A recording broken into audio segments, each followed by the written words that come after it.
Okay. Oh. Okay, I may have changed my mind. I actually kind of like this. This has some real potential. Oh my god, no, don't push me off! Oh my god, Serana.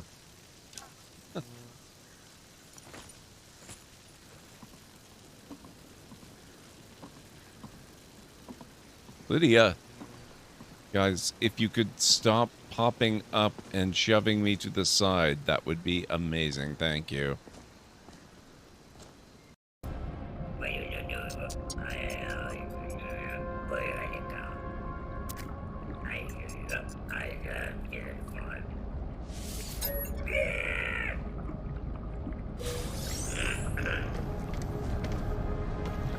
Even him, only 30 nanites, wow.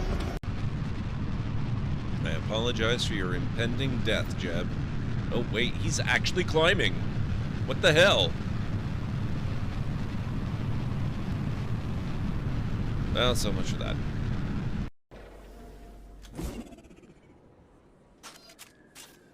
I'm just gonna leave that live grenade there. I'm sure that won't be a problem. Perfect timing, Shepard. Gave me a clear shot. Whoops.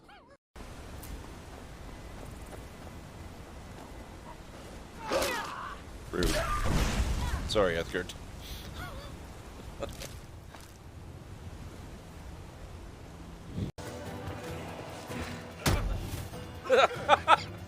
Oh my god, what was that physics ragdolling? Holy crap. Season.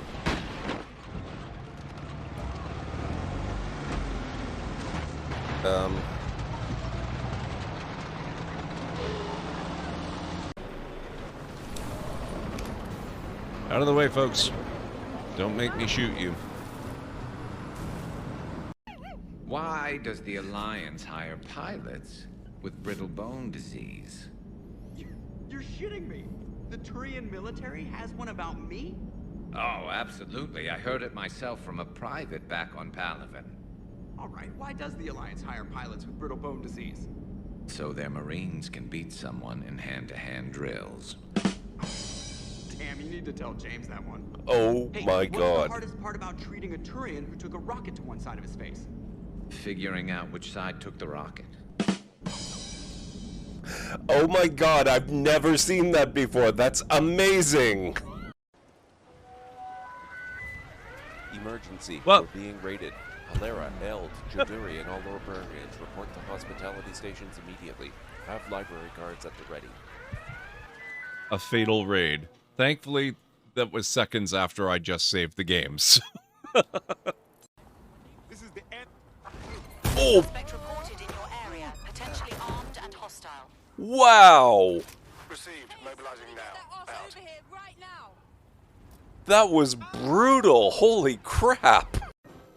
I'm gonna show you what I've done with Starlight Drive-In. Hanging out with Valentine. Good for you.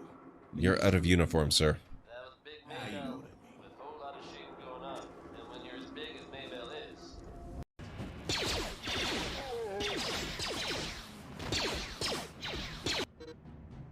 Oh, shoot.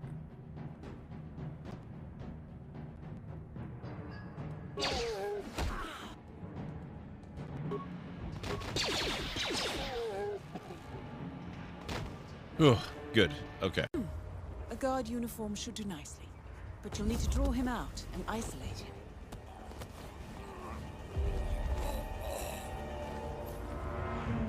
Or we could just do this one.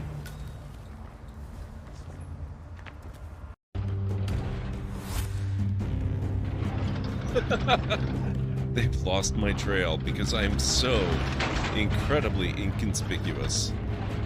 Hopefully, I can just kind of circle around the island here, because I need a boat to get to the neighboring island anyway, which I think is close enough that you can use these smaller ones.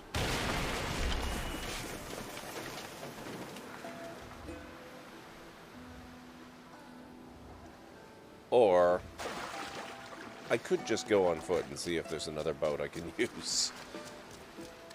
Well, you found me. Congratulations. Was it worth it? Oh my god, it's GLaDOS. On a scale of 1 to 6, I'd say I'm sitting at a strong 6. I guess we both know what's going to happen next. Delamain misses you.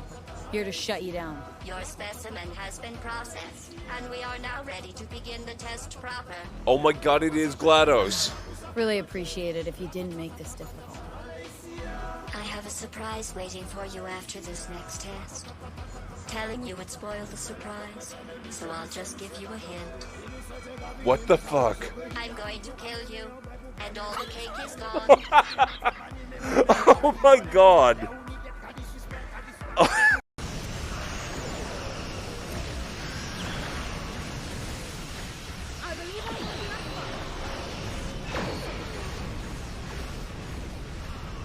Oh, that's the ISS Enterprise F, I believe. Or is that the F or the E? No, that's definitely Odyssey class.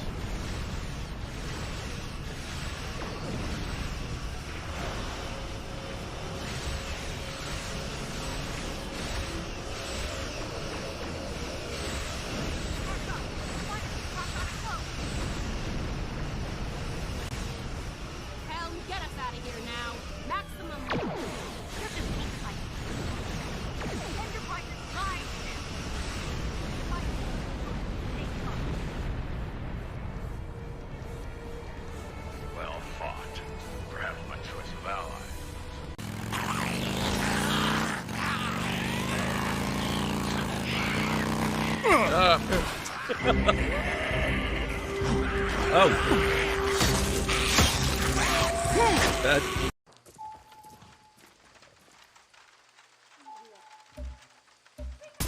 Oh. Whoops. Very sorry about that. We'll detach a ship from our fleet right now to join you. We're going to have such an adventure! See you later, best friends.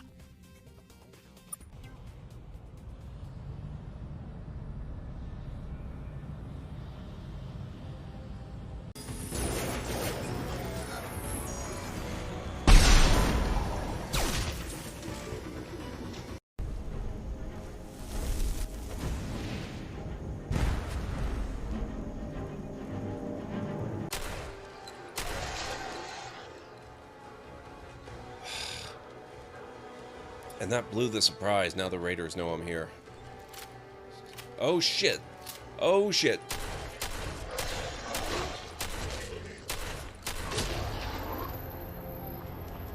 Oh, and I'm saved up here too.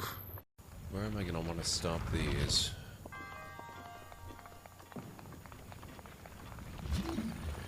Oh, whoops. A little before that.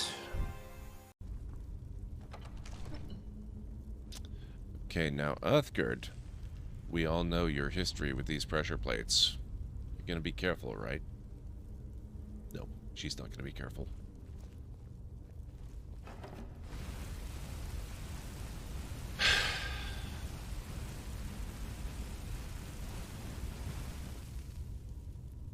You could at least be uncareful without actually just standing directly on it.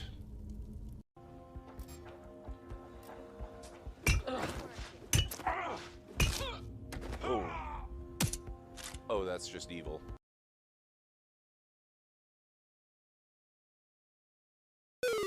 Whoops. You have traveled a long way only to die by carelessly stepping to your death. What a clod. Wow.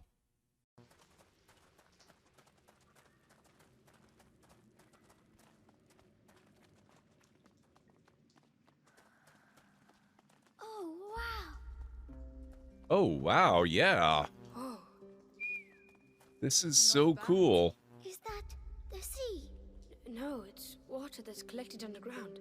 Hey, there's a pontoon. People used to use this place. We're on the right track. I've never heard of it before. Sam, another memory prompt?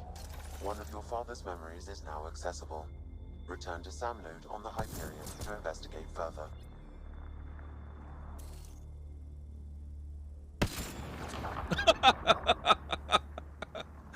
Oh my god.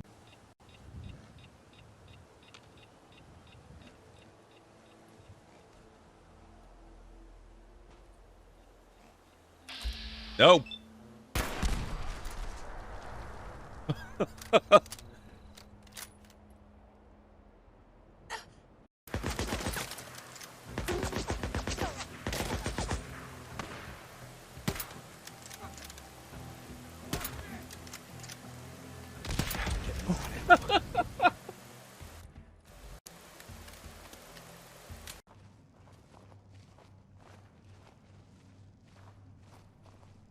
Ow. How did you not see me? You leave her alone.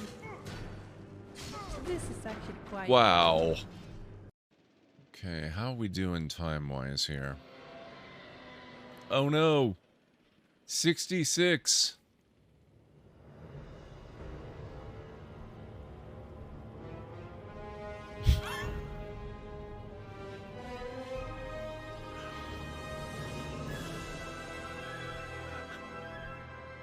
Wow, that dramatic music cue. A closet with a closet? What the heck? Does this inn not have any rooms?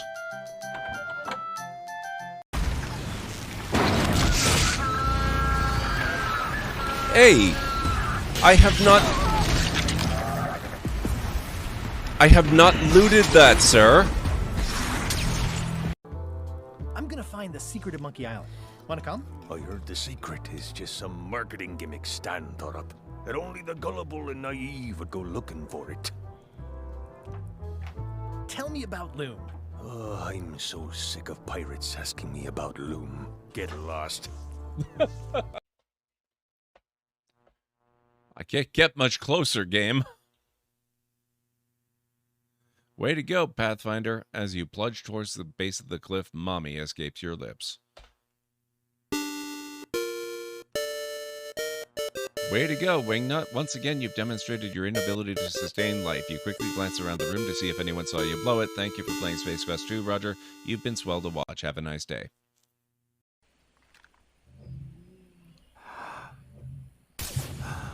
Him I can take out fairly safely because he's already in a hidden spot. No one's likely to find him. That leaves these 4 that I have to take out.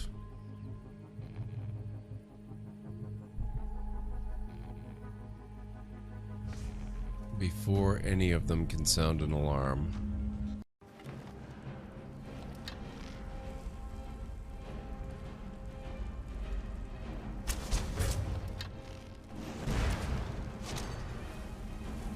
Wait, who just did... I got him? Wow, that's amazing. Maybe archery doesn't completely suck after all. Good job, everyone. That ought to keep the Imperials off our back for a little while longer. Yellow Leader, it seems I misjudged you. Can you forgive me? Hey, I just painted this thing. Of course, Red Leader. For you see, it doesn't matter about the color of our squadron. What's important is we're all the same on the... all right. Save it for your medal acceptance speech, kid. Oh my god, the timing.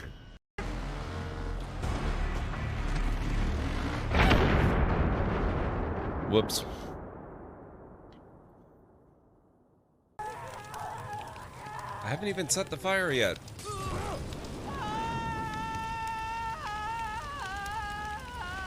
Well, if they're up to it, I might as well join in.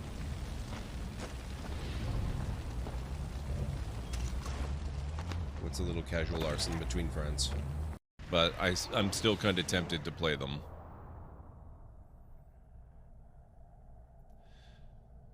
Okay.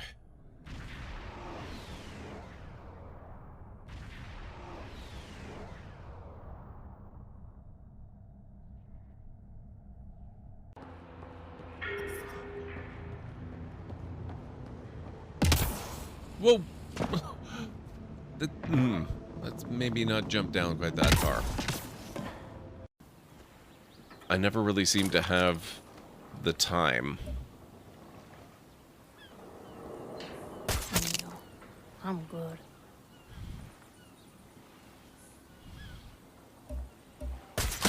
Can't hide from me.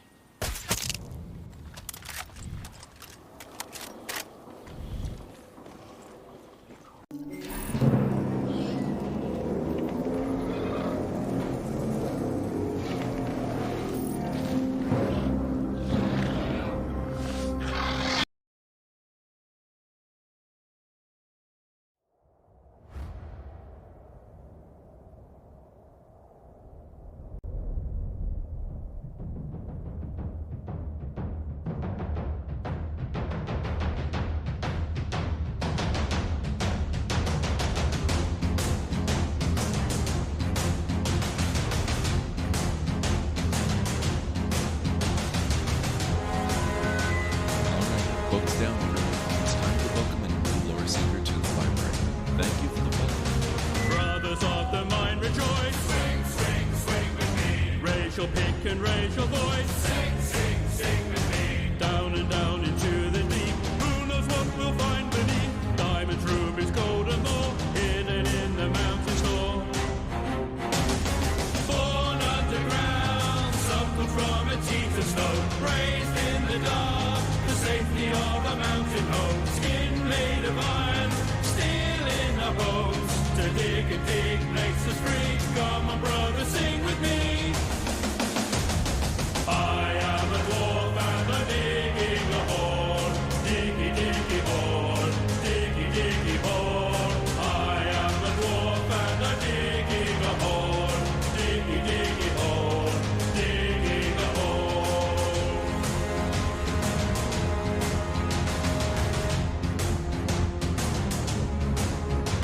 The sunlight will not reach too slow. Deep, deep in the line. Never seen the blue moon glow. Fly so high. Fill a glass and down some meat. Stop your bellies at the feast. Stumble home and fall asleep. Dreaming in our mountain deep.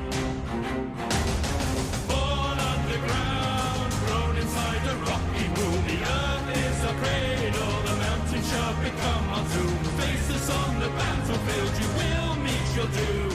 We do not fear what lies beneath. We can never dig too deep. I am a dwarf and I'm digging a hole. Diggy, diggy hole. Diggy, diggy hole. I am a dwarf and I'm digging a hole. Diggy, diggy hole. Digging a hole. I am a dwarf and I'm digging a hole. Diggy, diggy hole.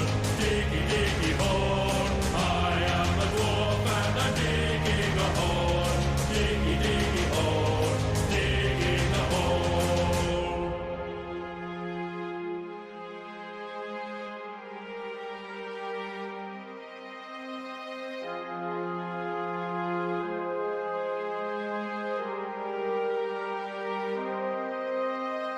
Born underground, suckled from a teeth of stone, raised in the dark, the safety of a mountain home, skin made of iron, steel in our bones. To dig and dig makes us free. Come on, brother, sing with me.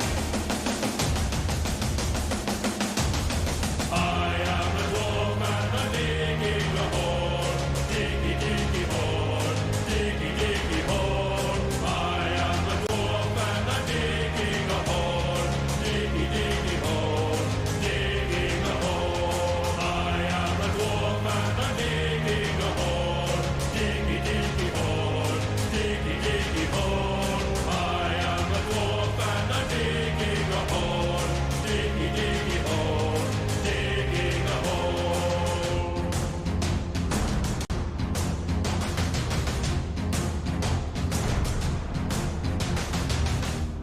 Good evening, folks, and welcome back to the Library of Lore. Holy crap, it's been such a long time since we had this intro. Damn.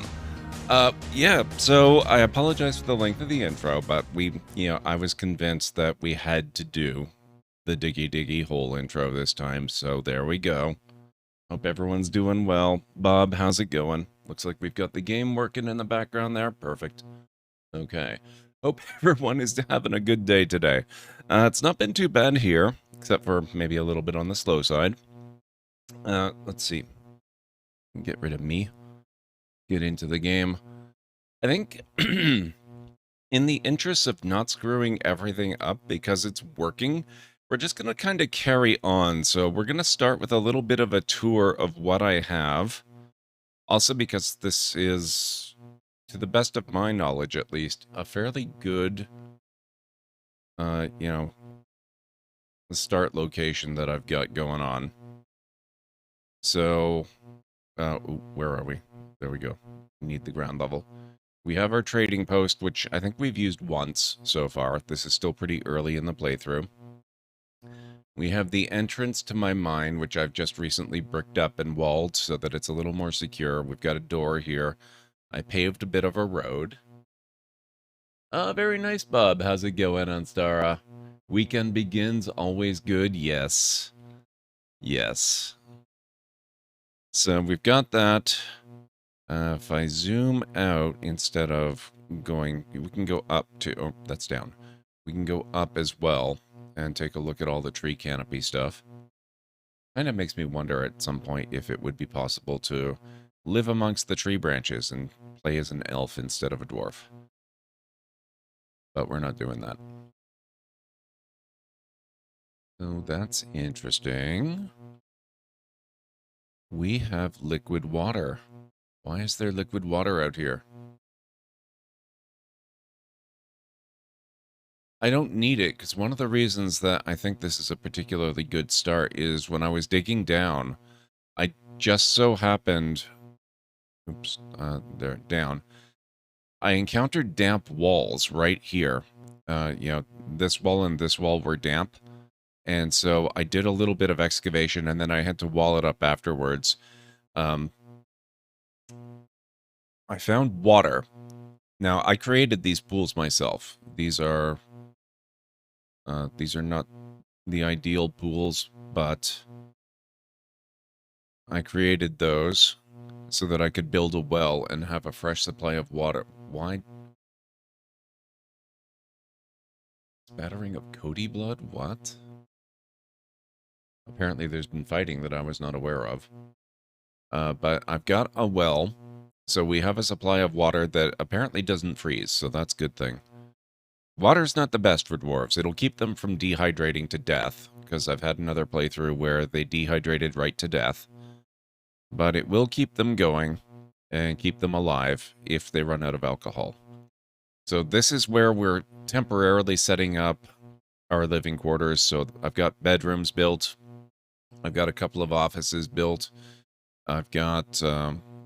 technically, this is a tomb. It doesn't really look like it because nobody's died yet, but it is a tomb.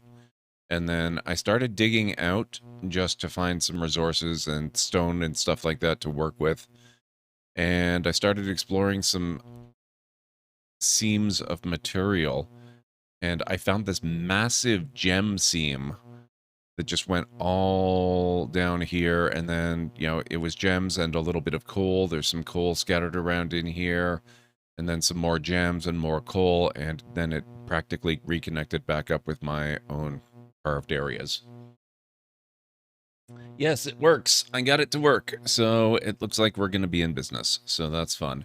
So we're not going to start a new game today. Once I'm confident that I actually have it streaming and it's stable and everything is working, maybe we'll start a brand new stream game. For now, we're just going to keep working with this one. So I'm doing a little bit of a tour. I've got my one stockpile here. Lots and lots of bins so that it doesn't get overflown with everything. We have, let me see, we have a carpenter's workshop. We've got a stoneworker's workshop. We've got the still, which I guess I don't really have any plants to extract. Oh. Ooh. Ooh, it's unfortunate we have no plants. We have very little drink left. We have seeds, though. I still don't know how to do farming. Farming eludes me so far. It's really atrocious. So this is pre-RimWorld from what I am told. This game is like 25 years old. It's been around. It's one of the games that inspired RimWorld. Now, it didn't have fancy graphics. It was all ASCII graphics, so basically keyboard symbols and stuff like that. It was very hard to get into. There was no tutorial. There were no instructions. If you wanted to play it, it basically, you started a new game in a new world, and it popped you down, and you just had gobbledygook all over the screen, and you had to try and figure that out, or maybe visit the wiki. And so it has a well-deserved reputation of being both one of the most complicated games ever created, and also one of the worst learning curves ever created. In fact, they don't even call it a learning curve, it's a learning cliff. But this version is better. It's scary enough that I've tried to play it multiple times over the years, Vera Johnson. I never even got to the point where I could start playing. I always failed on the world creation element. 16 years ago, really? I thought it was older than that, Aranar. But still, 16 years is a pretty heckin' long time. It's older than Skyrim. Oh, right. I turned off the audio.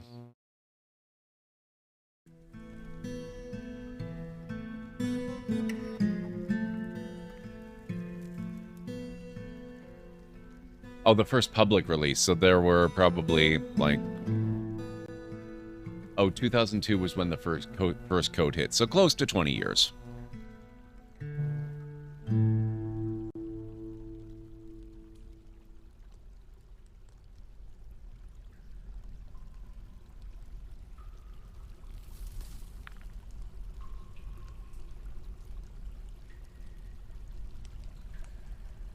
Now, what's this here? Right.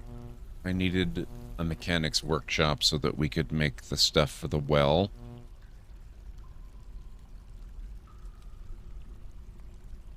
And I guess what we need to do, since we're now... I hesitate to call it well-established. We're now officially out of drink. They're going to be reliant on water. The horror. But at least they won't die. They can survive on water. From what I've heard of this game, you create dwarves and use them for stuff, and most, if not all, of the dwarves need alcohol to get through their day, based on what I know. Well, I don't think you create the dwarves. Migrants show up to improve your population. They can have children. The children grow up and become functioning adults. But yeah. Other than that, they do basically run on alcohol. And they need food of some sort as well, presumably. We seem to have a pretty decent stockpile of fish. The dwarves are gonna riot. They're gonna get unhappy, that's for sure. So one of the reasons I wanted to keep with this save is because of the water. Not just the fact of having it, but because dealing with water is supposed to be a little bit tricky in this game. And so I honestly just really wanted the practice at dealing with it in case I start games later on that have aquifers and stuff like that that you have to cope with. So we're a few levels down. Looks like ground level is... That's my living level. We want to go the other way. That's the well. There we go. So local ground level is at elevation 38, so we're a bit above sea level. We're currently living about 10 levels down. 10, 12 levels down at elevation 28. We're now getting to the point where I can think about maybe going deeper.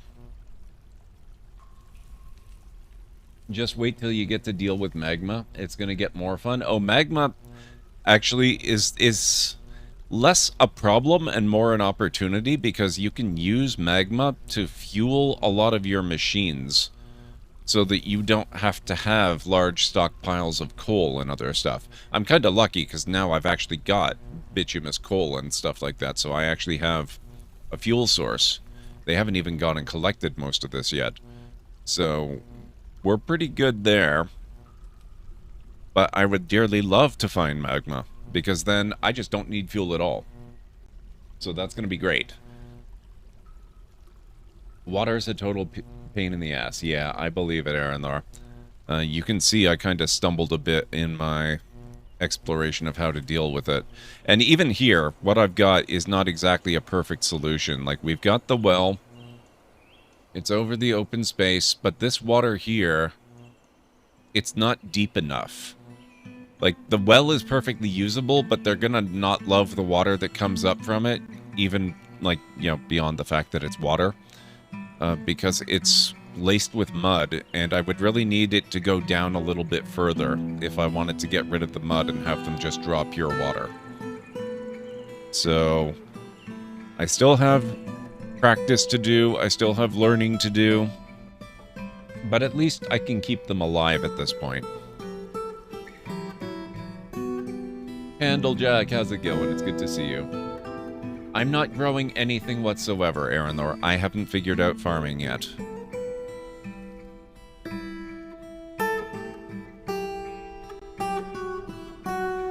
You're learned.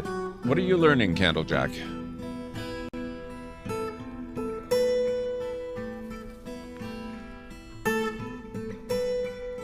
So we can't farm anything at all on this level. We have to go up or down.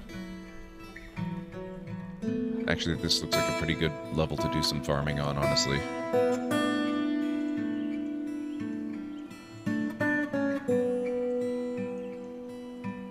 Excellent, Candlejack. So maybe we'll get some crops going here.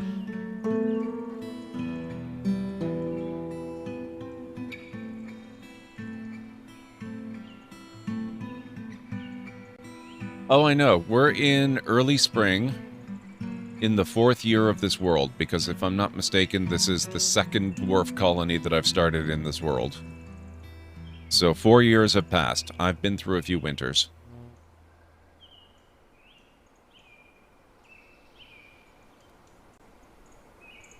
So far, they've been able to survive pretty handily on fish. I do have a still, but I have nothing for them to still. We have no plants.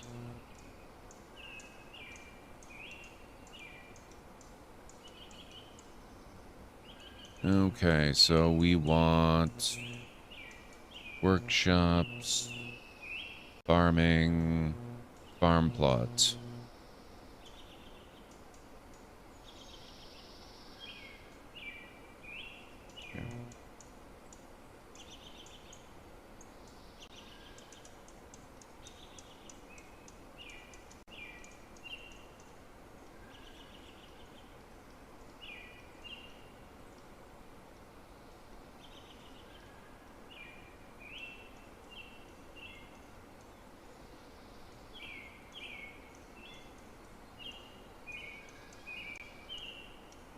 Let's take a look at our seeds. I do have a bookkeeper. In theory, I should be able to look at my stocks. We have 82 seeds. So we have a few pigtail seeds. We have a few dimple cup spawns. We have a lot of plump helmet spawns. So I should probably farm those. Now, what do the brackets indicate?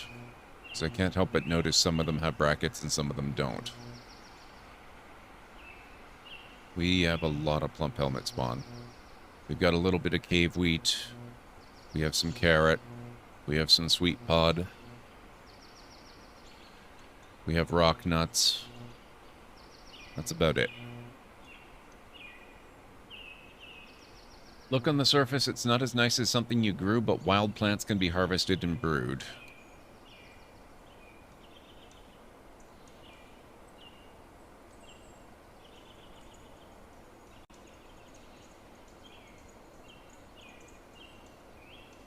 Okay, let's see.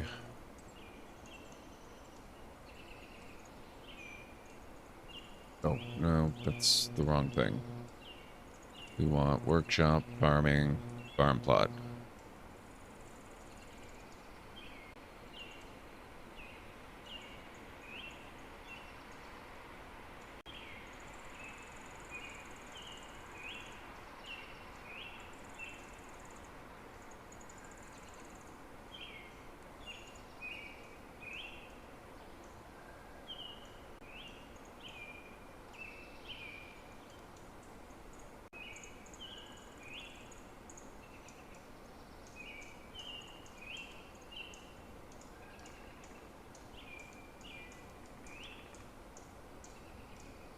I would, Vera Johnson, but I'm streaming. I can't do both. So I'm going to rely on chat to help me. There's no way that can possibly go wrong, ever. So we're going to grow plump helmets right there.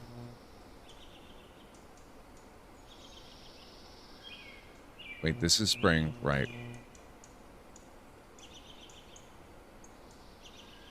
In summer, we'll do... for now, we'll do Dimple Cup. We'll do Sweet Pod. We'll do Quarry Bushes. And then we'll worry about other things later.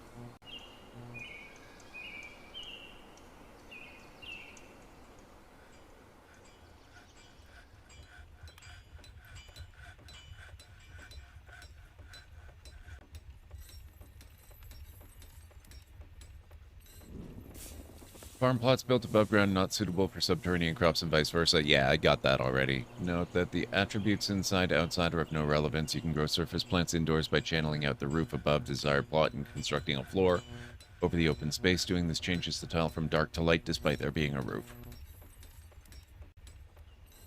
Everything about Dwarf Fortress is complicated, though. It's not meant to be a simple game. Yep.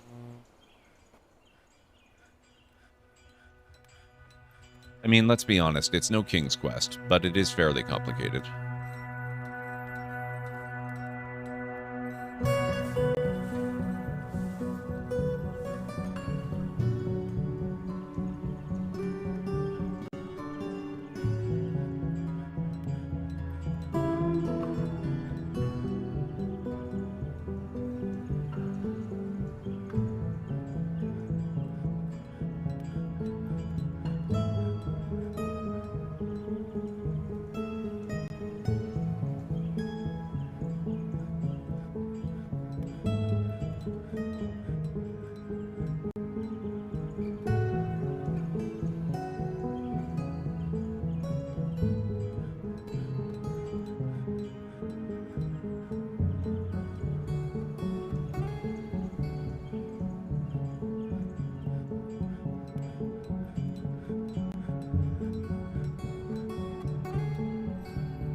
Okay, we've got... yeah, seeds are going down. That's good. They're using them. We've got 114 food and 114 fish. I expect that's not coincidence. Dwarves are, you know, they're dwarves. They'll eat just about anything, so I guess they could consider fish to be food.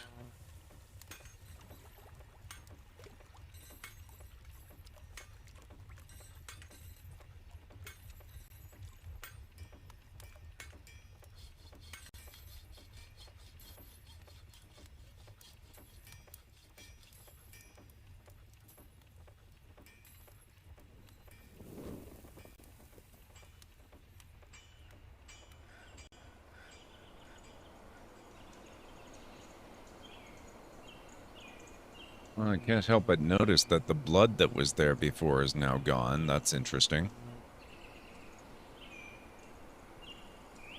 Dwarves will drink water. What do you expect? True. That's a good point. Okay, so it looks like this is done. Hopefully they will take care of it, because I don't know what else is needed for that.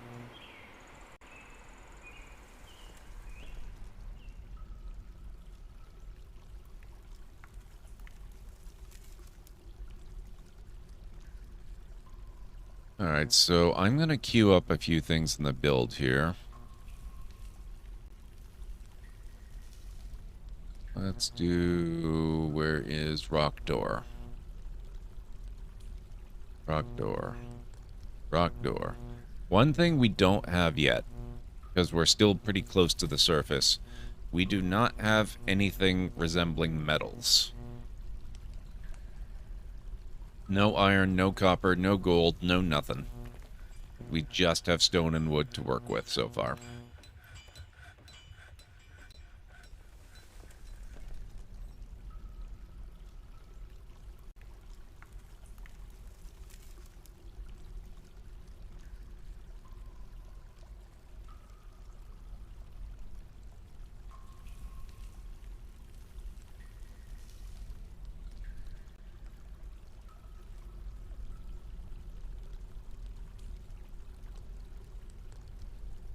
Okay, we have a lot of stone blocks as well. They're not really visible because they're put away in bins.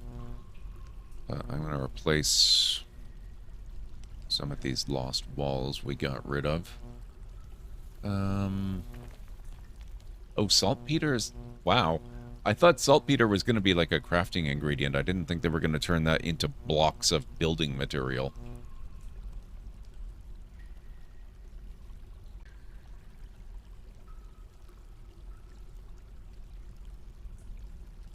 I was imagining dwarven explosives or something.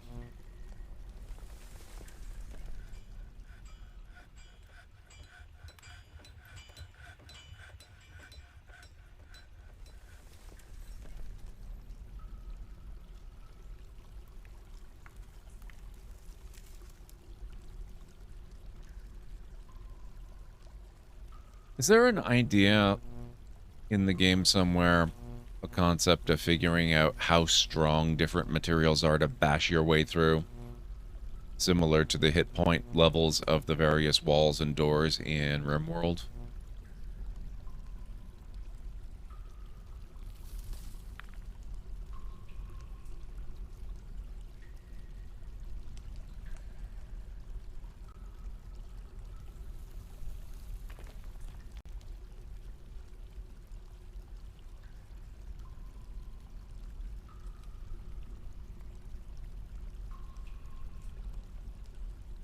Oh, they were actually using the wheelbarrows. Okay. Now that I know that, and what they use it for, which is pretty much exactly what you'd expect them to use it for, I suppose.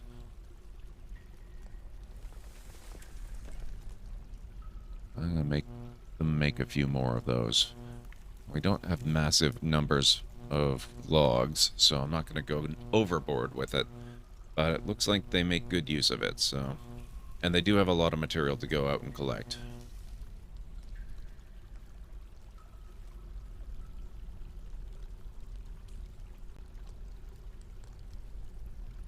Oh, shoot. What's this? That. Wish I could zoom in more. Broken rat remains. Ursil peregrine corpse. Can I make them eat these?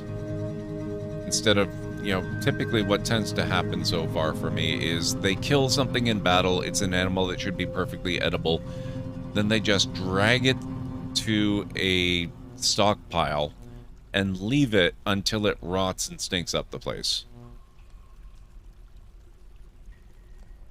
It's the most annoying thing. And they have a frickin' butcher shop right here. But if I put that on, I think it's just gonna go, nope, cancelled. There's nothing to do. Migrants, oh. We got a lot of migrants. Our population just went up from 9 to 15. Crap. I've got 12 rooms. We're gonna need to expand.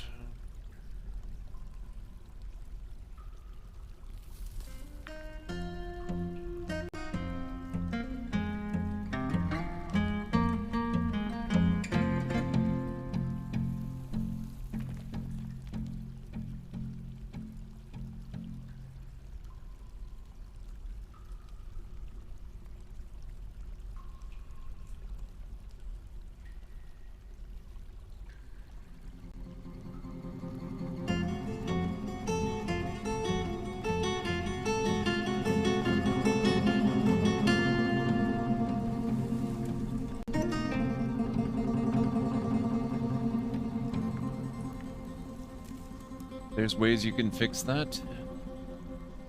You can butcher that for a skull. Well, I would love to know how, because so far I've completely failed at butchering these things. How are you doing, Size One? It's good to see you.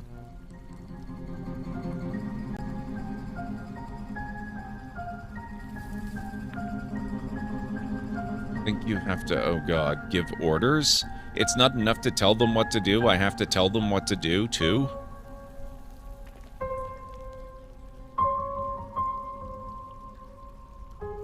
I'm doing alright. Am I carving...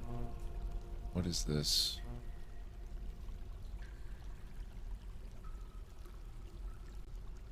Oh no, that's all limestone. Magnetite. Oh my god, I think we're making rooms out of gemstones. The jade cluster. Well, that's certainly gemstone.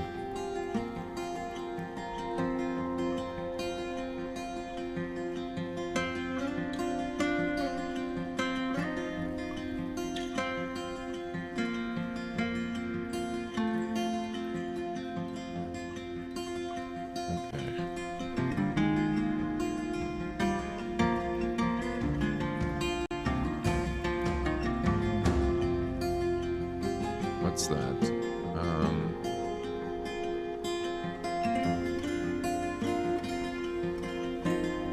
Close enough.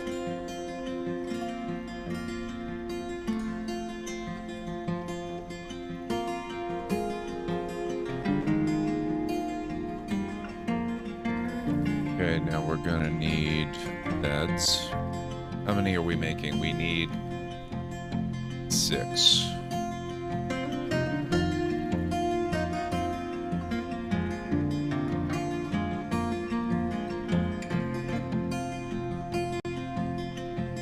And we're gonna need doors.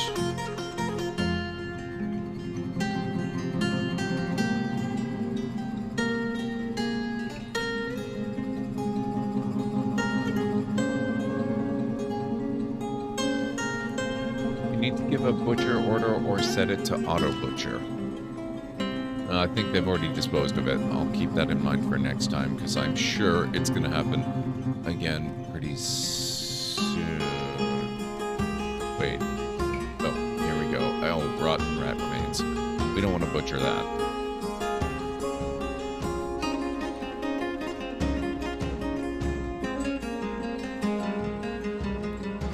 Just cart that up to the surface and dispose of it so it can rot in nature where it belongs.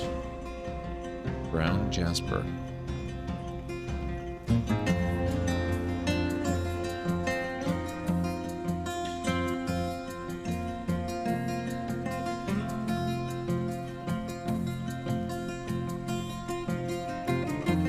Now, can I actually build walls out of magnetite? No, which means I am literally carving these rooms out of gemstone. Great. Okay.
Oh, rat remains. Okay. Work order.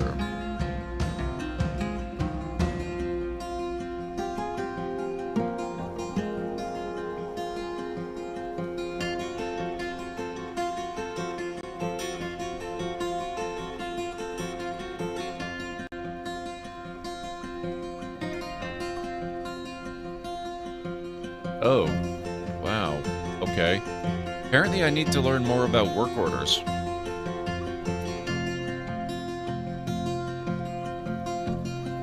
I'm gonna keep it showing this so that I can look at it again. Add a condition to the work order so that it checks the amount of some item. Change the frequency conditions are checked. Make the activation of the work order depend on the status of another work order.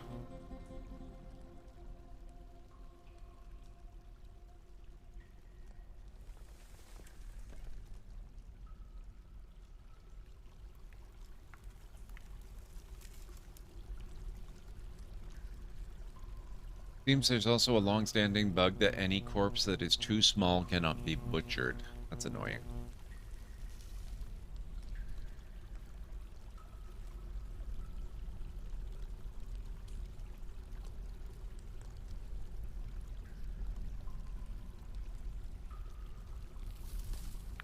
Greater than 10. Amount of butcherable, unrotten nearby items available is greater than 10. No, I would say greater than, or, if there are more than 0, it should probably butcher. That's, I don't know why they would suggest this. I don't want to leave 10 of them lying around to rot.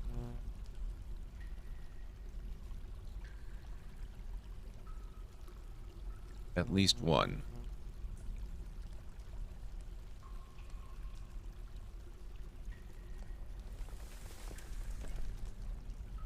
Type.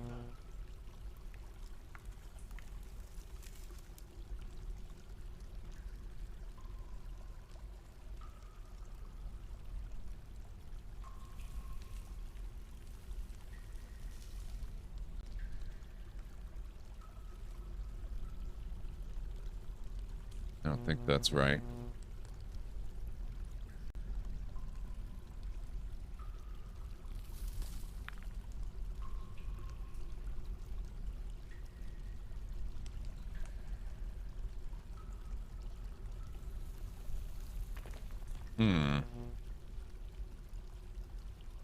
This is the closest I can find.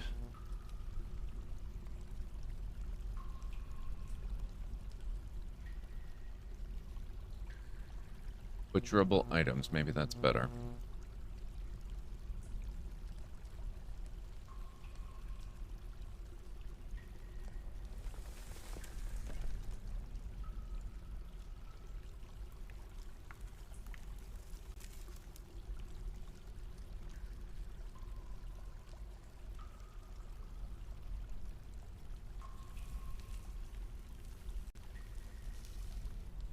How do I edit this again? There.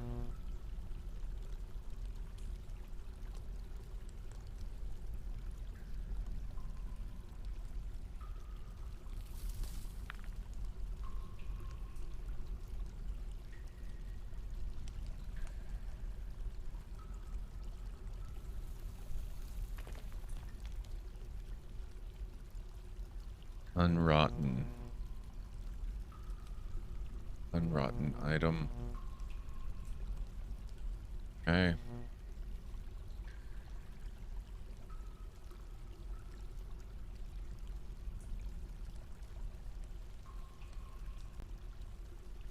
There. Butcherable unrotten items. Oh, nearby is probably not a terrible one.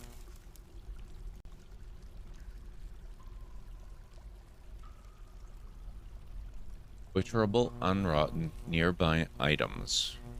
Available is at least one. There. Don't know where they get this greater than 10 crap from. Maybe that's for a massive, places where you can expect that these are going to be constantly in rotation. But for a small village this size, we would need to pretty much do everything right away.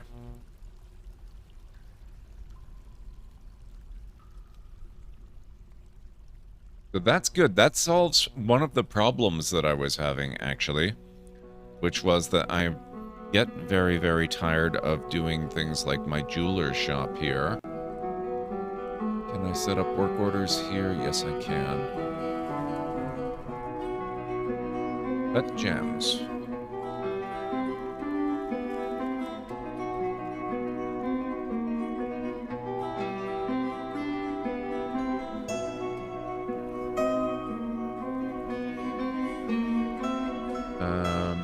Let's see. What are they called?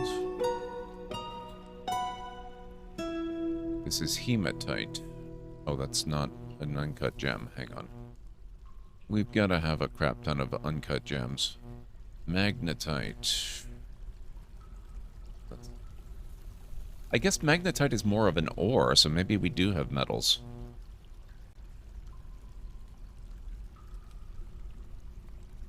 Stocks. Where's our stocks?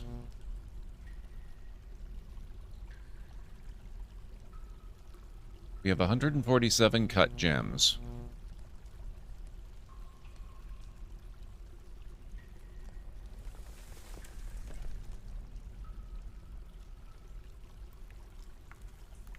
Stone, limestone, dolomite, hematite, bituminous coal. Okay, so I guess it is a type of stone.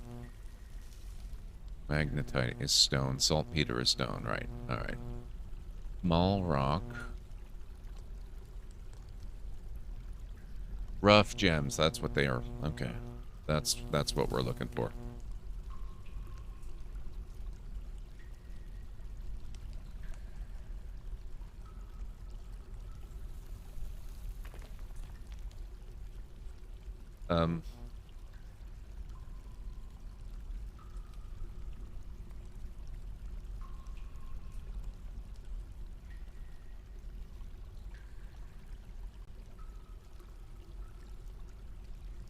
Gold-bearing items? Interesting. You're right, Aranor. This is a very complicated game. I like it, though. I gotta say, sometimes complexity is fun. Not always, but sometimes. Processable to barrel. Processable to vial. Processable items. I wonder if that's... relevant.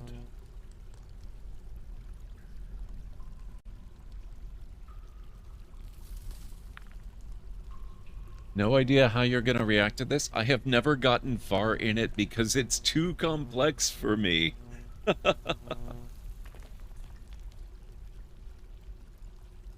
Challenge accepted.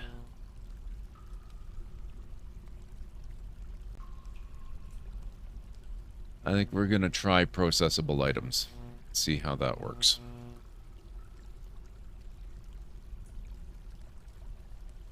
Oh, I like this. The work orders gives you work orders for entire freaking colony. That's awesome.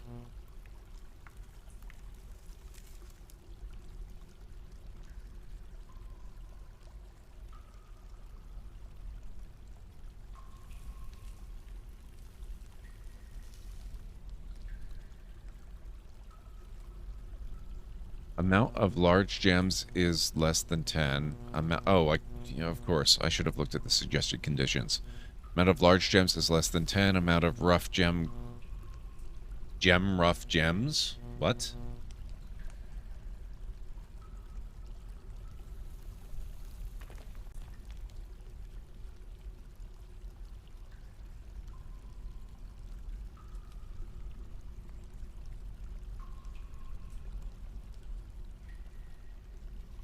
Okay, so I guess it's not an adjective?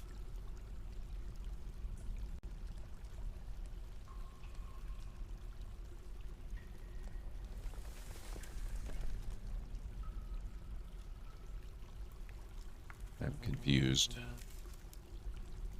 Type. Oh my god, it's just the general type is rough gems. Okay, so let's get rid of processable then.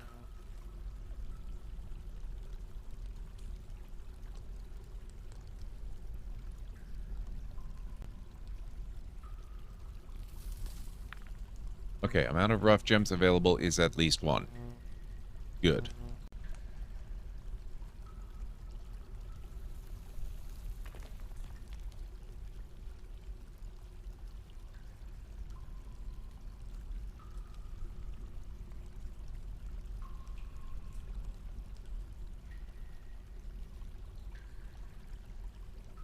Now let's do something. Let's see, what's this?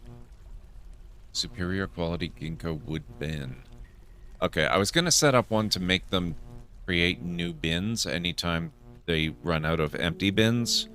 But I think I see at least 2 bins that are empty right now, so that won't prove that these are working yet.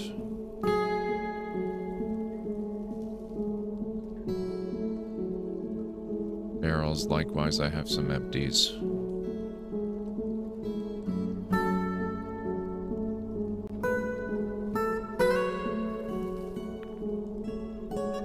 Alright, let's let it go for a little while. Oh, actually, let's not let it go for a while. I need to go and kill the audio because we're about to have clips, and I'm sure I am... Yeah, I need to take a break. So I already missed the first ad break entirely. So I'm going to get up and move around for about 3.5 to 5 minutes or thereabouts. If you need to get up and grab some food or a drink or a snack or something, now's a real good time to do it, and I'll meet you back here in just a few.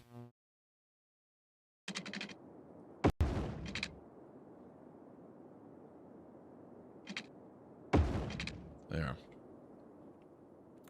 Now, it's a little bit convoluted, but traffic can come down here and circle around and get off here, and they can go anywhere in the city, because they can go this way, they can go that way, they can go whichever way they want, and they can cross over on the bridges. It's not the most elegant interchange. That would save a lot of space, but I like this design. Yes, game, I know. Residential, it's fine. It's fine. I'm actually going to put a little residential in here. People can live in the park. It's not a problem.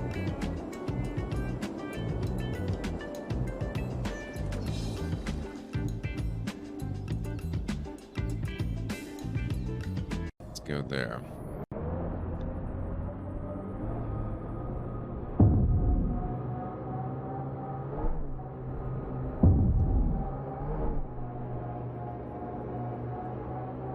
No!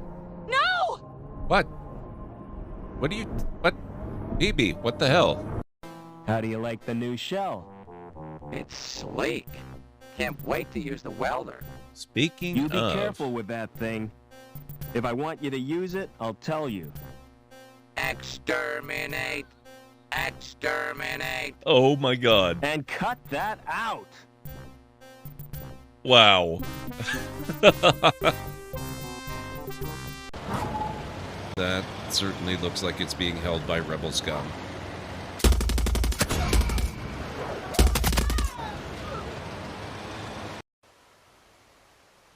Oh boy.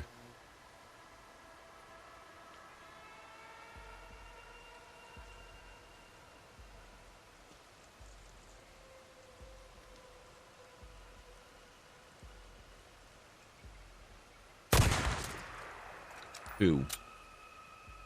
I think we're going to use the Michael Bolton Doug trio here that we just evolved. Hey, Did you find the lieutenants? not yet.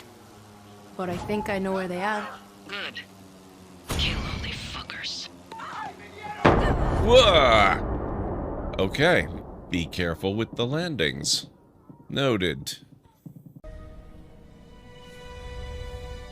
So, the missing handle was booby-trapped?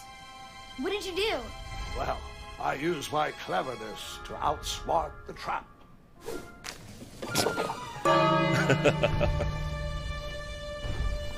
Then I used my cleverness to hide.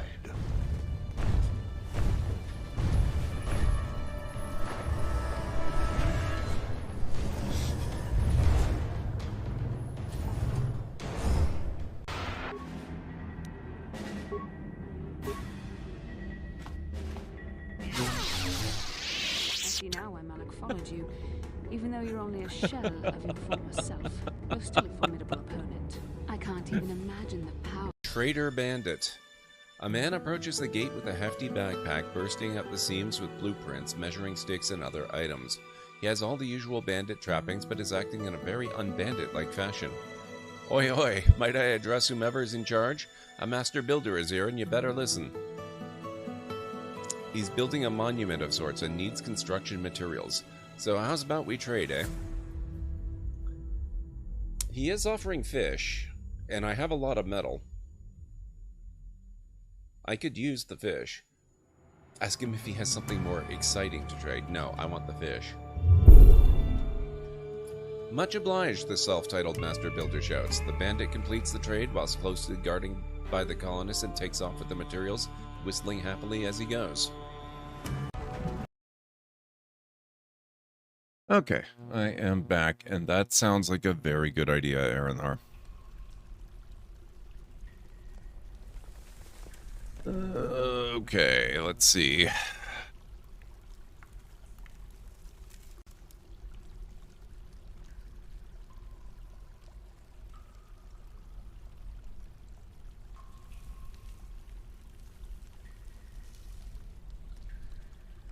Oh, hey.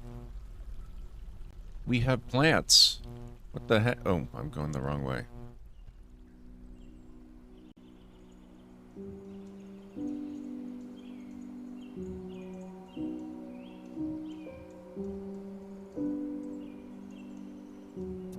We have spelt, we have hemp plant. Okay, the farming is actually working. We're getting plump helmets. That's fancy. Well, that gives us our next experiment then. Work order. Oh, hang on. Work orders can be added specifically for this shop. Brew drink from plant.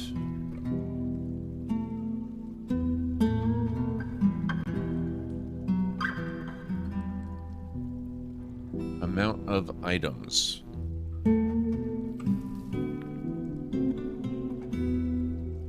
Amount of plants. Leaves and fruit. I'm going to assume, maybe this is not a good assumption, maybe I should set up separate work orders, but let's try as an experiment leaves and fruit.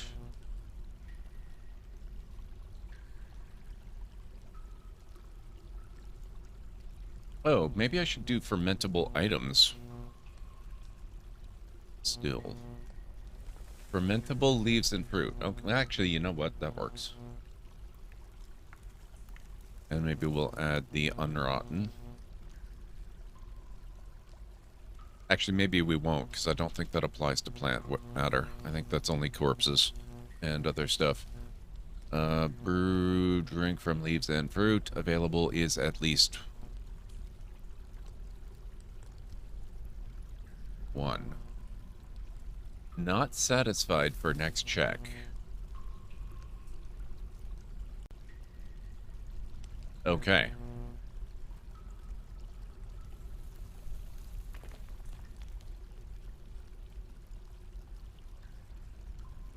Fermentable plants satisfied for next check. Okay, so there we go. I like that it tells you. That's really handy.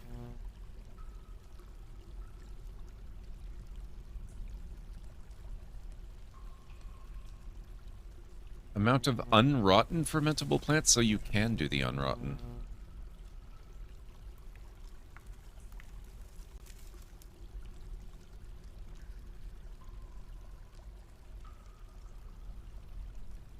There we go. So in theory, they'll start brewing up some alcohol. And our dwarves will no longer have to live in misery.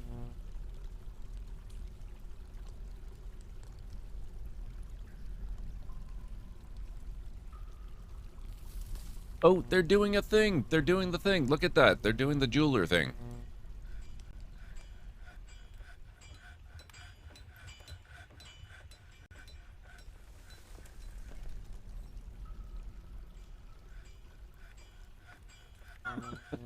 Hey, Shark, how's it going?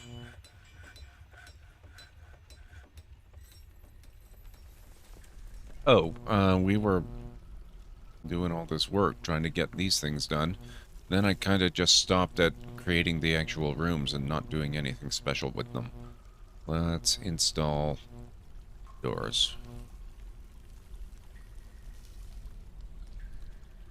You get a door. You get a door.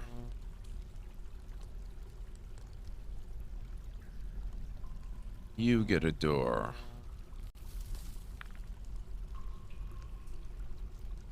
And you get a door.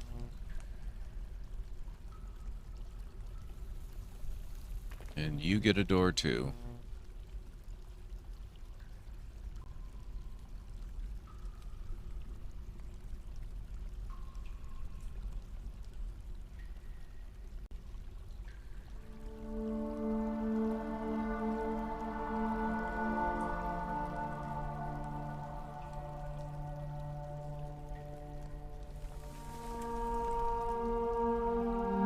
Okay, and then we need to do the furniture thing as well. So you can have a bed.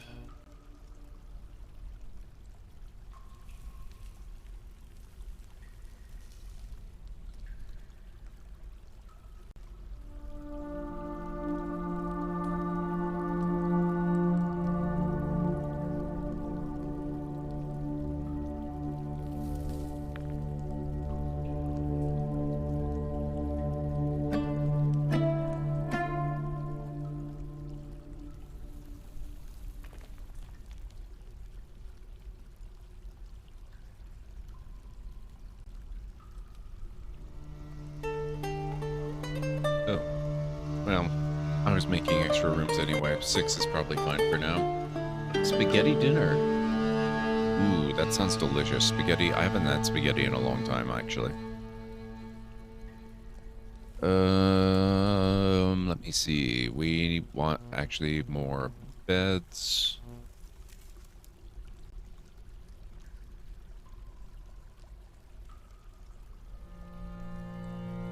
And we make stone cabinetry? We can. Do we have cabinetry? We don't appear to.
That is perfect. That sounds amazing.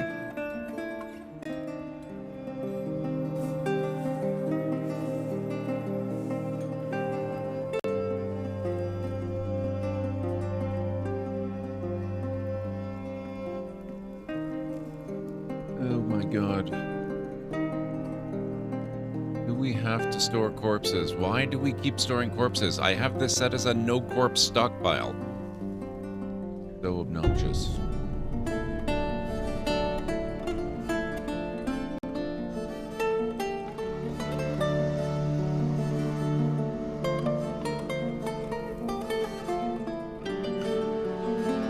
Do you, or do you think it's set that way? Well, I certainly think it's set that way.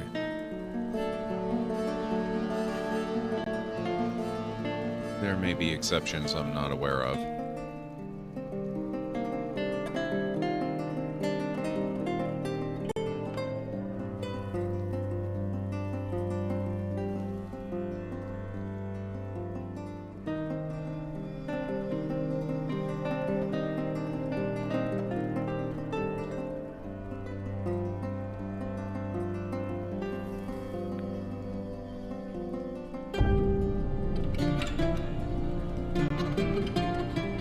Yep, I really have seen the complexity of the system, or at least I've seen some of it. I'm sure it gets worse.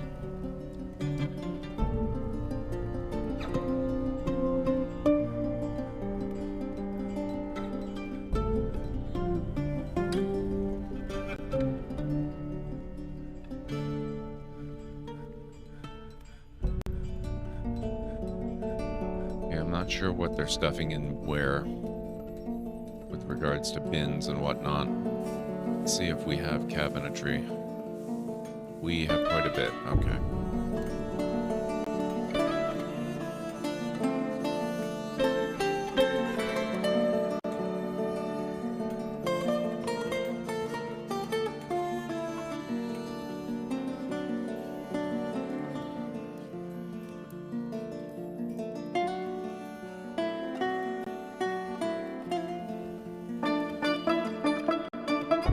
Why would you put a cabinetry? To get to another branch, obviously. Come on, Haggis. How you doing? It's good to see you.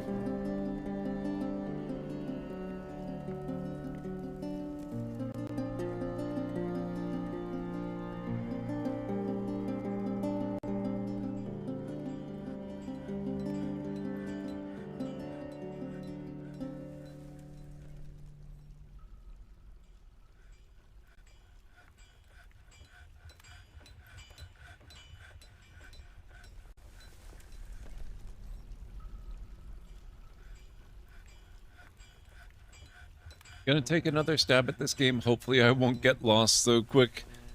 I mean, your mileage may vary. I'm gonna tell you, though, I'm having a really fun time with the learning cliff, which is not nearly as steep as the traditional learning cliff, but it's still quite a cliff. Hey, Voidum, how's it going?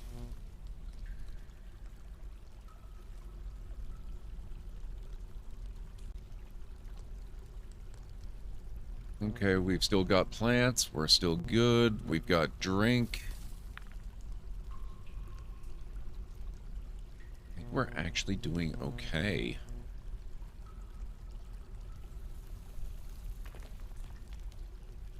Really want this game, but I'm nervous about that learning curve. This is not a bad time to get into it, Shark, though. Because the Steam version is more user-friendly than the traditional Dwarf Fortress is. And because we live in the age of streamers and YouTubers, there's gonna be a bazillion, gazillion, thousand million tutorials available online in short order. There already are tons of them, and it's just gonna explode more.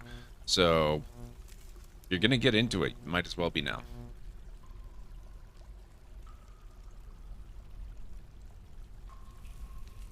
Alright, let's check and see how they're coming along with the cabinetry.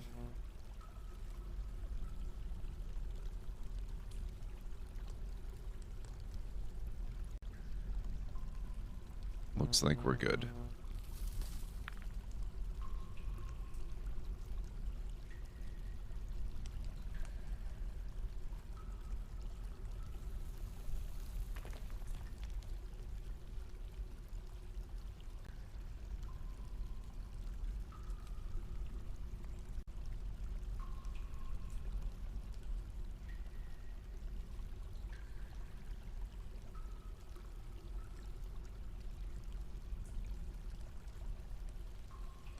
There we go. That's another set of complete rooms.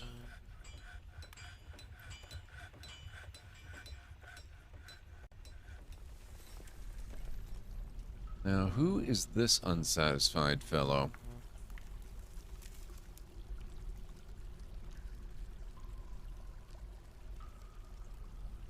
I'm not much of a decision maker. Oh, we haven't even looked at any of our dwarves to figure out what they're doing.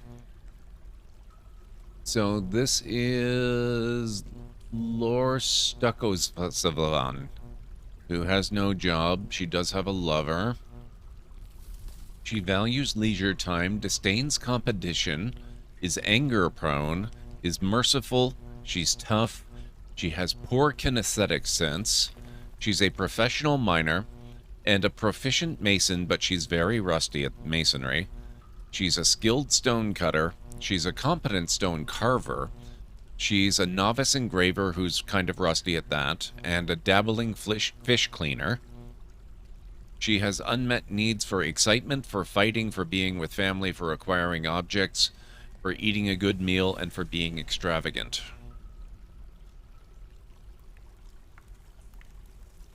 That's true, and they're still working things out based on input, aren't they? I'm certain that they are, Shark.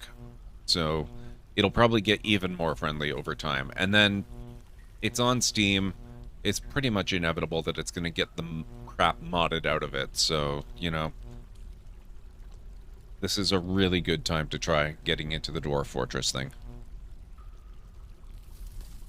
The learning curve for this game is very, very shallow, almost flat, and then it gets updated. This is all just the overview. Let's look at her personality. She has a great feel for the surrounding space, but she has little linguistic ability and a poor kinesthetic sense. She is in a constant state of internal rage. She always acts with mercy and compassion at the forefront of her considerations, a strengthening after a new romance in 252. She is very polite and observes appropriate rules of decorum when possible. She enjoys being in crowds. She doesn't try to get things done perfectly. She tends not to be swayed by emotional appeals. She rarely feels discouraged. She tends to ask others for help with difficult decisions. She likes to brawl. She has a calm demeanor. Really? She generally acts with a narrow focus on the current activity. She likes a little excitement now and then. She tends to assume the worst of two outcomes will be the one that comes to pass. She needs alcohol to get through the working day. She likes working outdoors and grumbles only mildly at inclement weather. She is a hardened individual.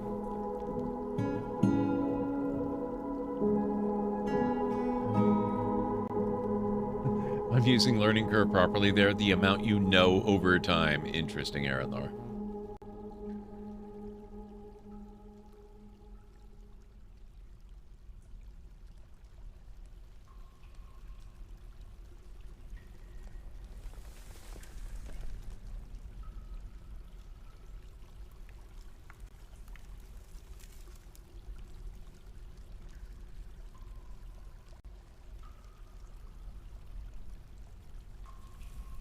Okay, we're gonna get some stuff commissioned for a special project here. We're gonna do... Oh, we've got a few doors already. Let's do a few more. Where's door? Door. There you are.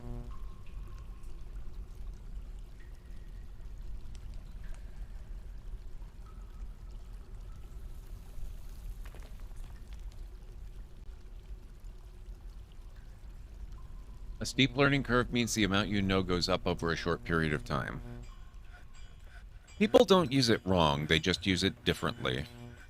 Learning curve generally means the amount you have to learn, not the amount you know.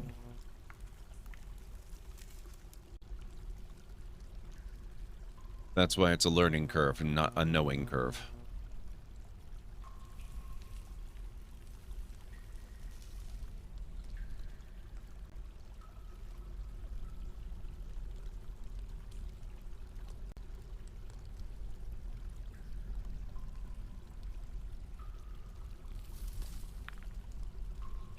Okay, the amount of fish we've got is going up constantly, and our plants are actually increasing too.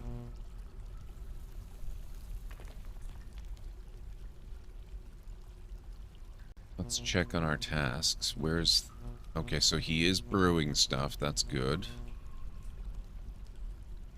Brew drink from plant. Yes.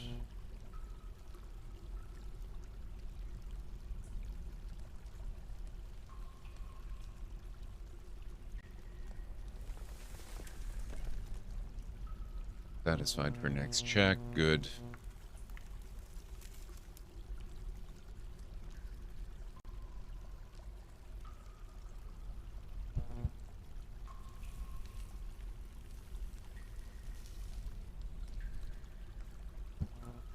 I can grab the original paper it's in. The learning curve was the curve of learning because learning was considered active, knowing more over time. Yes, but just because that's the original definition doesn't mean it's the most current, up-to-date, useful, and or accurate one.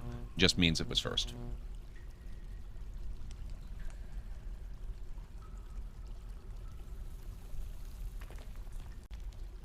I feel fairly confident in saying that that definition has changed over time, and likely for the better.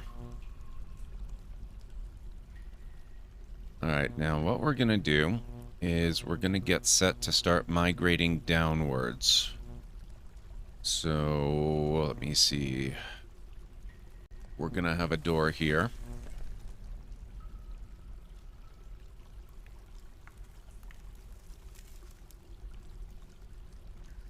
And then we're gonna do that.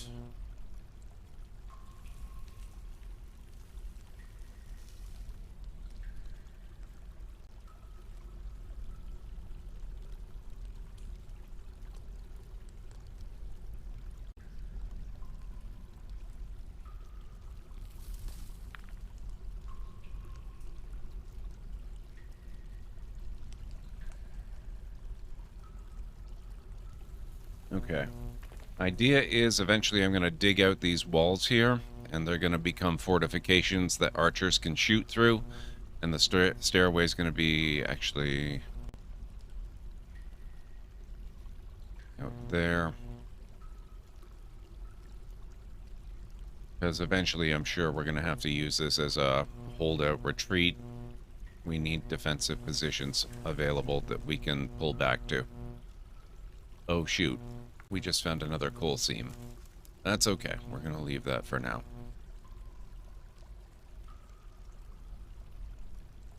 And this level is lousy with coal. The paper was actually pointing out that our understanding of learning was incorrect and that some tasks take far longer to learn in both small and large steps than others because, of course, we had that wrong. Well, okay, that's... I'm not even going to try to argue with that. I have no doubt that's accurate.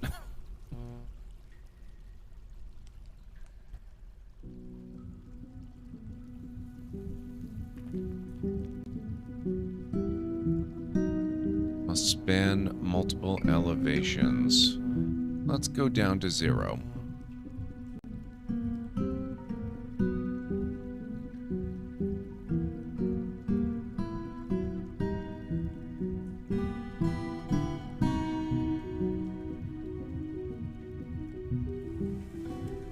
No problem, Shark.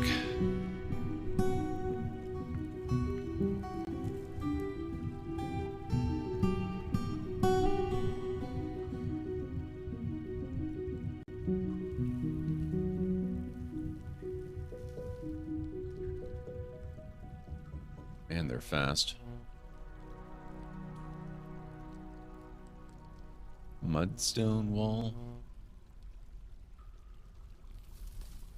Oh, what's this? Rock salt wall.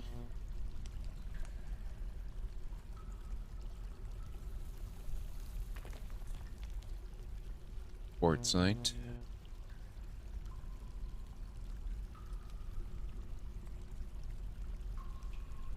Granite.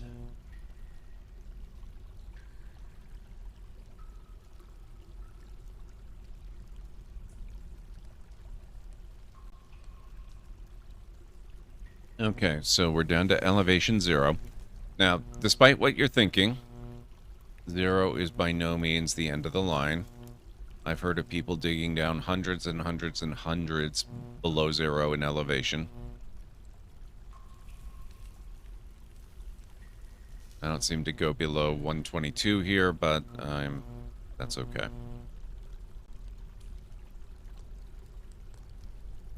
There.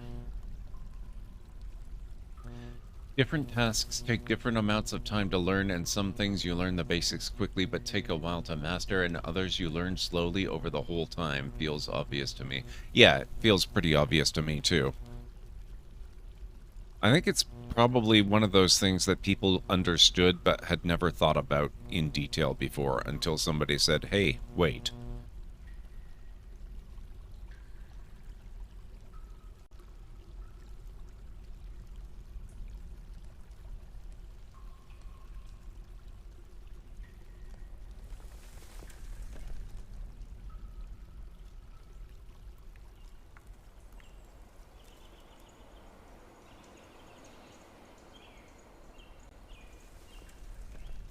Okay.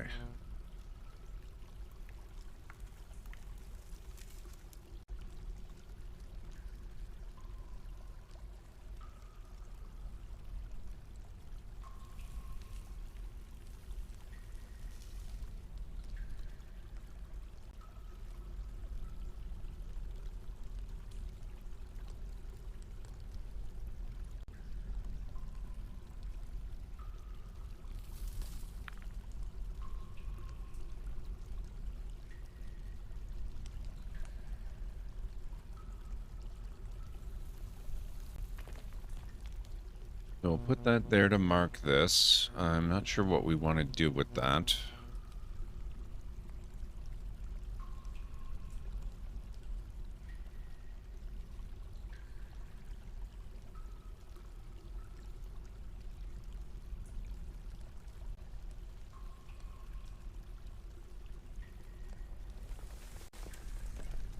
We can build out here, or we can stick around, just kind of use it as a bit of a mark point.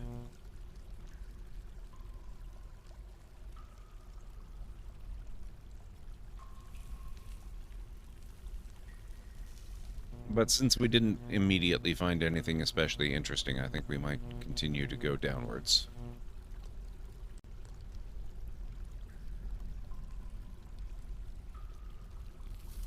Maybe another 25. Actually 50. We'll go down 50.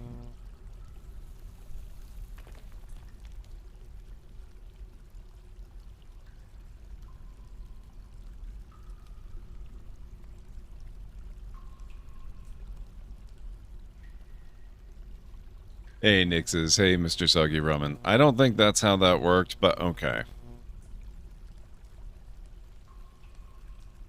I could be wrong. I'll admit I might be wrong.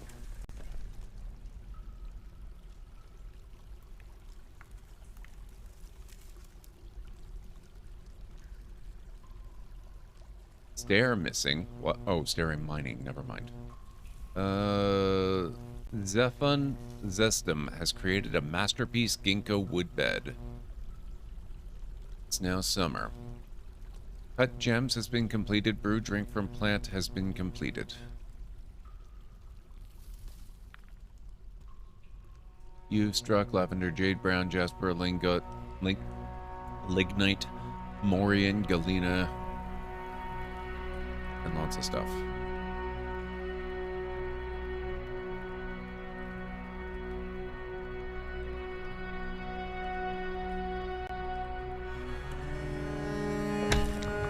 You have discovered an expansive cavern deep underground. Uh-oh. Oh. We dug into it. That might be a problem. On the plus side, water. And another source of plants.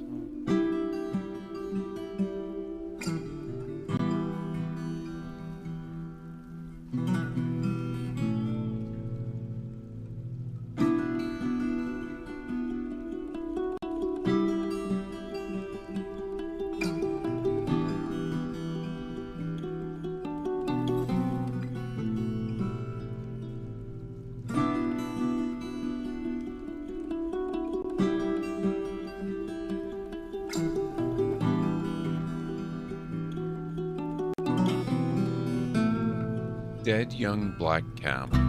Dead sweet pods. Dead cave wheat. Young fungawood.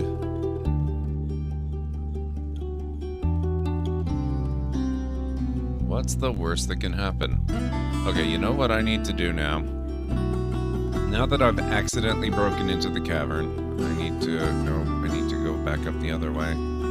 Where do we live? We live on 28. We need those doors that I prepared in advance.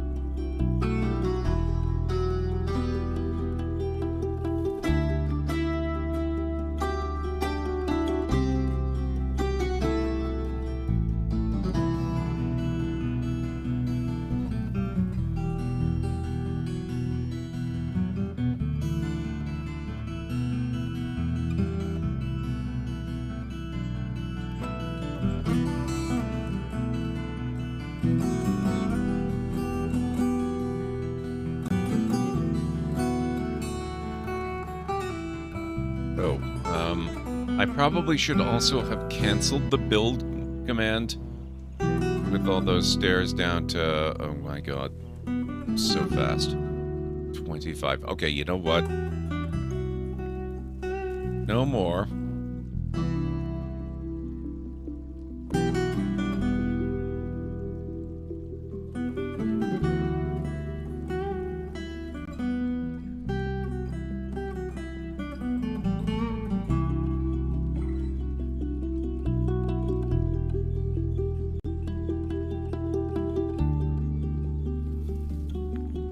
I think there are up to 3 levels of mega caverns, and they get increasingly dangerous. We don't want to break into the second one before we've even set foot in the first one. It's probably too early to be setting foot in the first one.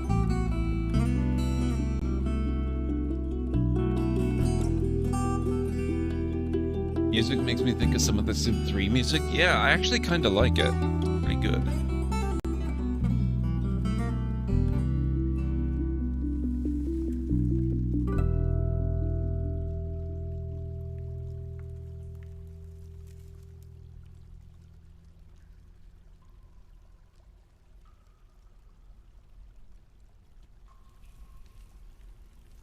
Goblin cap trunk.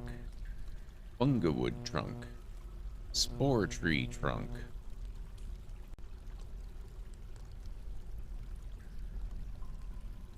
Tunnel tube trunk.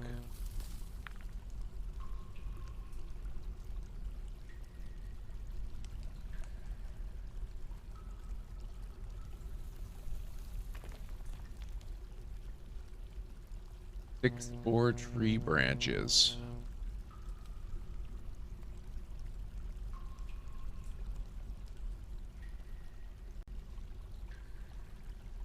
Dense cave moss.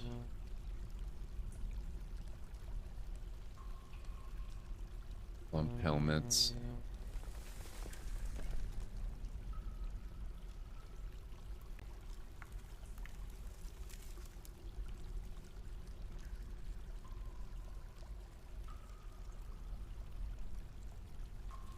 Okay, so what I'm thinking here is, let me just... Okay, so we're okay on 6. Because we just kind of lucked into tunneling right into the rock here.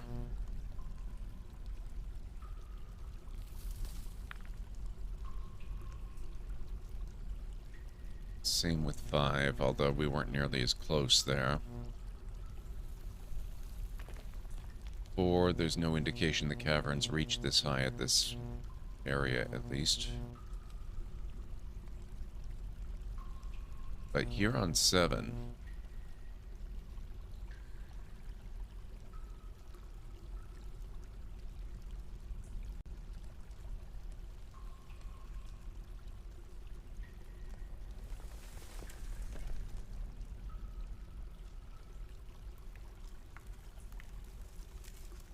Gonna do dolomite wall, proper brick, and we're gonna do another one of these doors.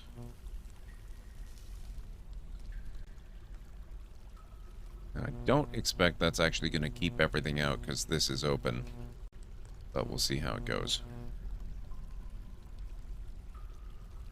There's stuff that can fly that can probably get right through there, but I can potentially wall that up.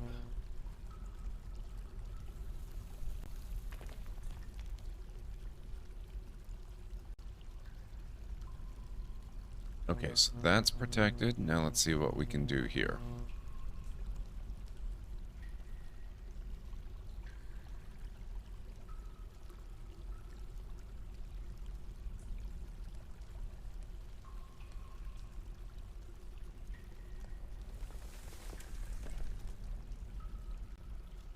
Let's make a granite wall out of chunk. We'll see how that goes. Okay.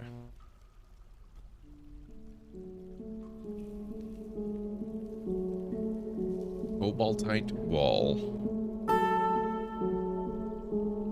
Granite. Lots of stuff. Okay. Young tunnel tube.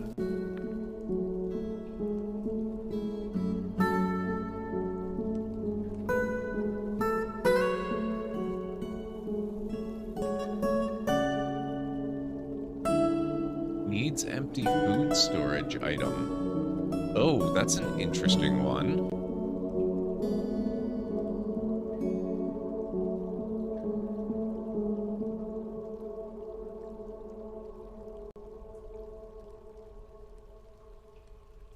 So the idea is eventually we're going to go down and we're going to live in that cavern. Or if not live in it, then at the very least we're going to probably live in the few levels above it for ease of access. Or maybe below it, doesn't really matter. Either way.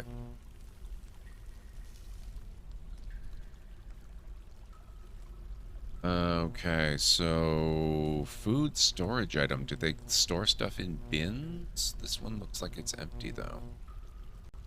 Or do they store food in barrels? They certainly seem to be storing that. Yeah, okay, so they're doing barrels. No, we want... Where's this?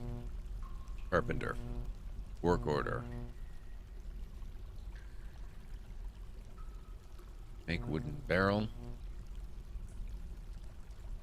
Amount of empty barrels is less than 10. Amount of barrels is less than 10. Amount of logs is greater than 10. Oh, that's a good point. I don't have unlimited wood here. Another reason to find the caverns, because there's, like... I'm trying to be judicious about the amount of wood that we harvest from the surface, because we'll piss off trading partners like the elves if we deforest the area. So we haven't cut down very many trees yet, which means I don't have a lot of wood to build with. But, now that we've found a cavern, and potentially have soil we can grow stuff in deep underground, including potentially growing trees underground, that might be less of an issue.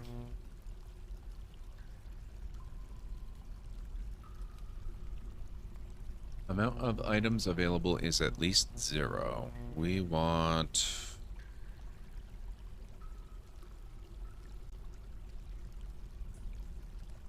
Oh, wait.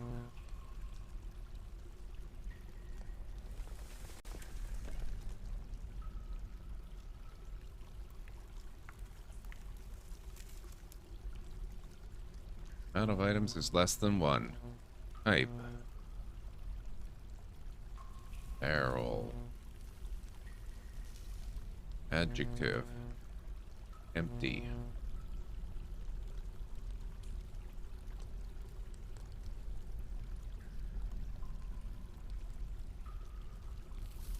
That's why dwarves stereotypically wield axes, right? Elves live in forests and there's no reason to use an axe underground. Well, apparently there is. We have trees that grow underground.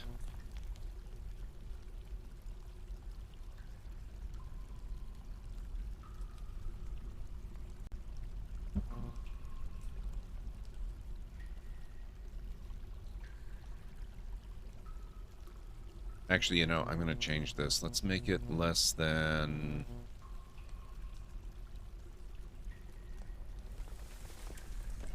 less than 2.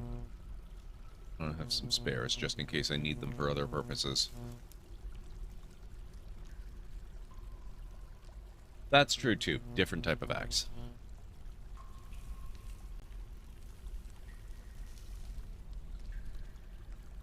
Ugh.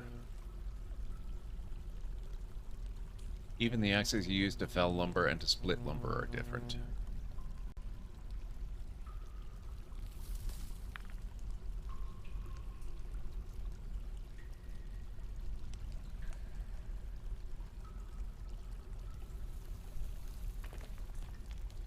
Yeah, we've got lots of fish, we have drink, we have seeds, we have plants. It's midsummer, how's... oh wait. What are we doing in summer? No seeds, but cave wheat. Plump helmets, we must have plump helmets.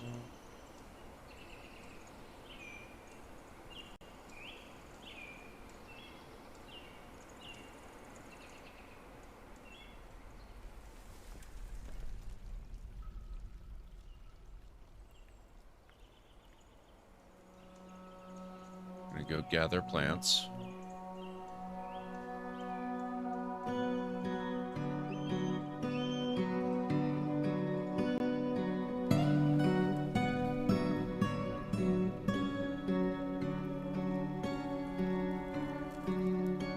Giant cave spider silk web. Alright, let's try a quick little... hang on. Quick little excursion here.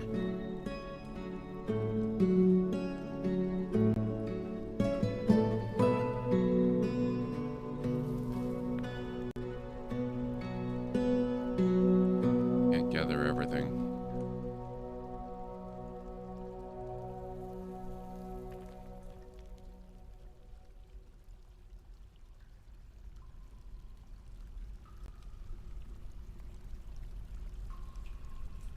Oh, digging was never a problem, Tagarong. How are you doing? It's good to see you.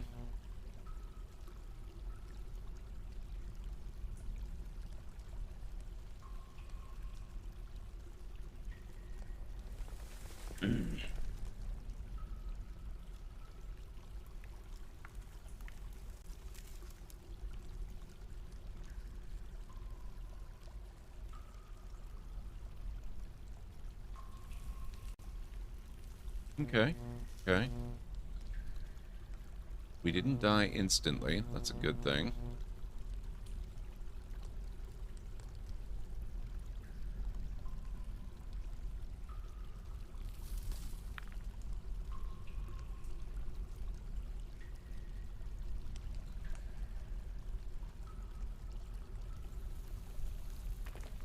That's true, Mr. Soggy Ramen. Rough-hewn green diamond cluster.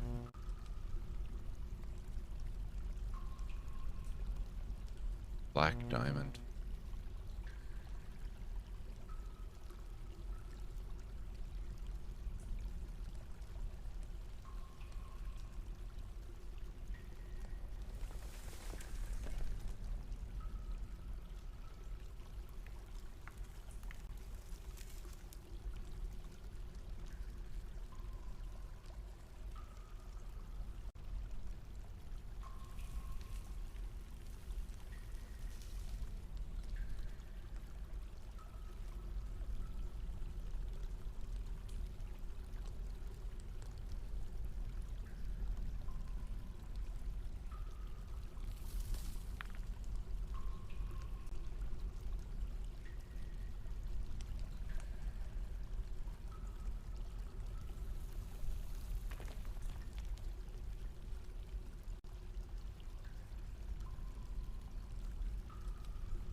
Red diamond cluster?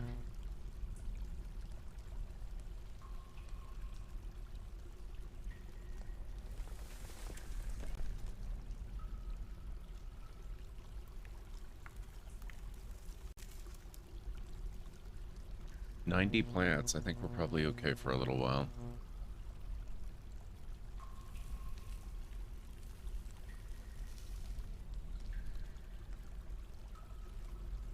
Now, I'm really curious about maybe...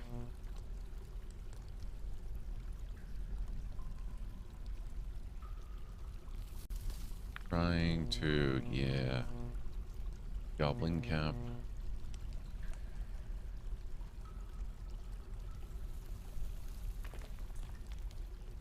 Fell some of these trees and see what happens.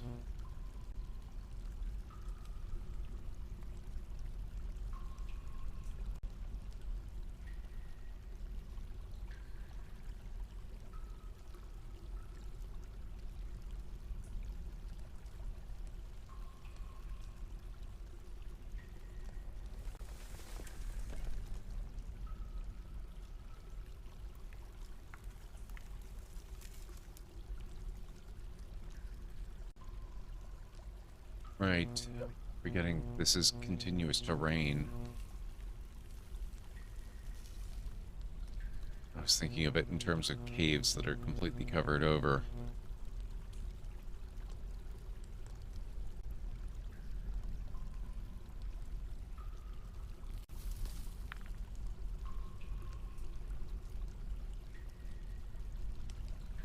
Goblin cap logs. Okay. Power cap trunk.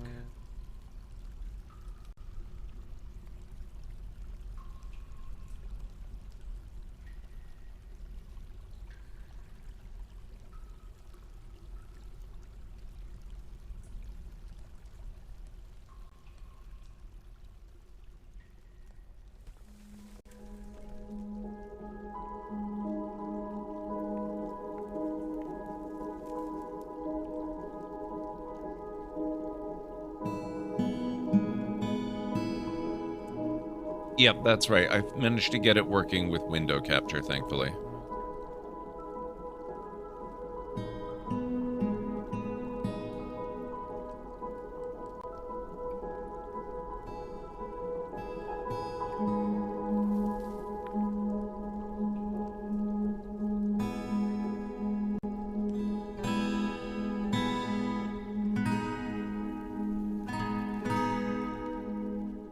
So far it's all good.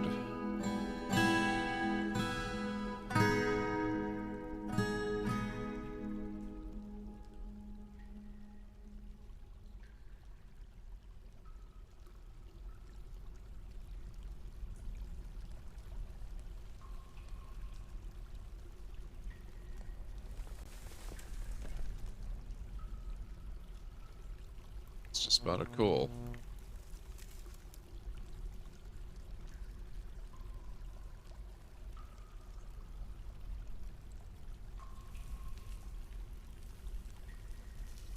Just when I thought I had tapped out the seam.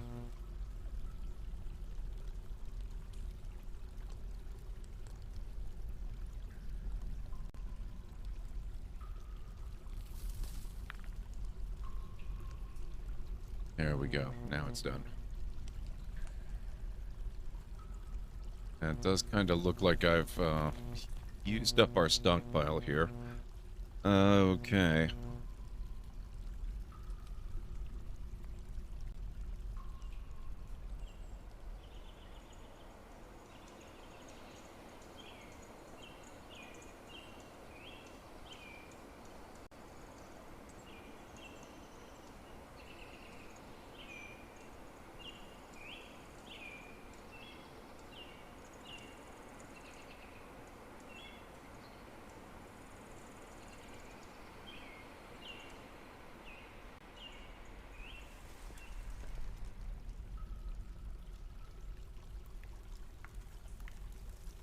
Now, the unfortunate thing is, let's take a look at that cavern again.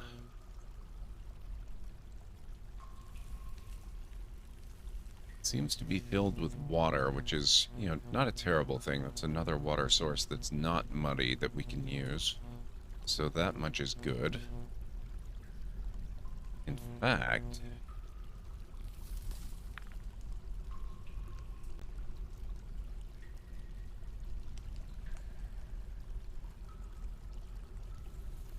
go over to and down to from the stairs at this level, -5.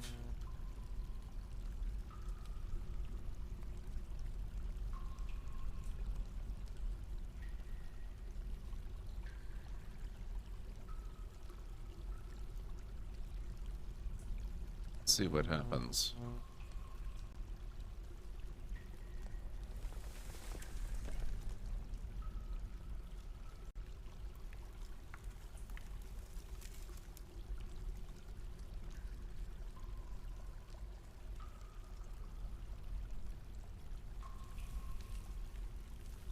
Perfect.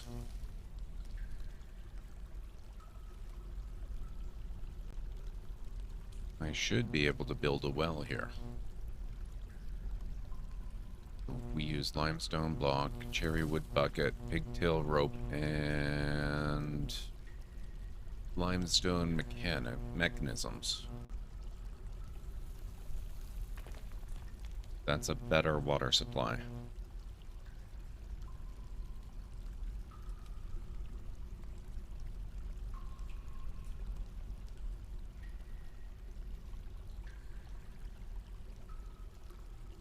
And that should give us cleaner water than the muddy stuff that we get from the original well.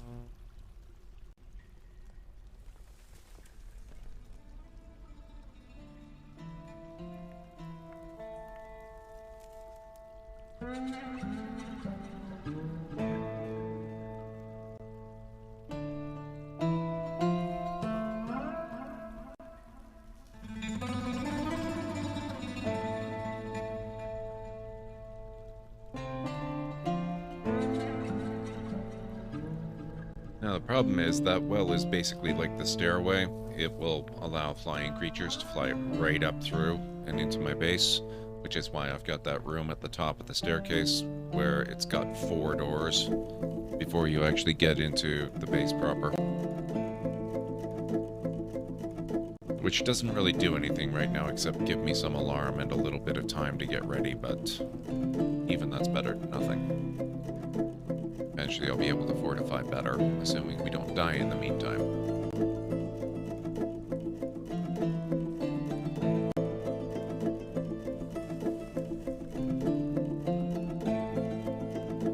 There we are.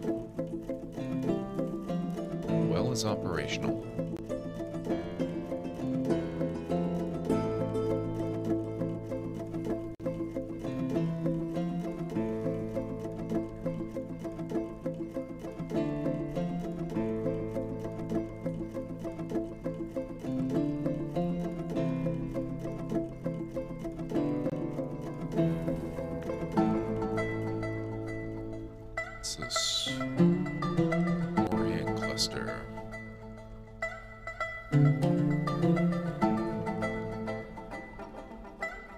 Hey, Mad, how's it going?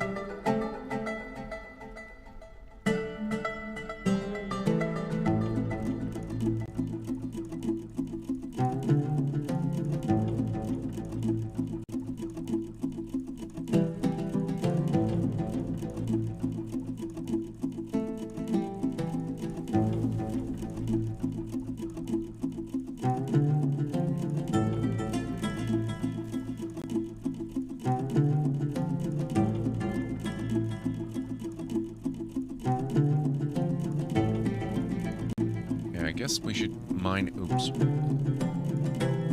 out anything of value here. So we want all the bitumen coal.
Another really big coal seam, actually, which is kind of good, but at the same time, let's have a look at our workshops here. Is there something?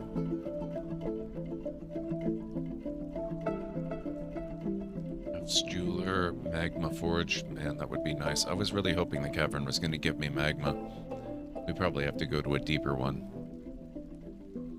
Metalsmith, screw press.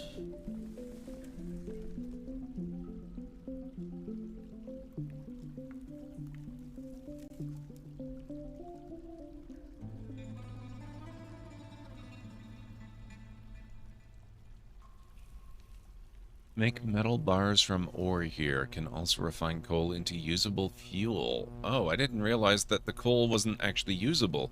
I guess we have to have a smelter then.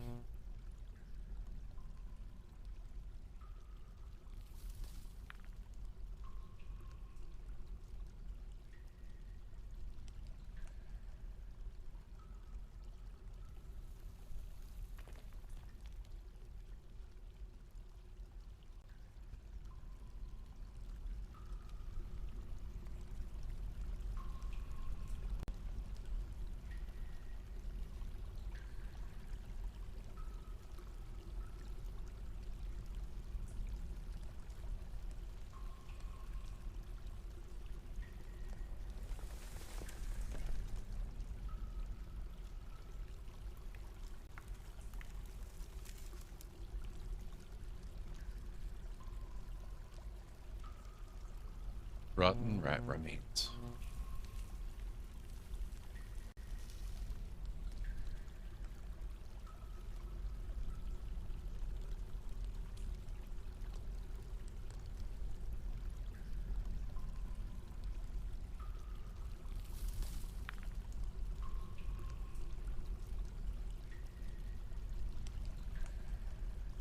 Okay, I think we're gonna carve out another storeroom. Just gonna go above this wall. Right there.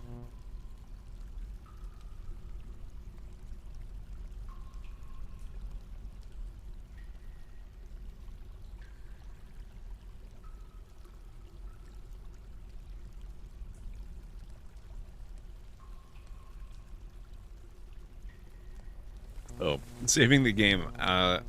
This is actually going to take a little bit of time. More than you might expect. And we have ads starting soon. So that's great.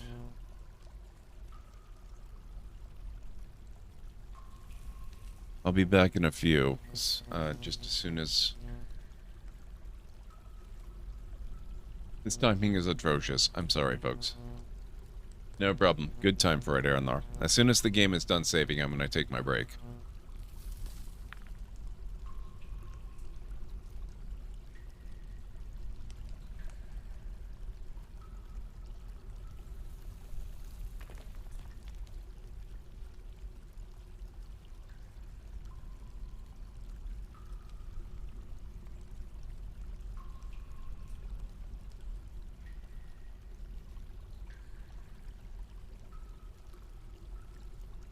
Like I said, it takes a bit more time than you might imagine. Okay.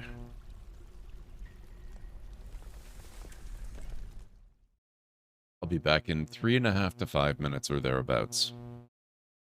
Hopefully, I can just kind of circle around the island here, because I need a boat to get to the neighboring island anyway, which I think is close enough that you can use these smaller ones.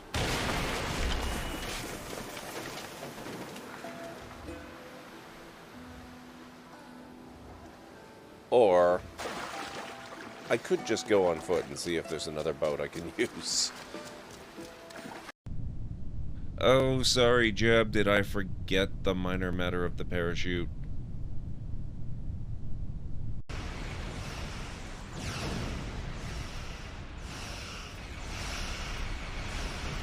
Hey, can you guys hang on there for just half a second? I have to scan this thing. You don't mind, right? No, it's not gonna let me. That's annoying. Priorities, game. Priorities.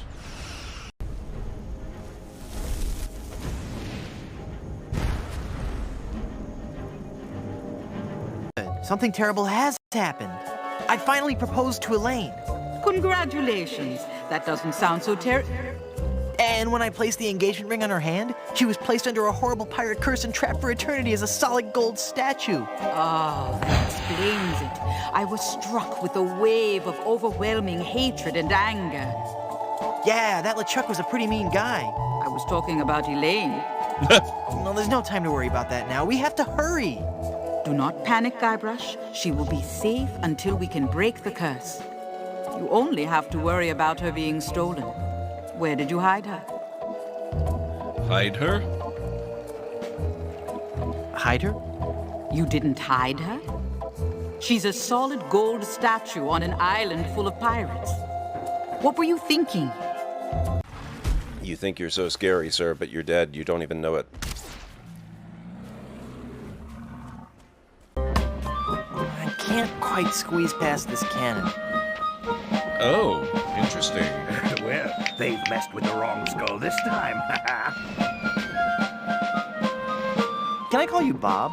You may call me Murray. I am a powerful demonic force. I am the harbinger of your doom, and the forces of darkness will applaud me as I stride through the gates of hell, carrying your head on a pike. Stride?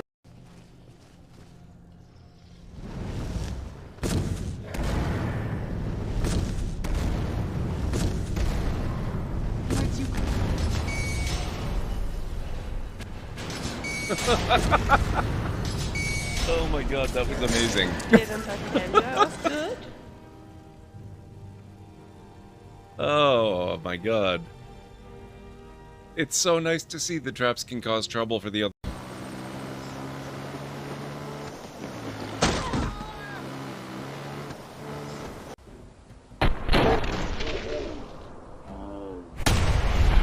Oh, she's not dead. Interesting.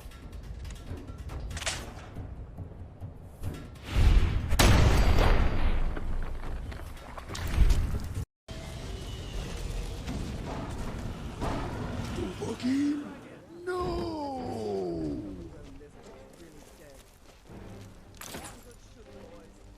Investigate the dragon. Are you a sorcerer from the college? I am, but this is really not the time, sir. Well, except I'm not actually from the college yet.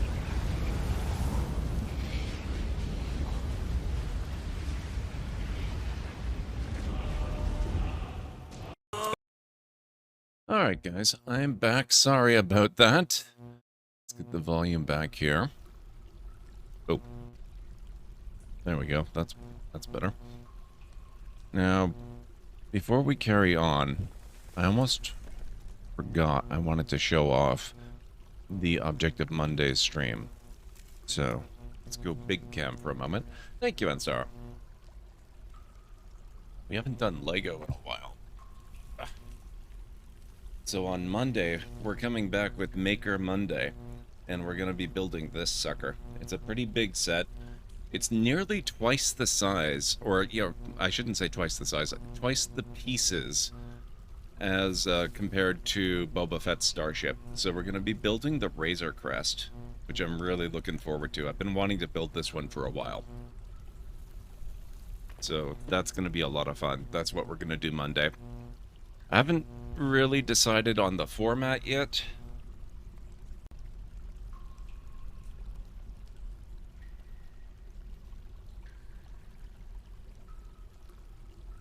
We'll probably do something similar to what we did with that build, where we'll take a certain amount of time at the start of each stream and work on it, and then switch to whatever else we're going to play. But because that one is close to double the number of pieces, I think Boba Fett's starship was just a little shy of 600 pieces, and that one's around 1,100 pieces. It's probably going to take a lot longer to build the Razor Crest, I would expect. So I don't know if we'll do, like when we did Boba Fett's starship, I think I did about an hour of building before we switched over to gaming for each stream, and then I did that 4 times to build the entire thing. So basically it was like an hour or so per bag of bricks, if I recall. Maybe we'll end up doing pretty much the same thing again if they've got it divided up into bags. I haven't actually opened that yet, so we'll just do a bag at a time, and it'll probably take a couple of weeks to get through the entire build. But we'll see. We might end up doing that. And that's probably going to put me in the mood. I'm expecting it's going to put me in the mood to play some more Star Wars, Lego Star Wars, The Skywalker Saga. Especially because I did pick up Character Pack 2, so I've got all the stuff from all the different Star Wars properties, like the Andor series and Star Wars Rebels and Clone Wars and all of that stuff. So there's lots of extra content and things like that. Plus, we never did go and you know, explore all of those new capital ships that we unlocked, that I can unlock, now that we're not constrained with the fundraising, the charity fundraising that we were doing last time.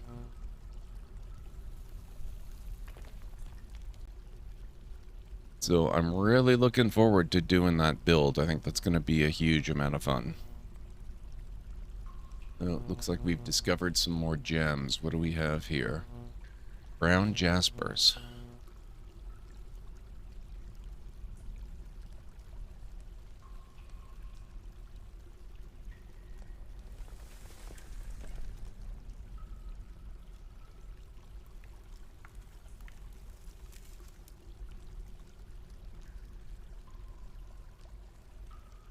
Oh, we have a smelter. Requires fuel. Everything requires fuel, which means I think we're going to need another workbench as well. Or workshop, rather. We are going to require a wood furnace. If I may have your attention for a moment, a multi-year subscriber has just resubbed again. Allow me to welcome you back. Renamar, how are you doing? It's good to see you. I was just telling Chad about how on Monday, we're going to be returning Maker Monday to its roots, and we're going to be starting a brand new LEGO Star Wars build. I'm going to be building the Razor Crest from The Mandalorian. I hope you're doing well, Renamar. It's good to see you, and thank you so much for frickin' 66 months, speaking of Star Wars.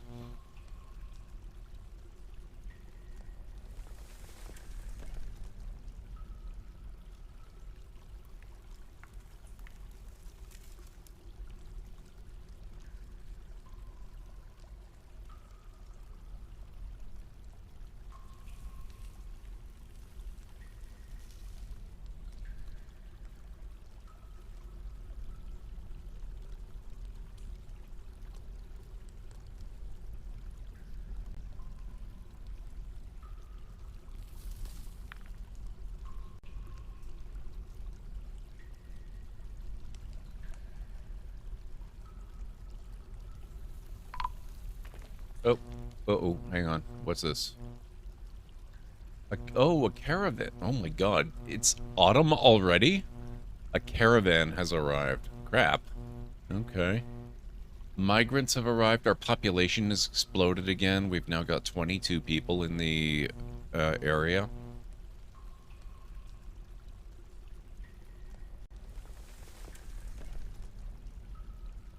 I've struck all kinds of stuff. Cut gems has been completed. Wooden barrel has been completed. Autumn has come. Zephyrin Zestim has created a masterpiece goblin cap barrel.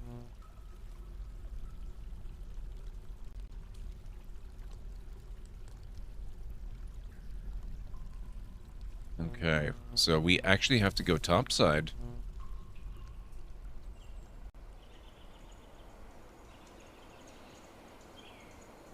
Oh.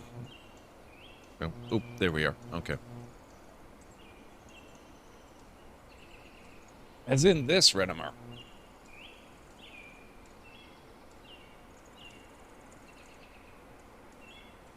Both, technically, if you want to get right down to it. But I have the actual Lego bricks.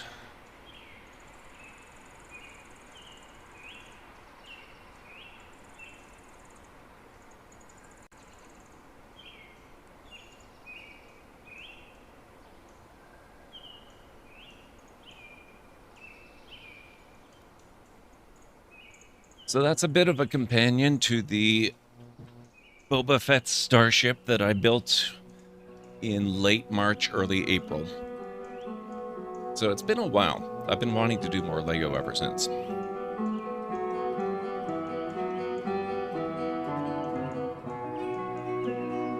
Okay, broker requested.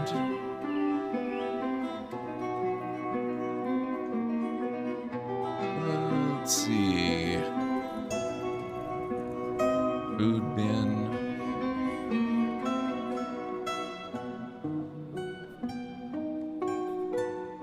Bar block. Clothing.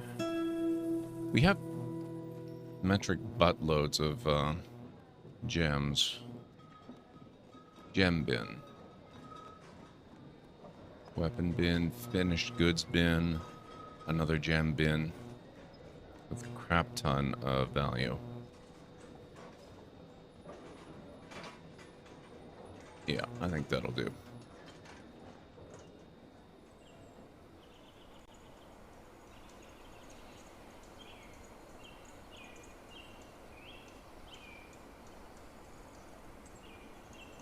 I don't know what you're talking about. Oh, no. Boba Fett starship.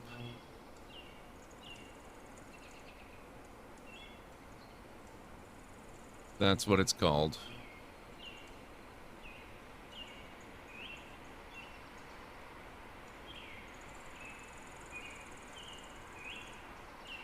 Okay. My apologies, but we're still unloading. We'll be ready soon. Alright. You do that in RimWorld. Okay, let's see what they have.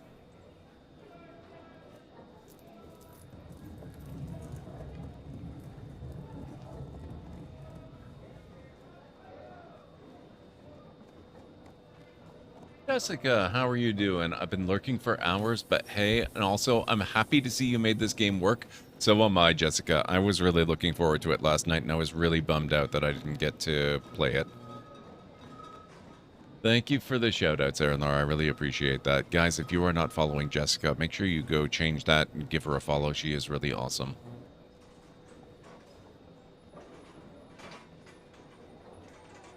Dwarven Ale Barrel, Goblin Cap. Ooh, a very nice iron mace.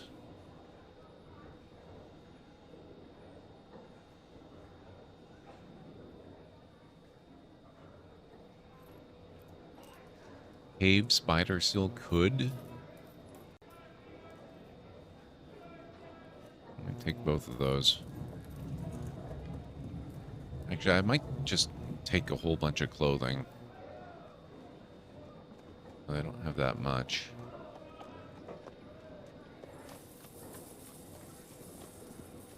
Beads bag.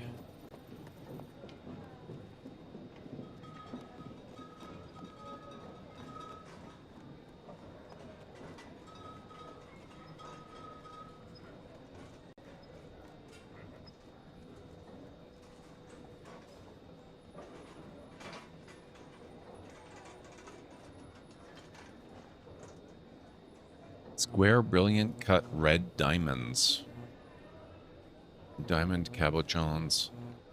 Cabocons. I have no idea how that's pronounced. I've never had to say that out loud before.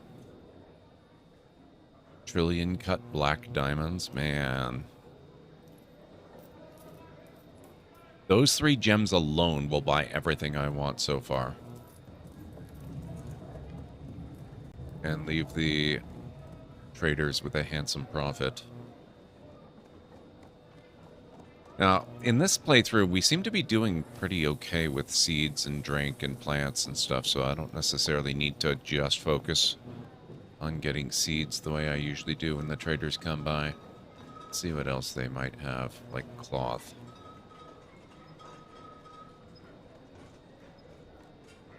And more cloth.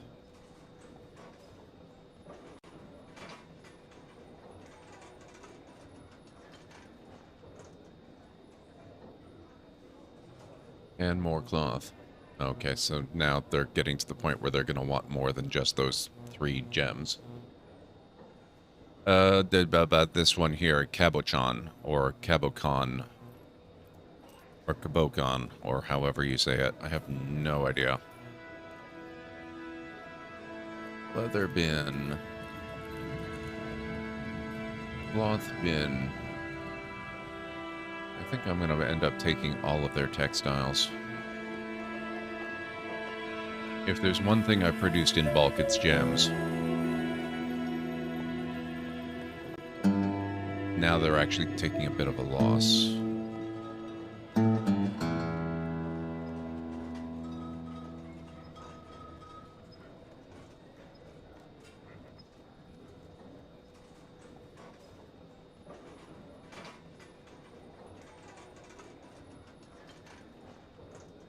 I'll take their anvils.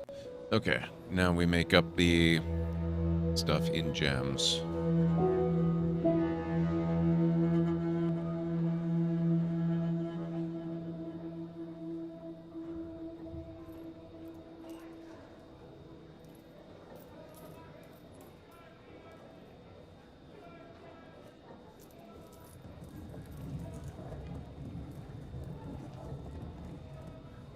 Okay, they're back to making a profit, but they want more profit than that for making this trip out here. They need to make it worth their while.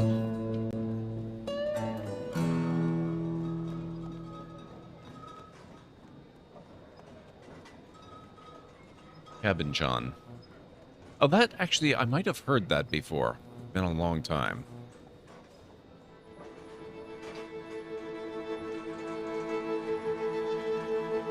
Man, they want a lot. But then, I guess I'm taking quite a lot too, so... it's okay.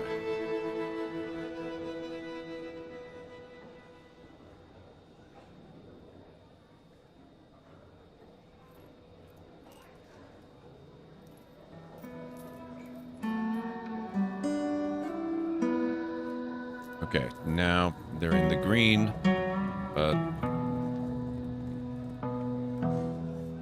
there.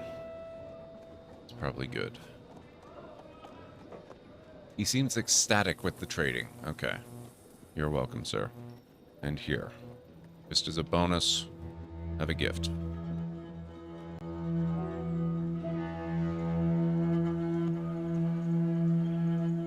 From Middle French caboche, head. Interesting. Okay. I am your liaison from the mountain homes. Let's discuss your situation. There is much to share. Information added to civilization/world info. That's an interesting point about this game that I have not yet explored at all. It stores all of the data of the world, including the history that it generates when you create the world, as XML files, which means you can go out there and you can get data browsers that will allow you to explore the history of your own world that you're playing in and read all about it and see all the notable figures and all of the deeds that they did and just all kinds of stuff. It's really crazy how detailed this game gets. Like, when I created this particular world that we're playing in right now, I think I generated the largest possible world with the longest time frame, so there are literally hundreds of years of history before I started playing in it.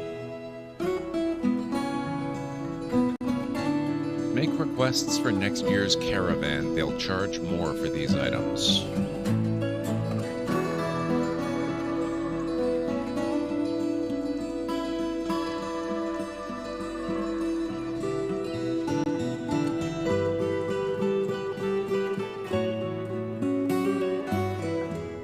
Plants and garden vegetables. Can I not just say, bring me this entire category?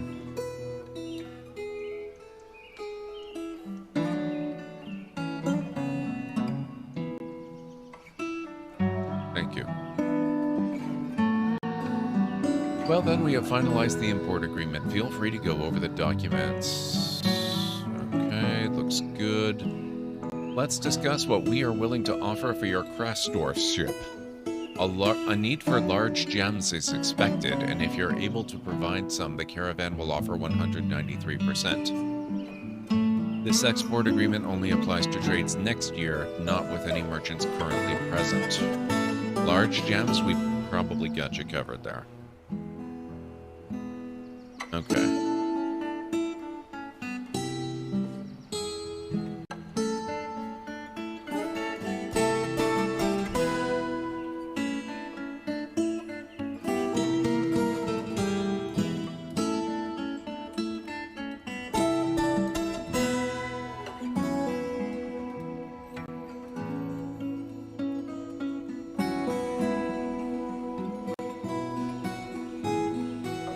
I like that it's even got the phases of the moon. Even if it's a little bit weird that it is a single moon that has phases similar to Earth's moon. Alert. Oh, that's just the caravan. We've arrived. Job item misplaced.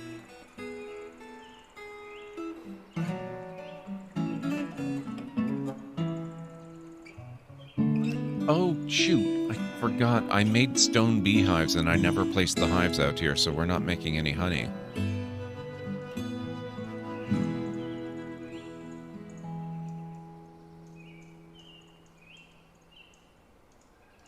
Wait, what do you mean needs hive? I made 2. Silly people. Did I not make 2?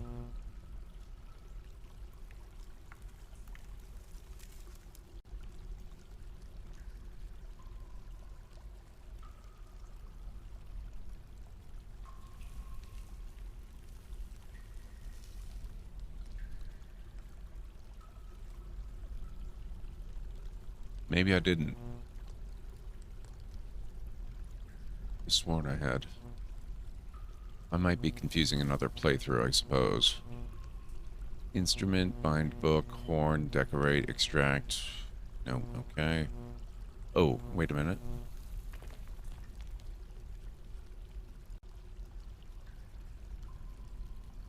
Hive.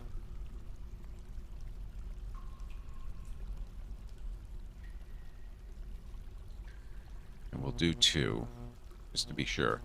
Oh, and this looks like it's finished construction. That's lignite, limestone, gypsum. Okay. So we need to create a new stockpile.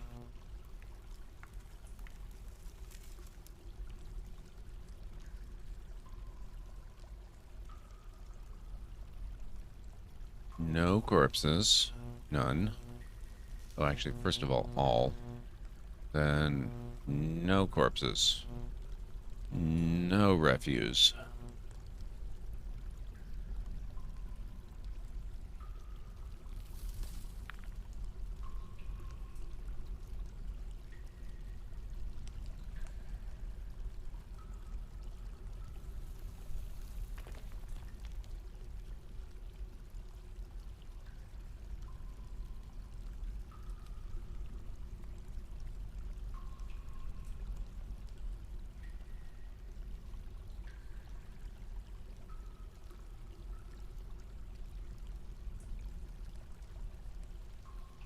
Oh god, okay, that's what it is. That's why the little ones keep going in. Because I did none over here, but I left some, so it's treating them as refuse. Crap. Is it?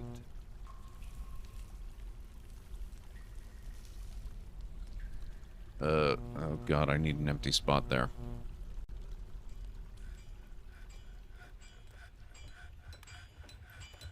You stockpile, thank you.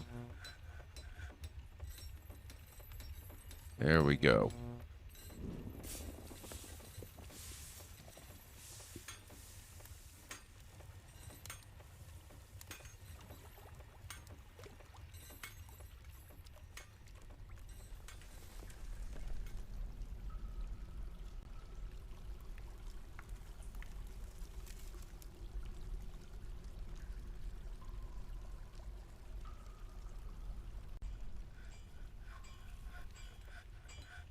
Now for this, we need to make some charcoal.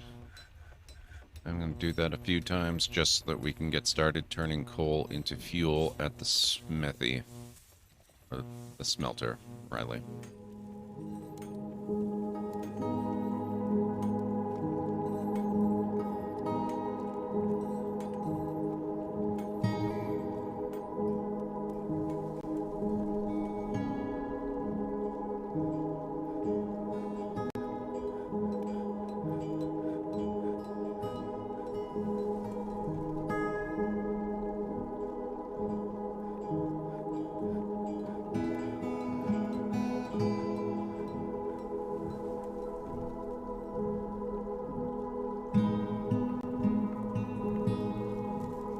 Man, they wasted no time on hauling up all this. It's the goblin cap logs. I guess that's something I need to research, unless you don't happen to know offhand, Aaron Lore. Can you plant and grow trees? Or are you stuck with what's available in the environment, and then if you run out and you're toast? Make wooden barrel has been completed. You have struck white opal.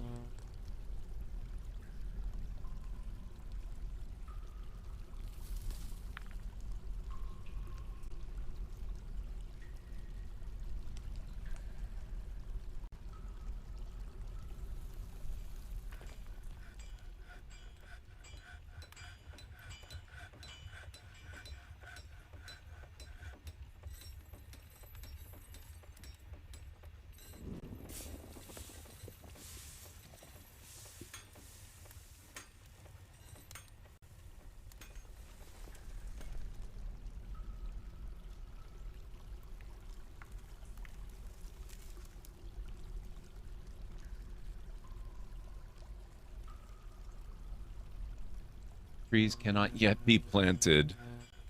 If it's taken the better part of 20 years, I'm not going to hold my breath.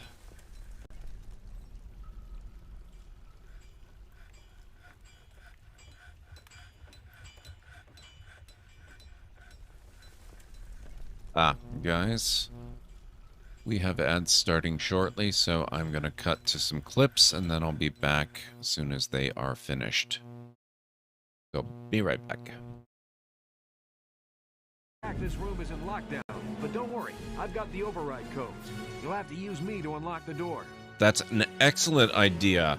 When you desperately need all troops available at your side, be sure to lock them in their rooms and force them to use an override that they may not know.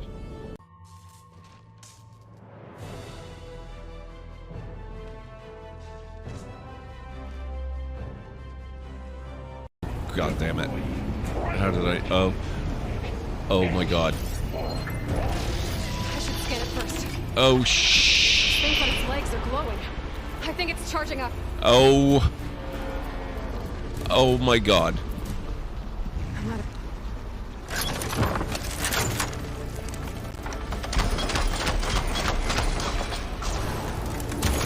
The attacks aren't doing much damage. Finished charging. It's covered in plasma.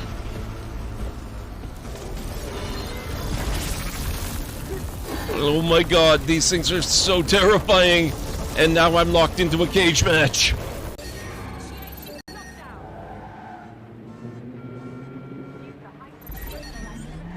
Auto drive now disabled. What?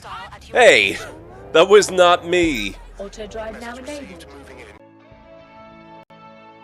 What's wrong with... Oh god. Oh,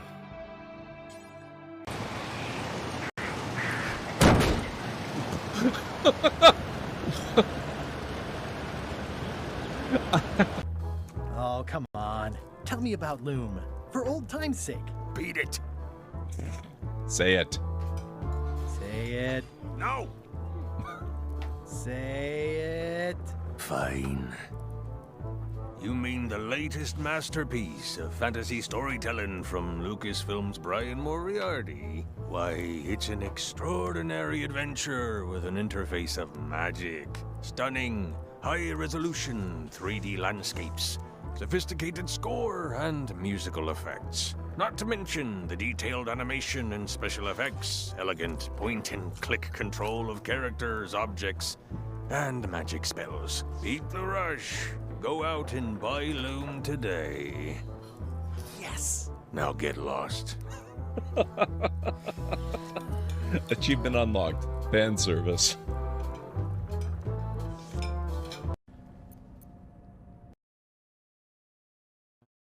I think that might be my favorite Monkey Island clip.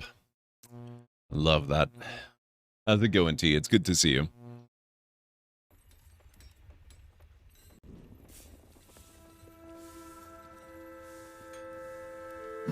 Okay, let's see here.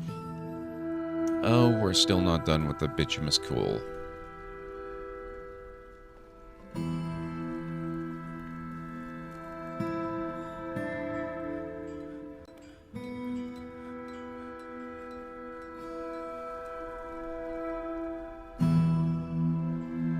What do we have here? We've struck white opal and alabaster.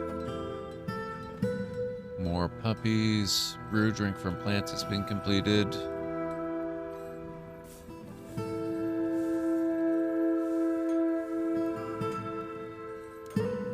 Migrants have arrived. We're up to 26 people. We need more rooms again.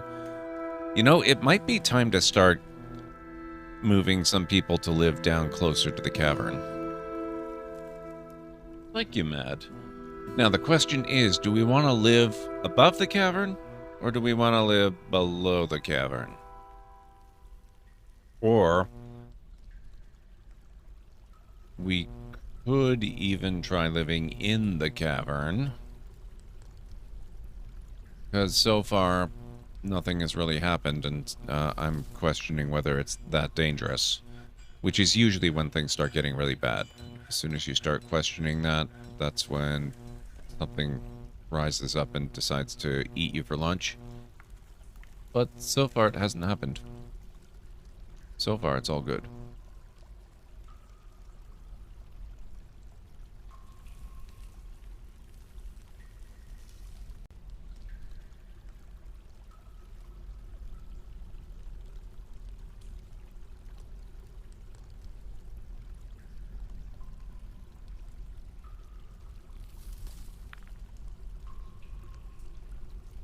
Well, I think the idea is gradually to work your way down, right? Because there's more and more valuable resources deeper down in the lower caverns.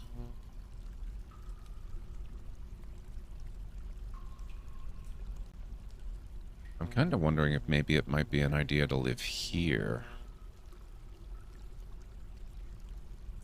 Easy access to water and potential farmland.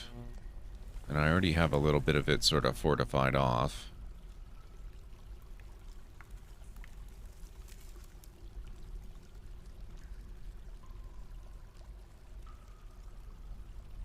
Thank you, Mad. If you're going to live below it, then new most should be below it. They form a shield. What do you mean by what forms a shield?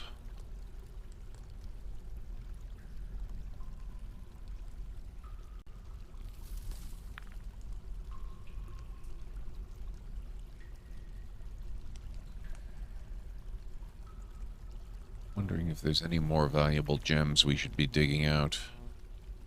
Obsidian. Oh, emerald. So that answer is yes. There's definitely good stuff down here.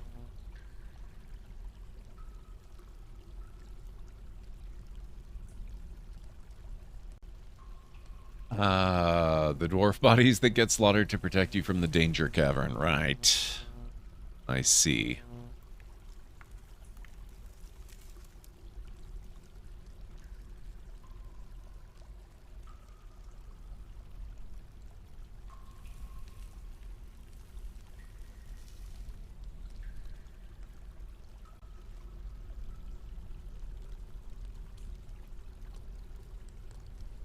Well, how many people do we have right now?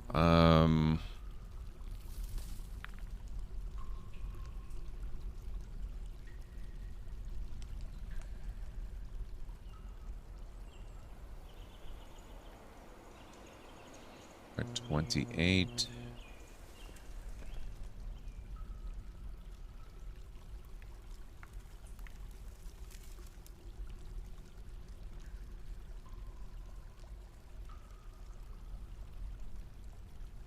Okay, 6 new people.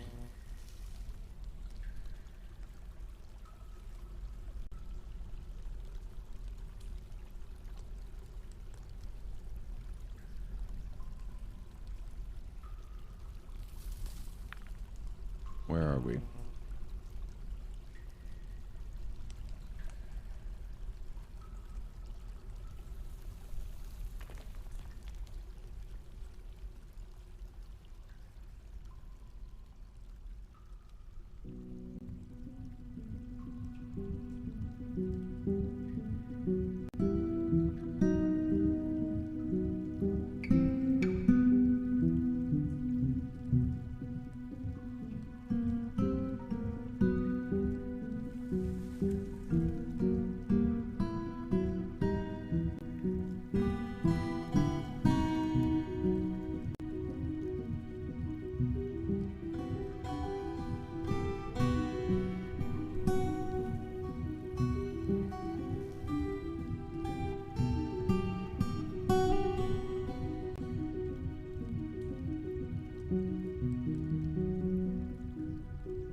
You can lock doors, however, I need to sleep. Enjoy the fun times. Thank you, Aranor.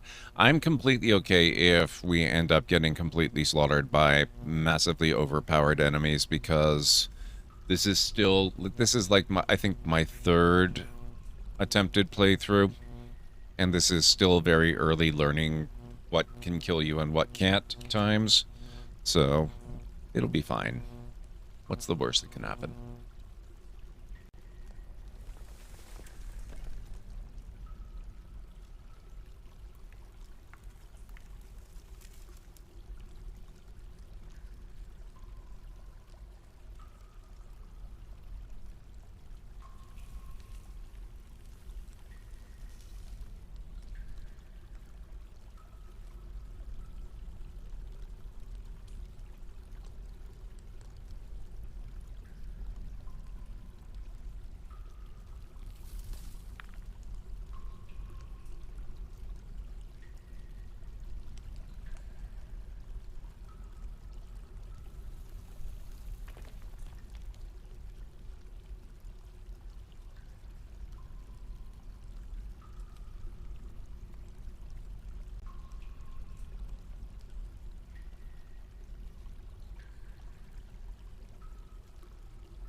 Oh, I just realized something. I forgot a fairly important workshop.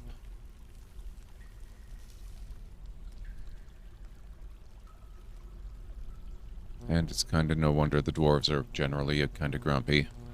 Where are we? Workshop, workshop, workshop, farming.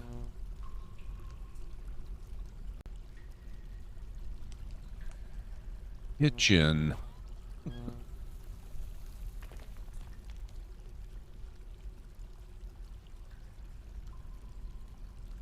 Make it out of quartzite. Quartzite kitchen.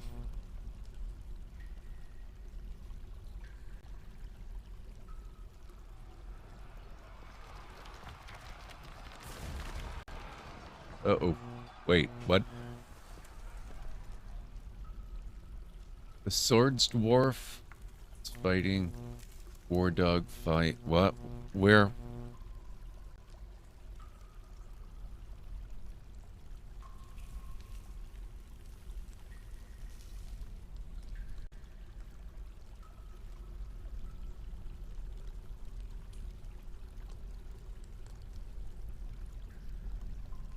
Who's fighting where? What? Where? Why? Why? What?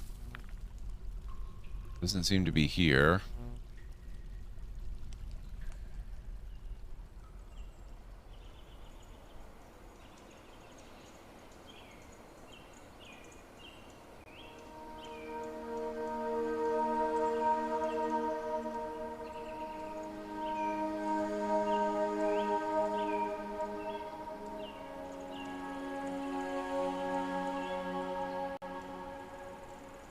Nothing going on here.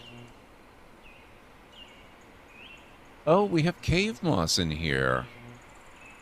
And young fungiwood? What? How did this happen?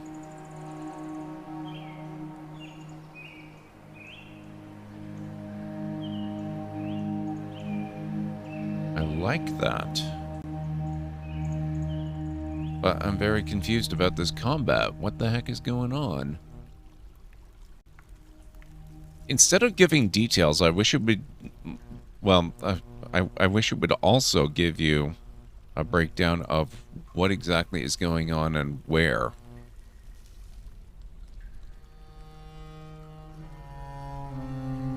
Playing Fallout 4 and it takes like 5 shots with my explosive shotgun to take down a super mutant now. What did you do to your poor shotgun?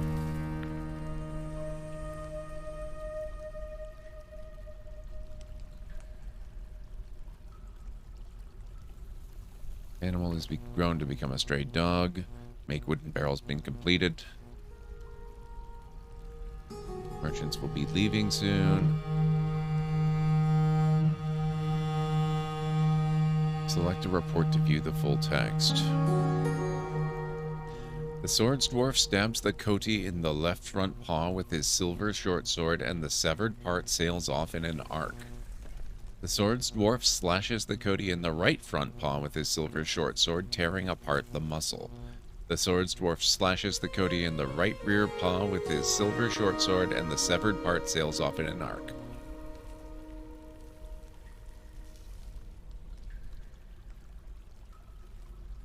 These mutants are just super spongy past level 100. See, the problem then is you need a better weapon. I suggest an explosive sniper rifle.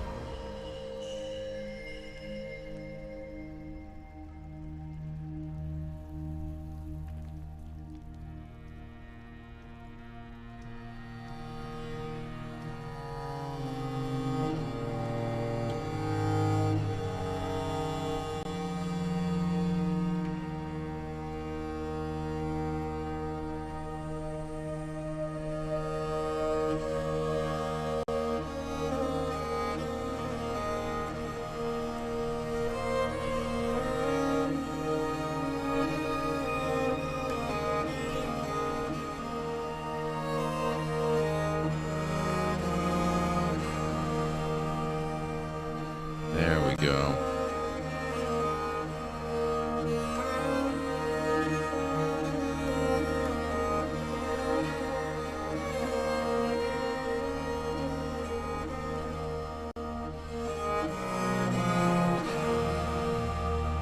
I'm out of not footwear.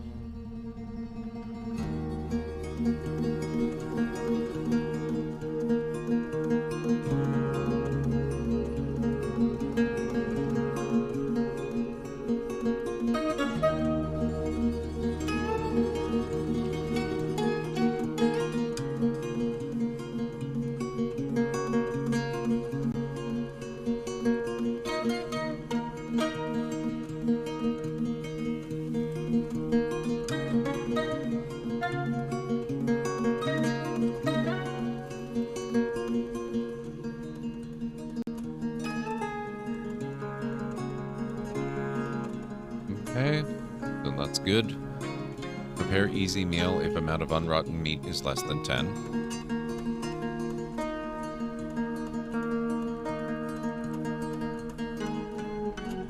Nope, not task.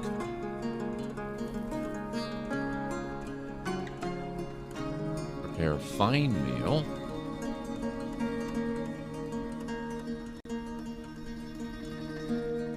Have a long-range assault rifle. It does nothing even with sneak multiplier. You need the right legendaries, though.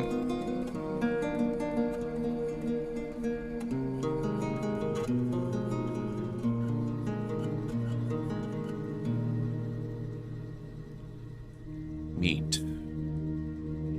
Unrotten.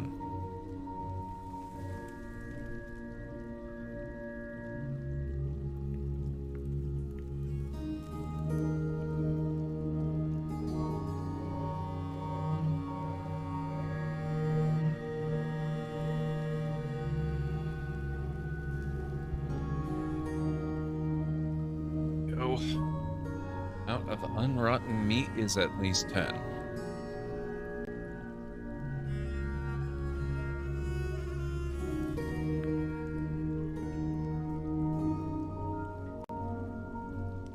Now, can we trigger something with fish, maybe?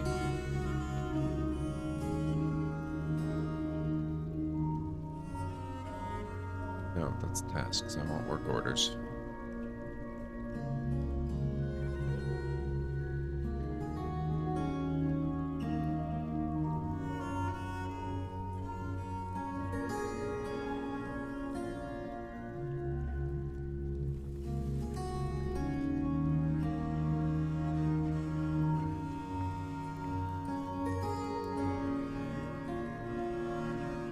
Oh my god, there's a lot of fish results.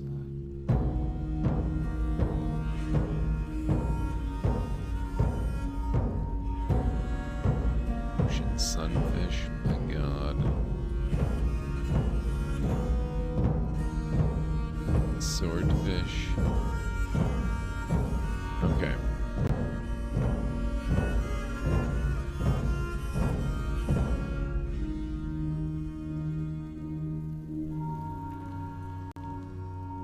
Yeah, I don't think that's going to work for general use, Bob. I don't think that's going to work for very well for general use. I might be mistaken, but I suspect probably not.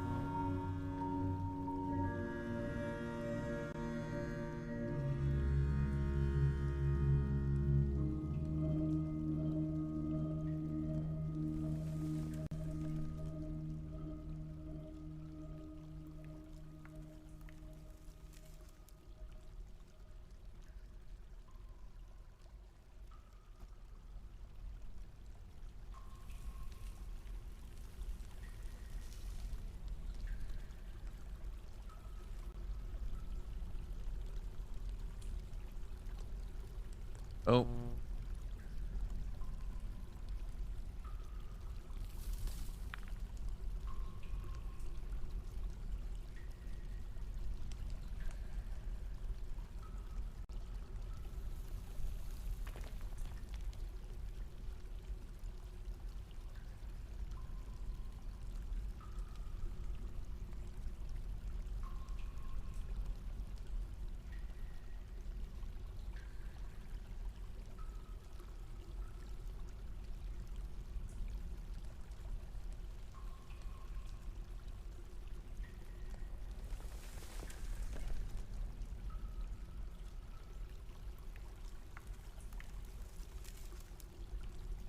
There we go.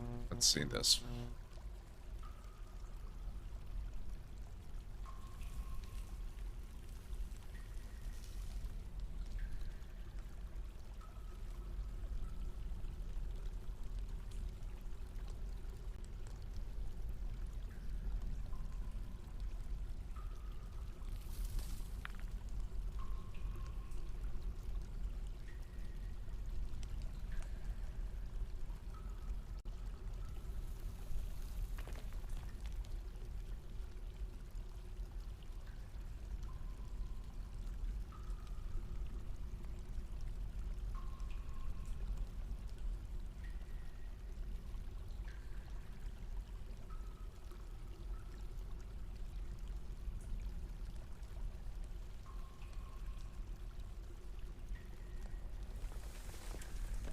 Count of doors is 0.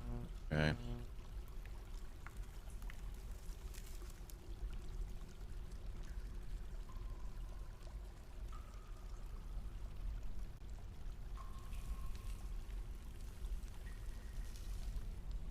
For how long, though, Bob? I'm not saying it wouldn't be effective. I'm saying it wouldn't be effective for long. You run out of that highly specialized ammo real fast. So for general use, maybe not so awesome. Maybe that's just me.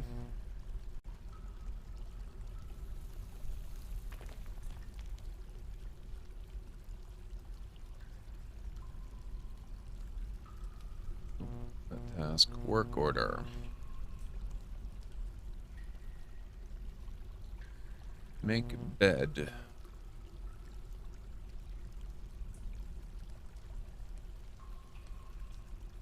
Amount of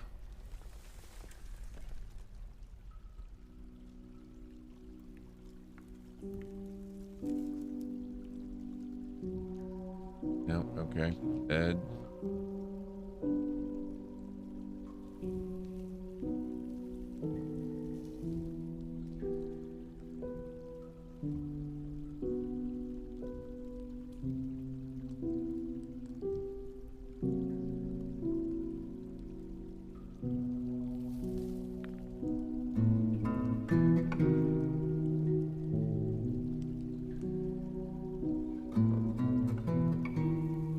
Oh, the no. No. Sorry, Bob. You play the way you want to play. There's nothing wrong with it. It's a single-player game. You do what you want to do, but I think glitches are kind of lame. I would not play with them myself. That's purely a me thing. I'm not going to hold it against anybody if they decide it's fine with them. That's okay.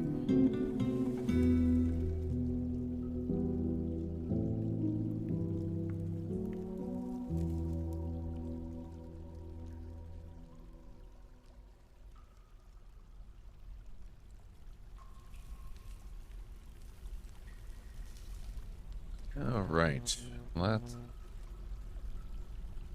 get about smoothing all this out.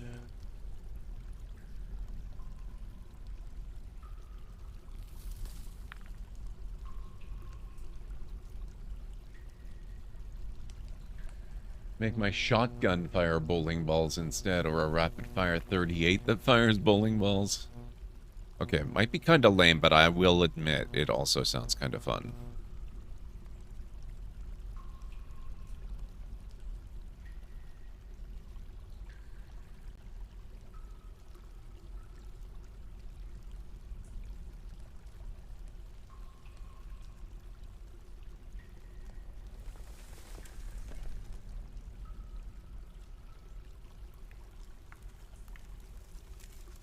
I guess it helps if I don't pause the game forever. I was going vanilla this playthrough, haven't even duped resources.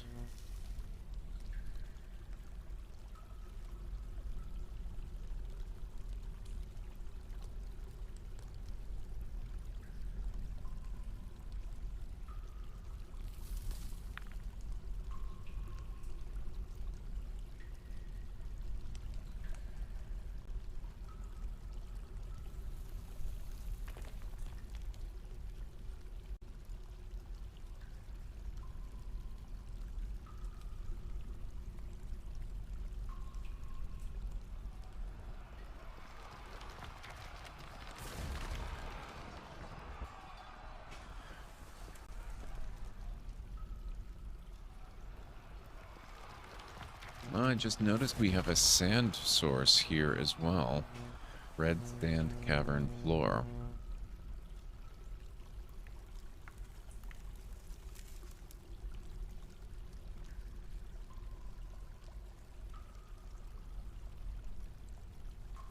We're not actually doing anything with sand yet, but that means we have a potential source of glass for crafting and windows and such.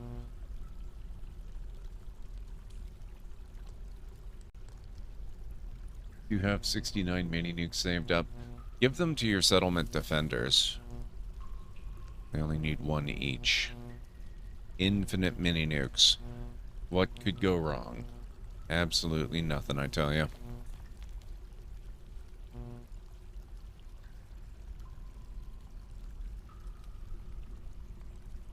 Goblin cap bed.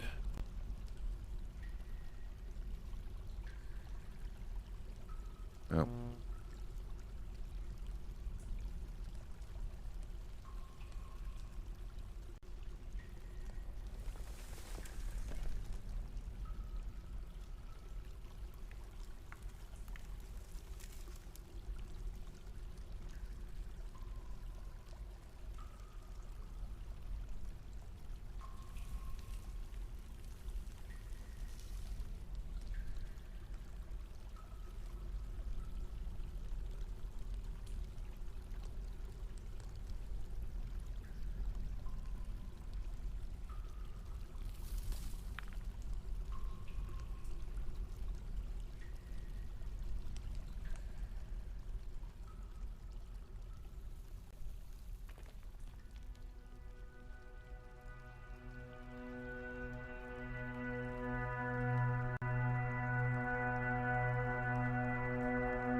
Okay, that's one new bedroom done.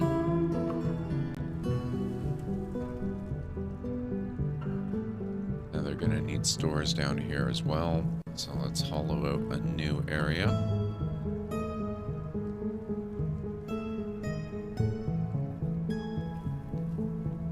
That up there. And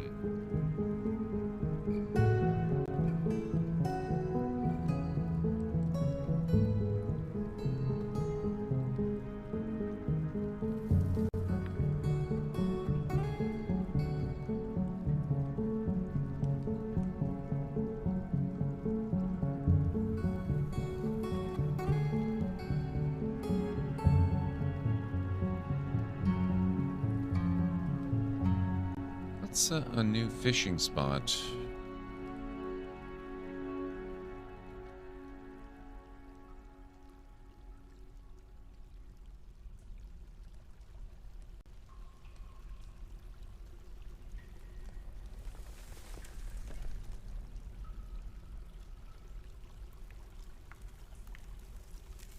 Oh, ads. Be right back. Break time. This room is in lockdown, but don't worry, I've got the override codes. You'll have to use me to unlock the door. That's an excellent idea. When you desperately need all troops available at your side, be sure to lock them in their rooms and force them to use an override that they may not know.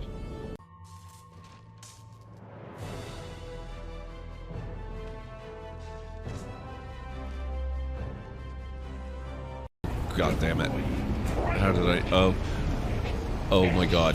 I should scan it first. Oh Things on its legs are glowing. I think it's charging up. Oh. Oh my god. I'm out of...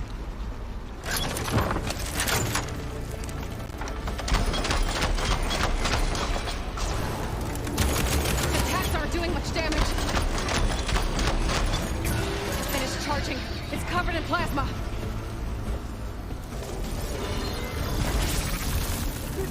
Oh my god, these things are so terrifying. And now I'm locked into a cage match.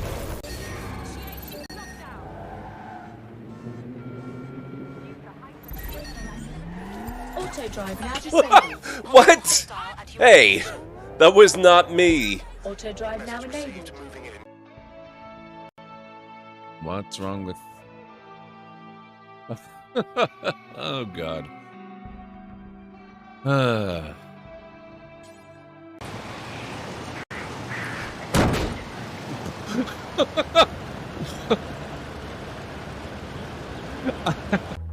Oh, come on. Tell me about Loom.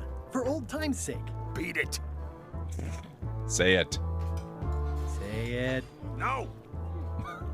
Say it. Fine. You mean the latest masterpiece of fantasy storytelling from Lucasfilm's Brian Moriarty? Why, it's an extraordinary adventure with an interface of magic, stunning, high-resolution 3D landscapes, sophisticated score, and musical effects. Not to mention the detailed animation and special effects, elegant point-and-click control of characters, objects, and magic spells. Beat the rush. Go out and buy Loom today. Yes! Now get lost. Achievement unlocked. Fan service.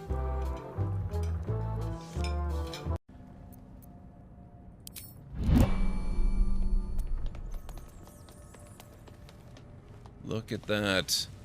Holy crap, it looks so nice.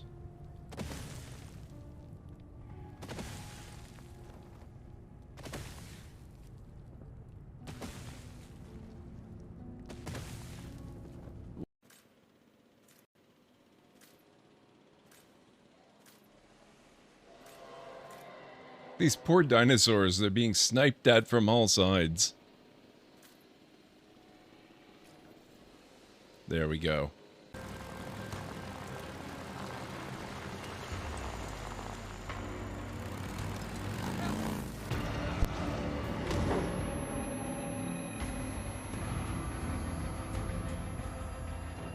The hell?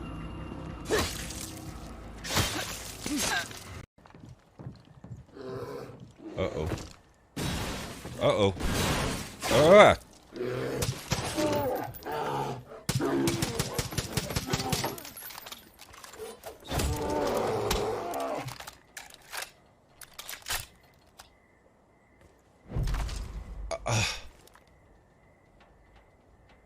I can't believe I killed it.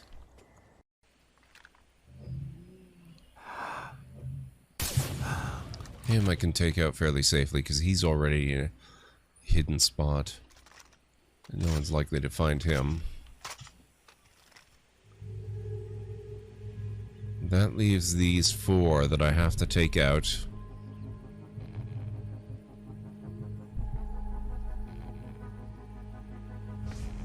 Before any of them can sound an alarm. Let's go to your place. Okay. But finish your trials first. Okay, I'm back. Sorry about that. I noticed very, very quick that we were right at the time when the ads were gonna play, so I had to move fast. Sorry about that. Thank you, Ansar.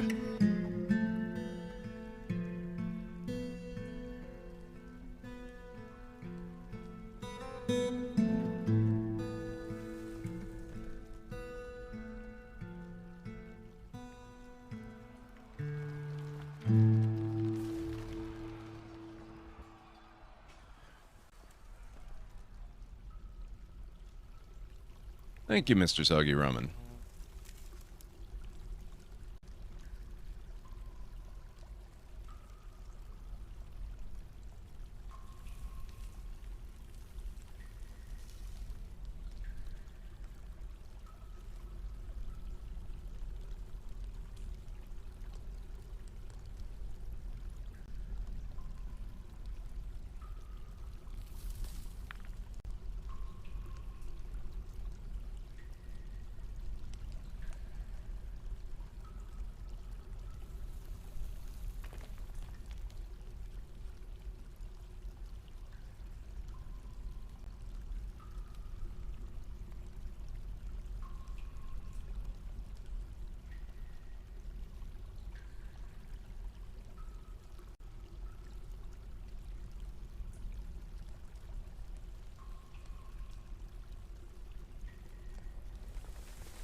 Let's see if they've completed any more furniture. Another bed, perhaps. A door, by chance. Oh, we've got a few.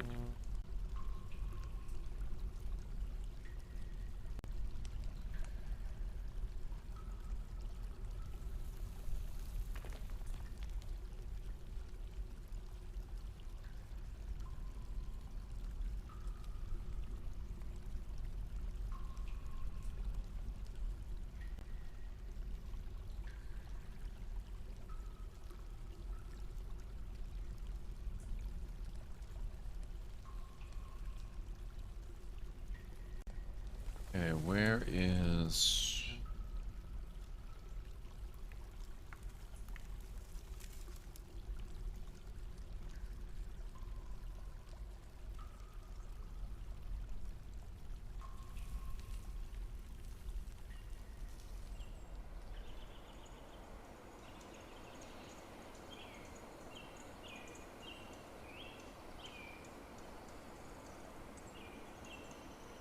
Okay, so he's actually fishing in the overworld.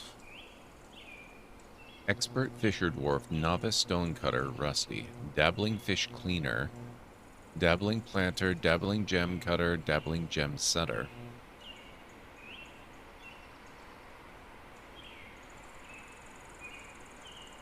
She has a great sense of empathy and an iron will, but she has a little difficulty with words, poor focus, little natural inclination towards music, poor creativity, and a really bad memory. She is truly fulfilled by assisting those in need after a new romance in 252. She lives an orderly life, organized and neat. She presents herself modestly and frowns on any flashy accoutrements. She has a greedy streak. She is somewhat quarrelsome, and she is bothered by this since she values friendship. She has an active sense of humor. She likes to take it easy. She is curious and eager to learn. She isn't given to flights of fancy. She needs alcohol to get through the working day. She likes working outdoors. Okay, so maybe that's why she's out here instead of down in the new fishing spot. And grumbles only mildly at inclement weather. She doesn't really care about anything anymore. Wow.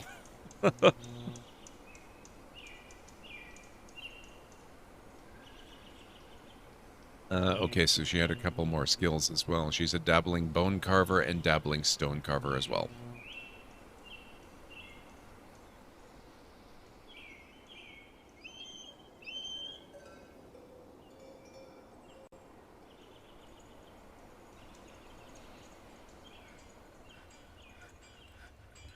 Holy beds! What the heck? Why are they making 1,000,000 beds? I mean, that's kind of handy, honestly. We need a lot of beds at the moment, but still.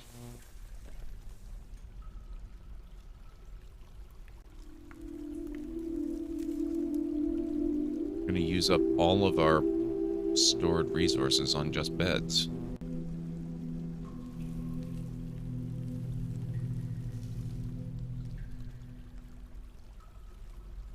I wonder if maybe I set up that work order a bit wrong.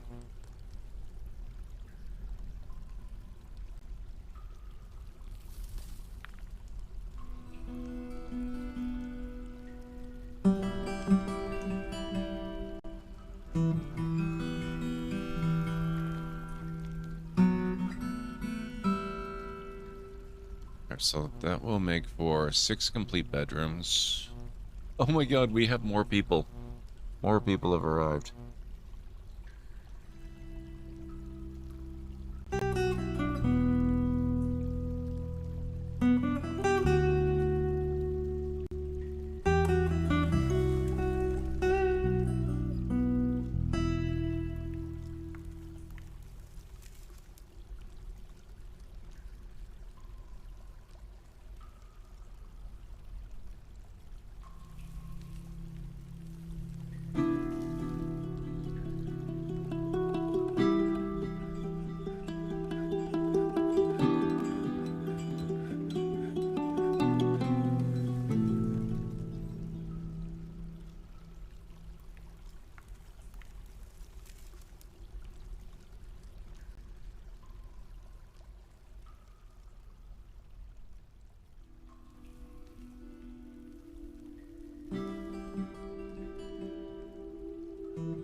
got here? That's cobaltite. Okay, so nothing we need to mine out specifically.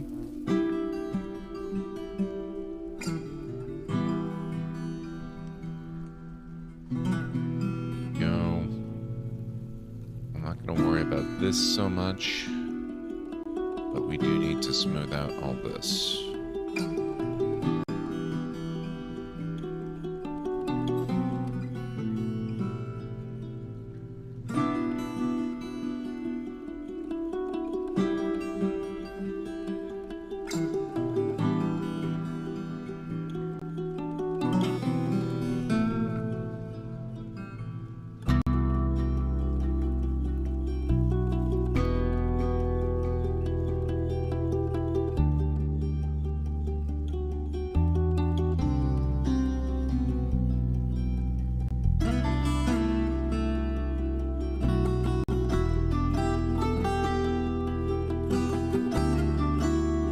It's not flickering, that's because it's the subject of a command that was active.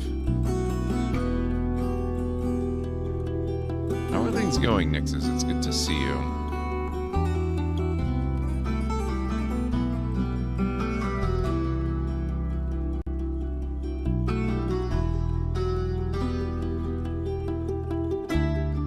No corpses, none. No refuse, none, none.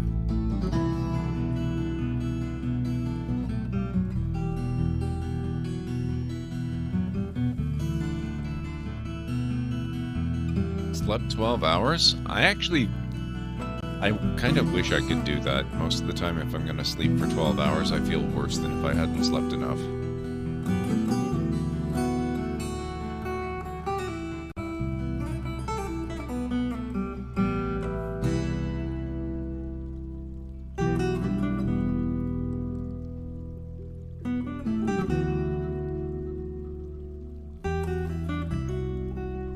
Uh-oh, what is this? Giant mole. Hired. I can relate.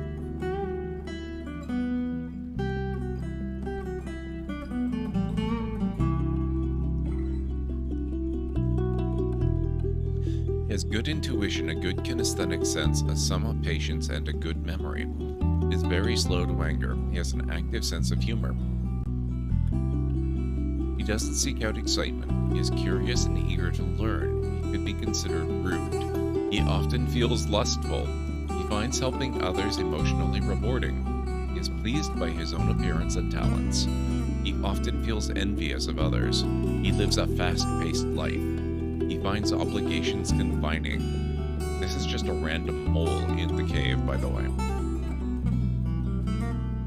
He didn't feel anything while in conflict. No friendships. Low stamina.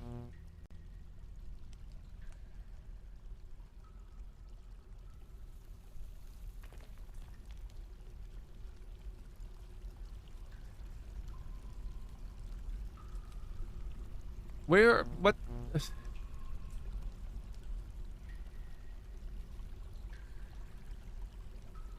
It's helpful that we have such deep insight on the entire personality of this mole. Know thy enemy. No worries, Nixes. Go do what you gotta do. He just walked right into my base. He's gonna make his way up here, I know it.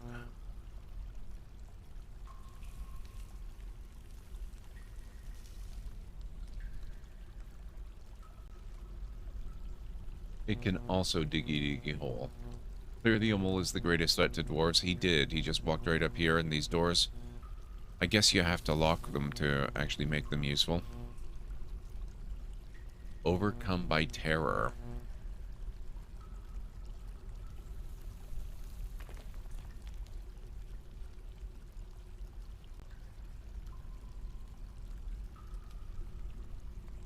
Somebody is fighting.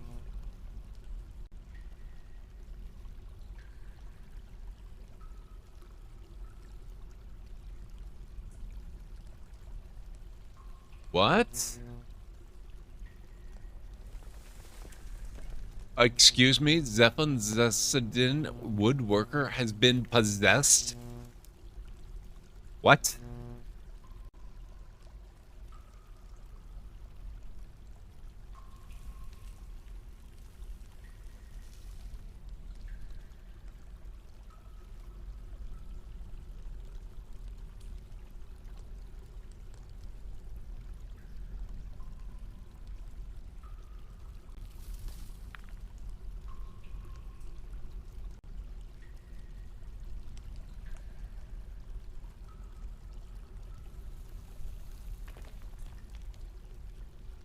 This is the work of the mole somehow. It must be. I've suspected for a while now we might have a mole in the colony on Stara. Now we know for sure. Maybe a cursed piece of art. Those are kind of a meme. The description sounded kind of like a cult leader.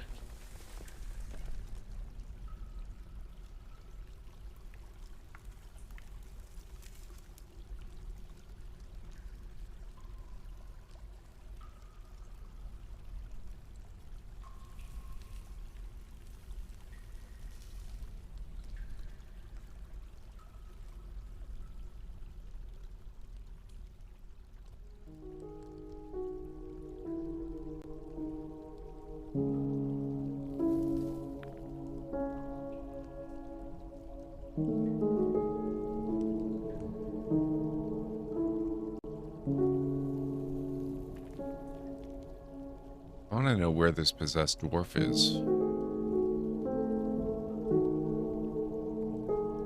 How do I look at my population?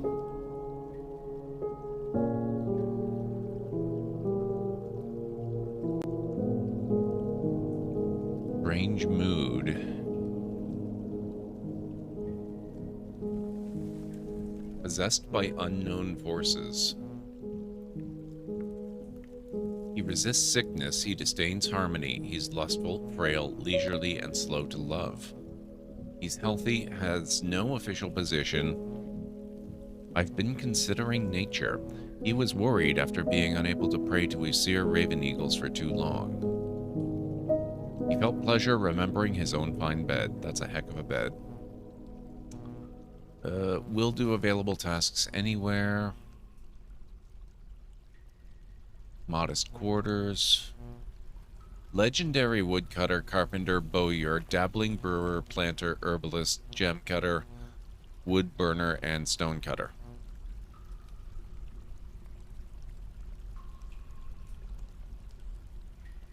He has the ability to focus and an ability to read emotions fairly well, but he has bad intuition and a poor kinesthetic sense, which probably explains why he got possessed.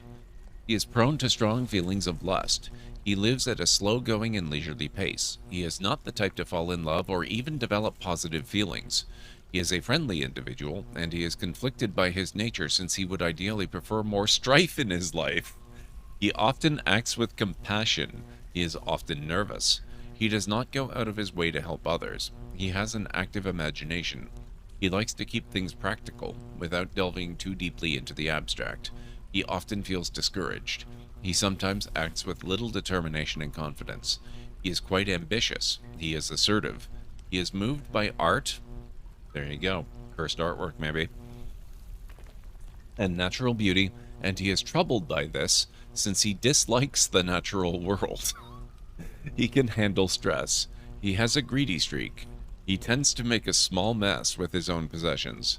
He needs alcohol to get through the working day. This seems to be a common thread for all dwarves. They need alcohol to get through the day. Luckily, we seem to have the drink situation well in hand. We've got lots of plants and it keeps increasing, and we've got lots and lots of drink as well, and plenty of seeds. So far at least, things are looking pretty good. Except for this whole possessed by unknown forces deal, which is frankly pretty concerning.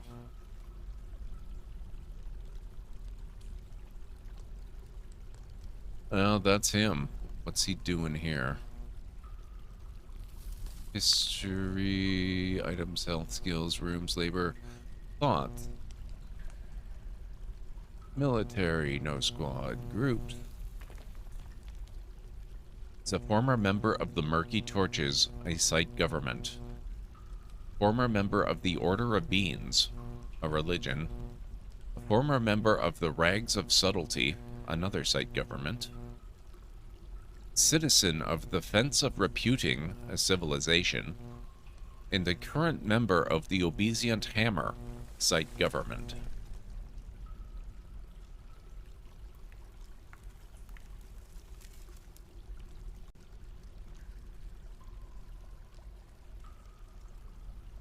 Okay, I'm dying of curiosity. I need to look this up. Dwarf Fortress possessed.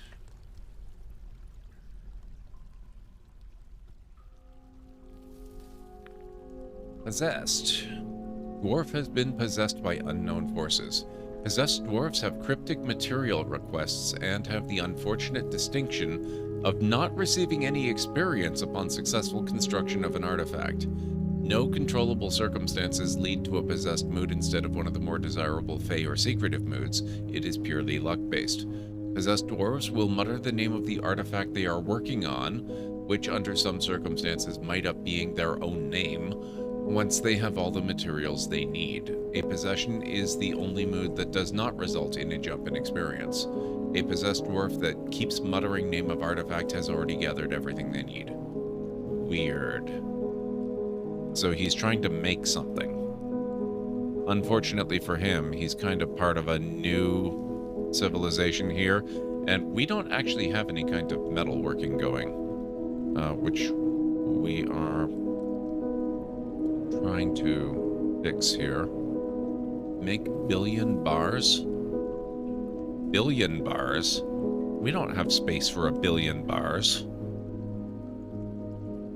Make coke from bituminous coal. Make coke. Oh, you can use lignite too. Interesting. Okay, let's do work orders. We are going to make coke from bituminous coal, or bituminous ore, which sounds terrible. It's probably going to taste like crap.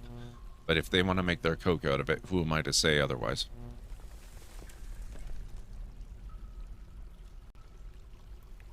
Items.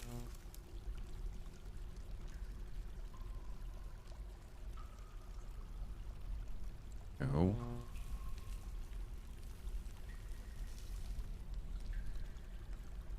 Add some rum, it'll be fine. Well, they are dwarves. It'll probably be very fine for them, I would think.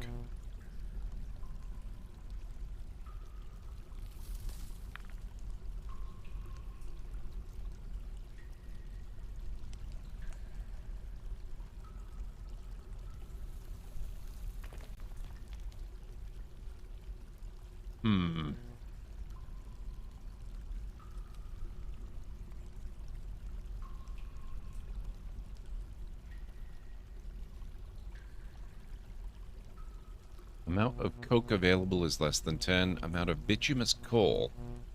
But is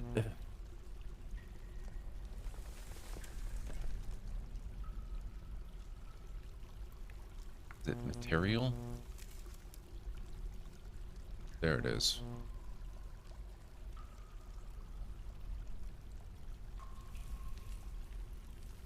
Greater than 0 bituminous coal items.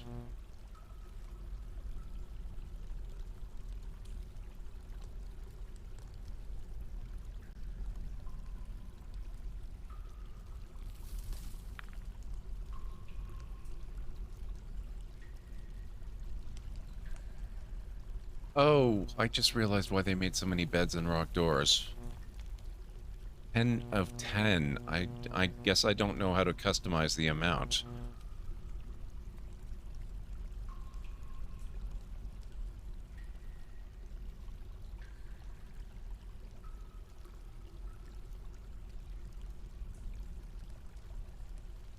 Greater than 0.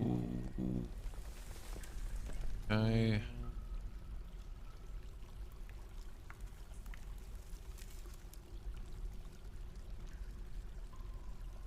Can I just say do it forever?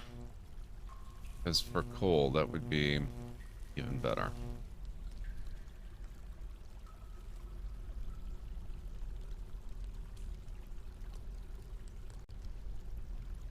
Let's do 100.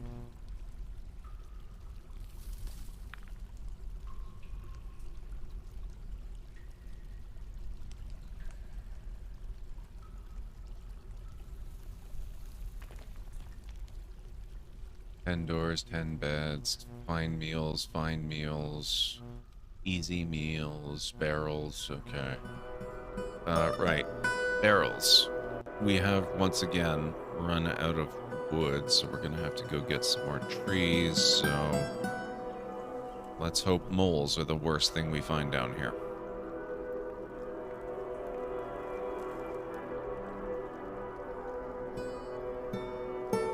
Here's where we live. Okay.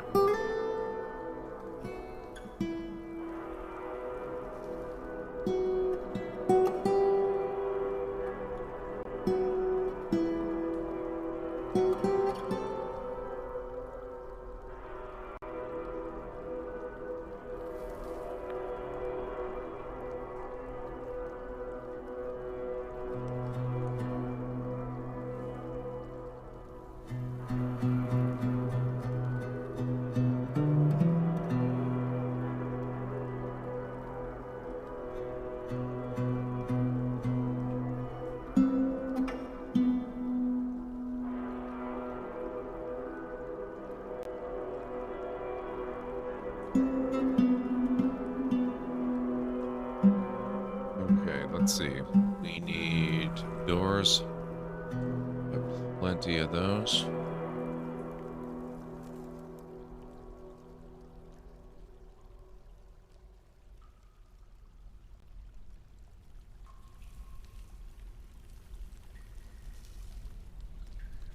Need beds. We're gonna need more than just the beds. I'm gonna have to set up another work order for some cabinetry.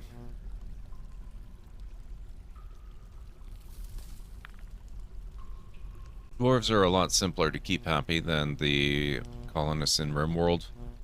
All they need's a bed, a place to stash their stuff, a little bit of privacy, and they're good. They don't care about having massive, expansive rooms. In fact, I could shrink these rooms down and just give them 2 by 2, and they'd probably be very happy with that.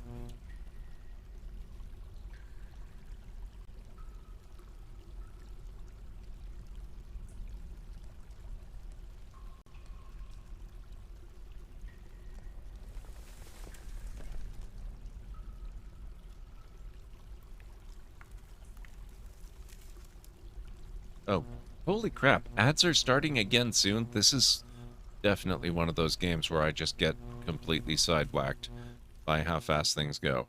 So I'm going to cut to some clips again, and I'll be right back. A closet with a closet? What the heck? Does this inn not have any rooms?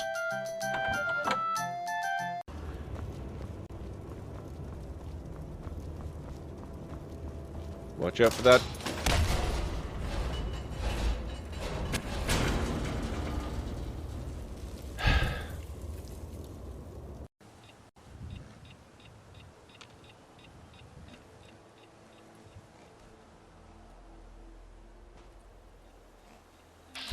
Nope.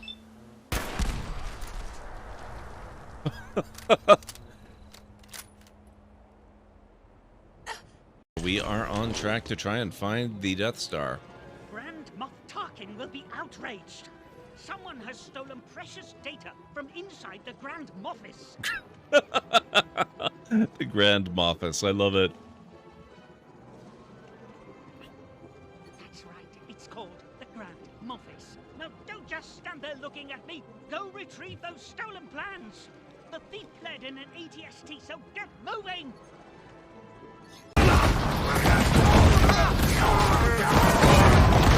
I'm not sure where that boat went. Ah.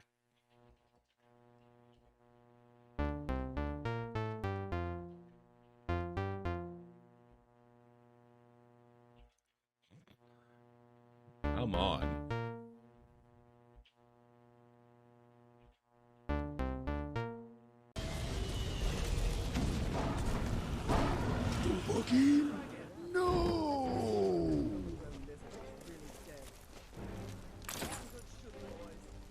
Investigate the dragon.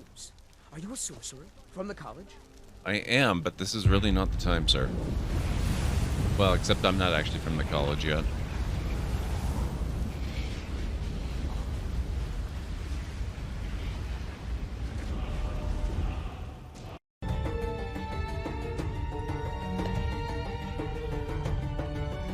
Whoa, that was a shot and a half. What? What happened there?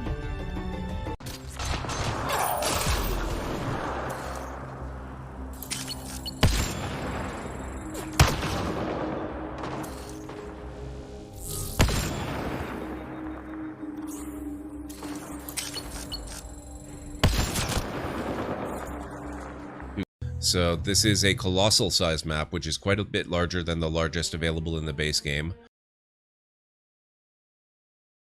Okay, there we go.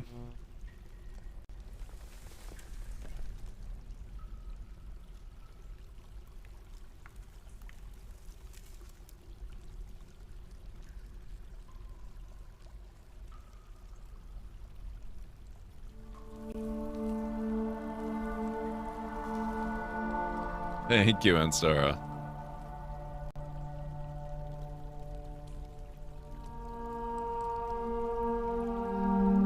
Now, I'm curious about these webs we see around here. Is there a way I can gather those? Cave spider silk web. See, that looks like something I should be able to harvest, and especially because I do know you can use spider silk to make stuff with in this game. So how do you get it?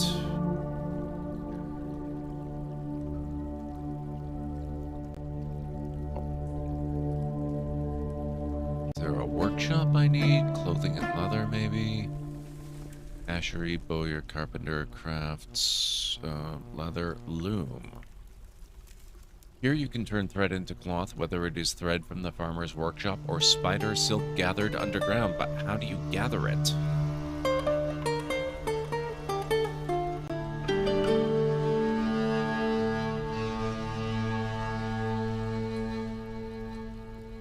This is what the wiki's for, I suppose.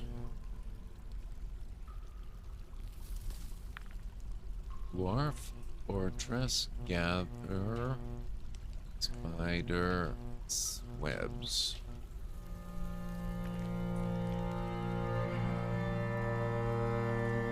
Webs are the source of silk, very often appear in caverns and occasionally appear on the surface. The web itself looks like a light gray gem and is most often labeled as being from cave spiders, giant cave spiders, phantom spiders in evil biomes, or Spider-Men on the surface.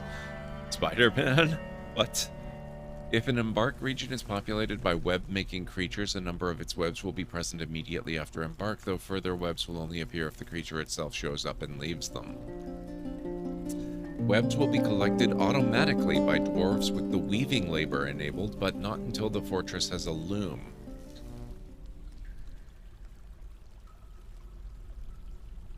There we go. There we go.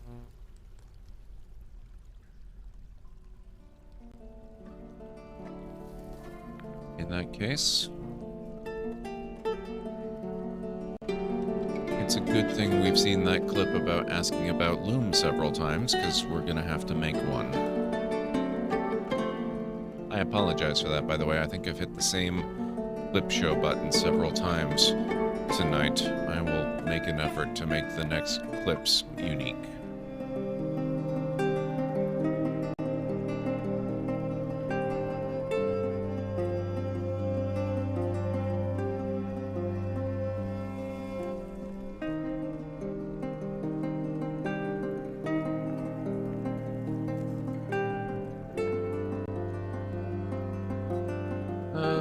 Let's do quartzite.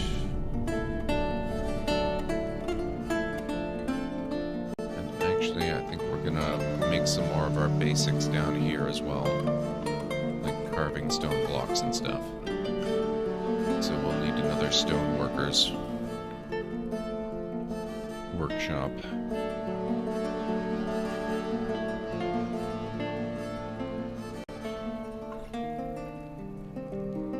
What is this stuff here? That is granite.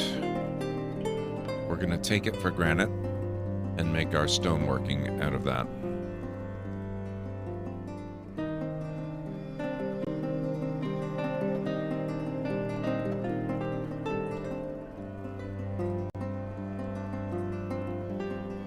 Collect webs. Excellent. Weave thread into cloth. But those look like tasks. We want work orders.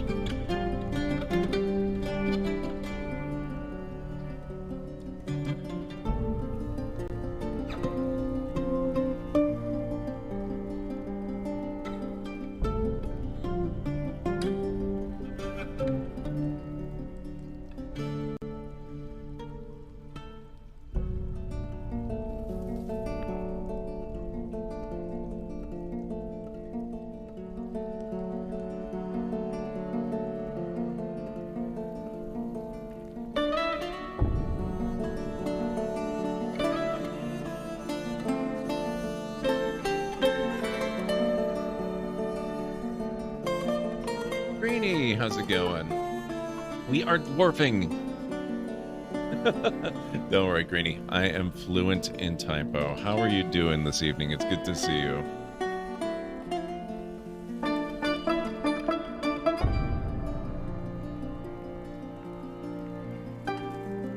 Oh, Greenie, by the way, since I have you here, I will show it off once more.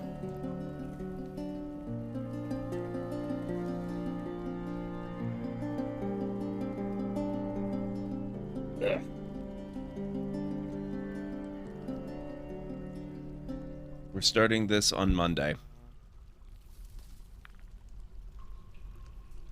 Trying to get the orientation right here. There we go. We're going to be building the Razor Crest.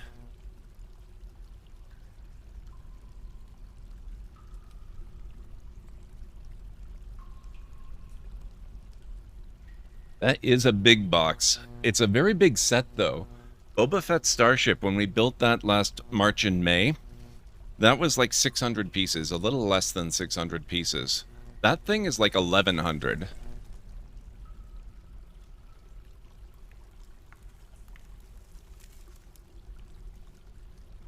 So that's probably going to take a week or two to make.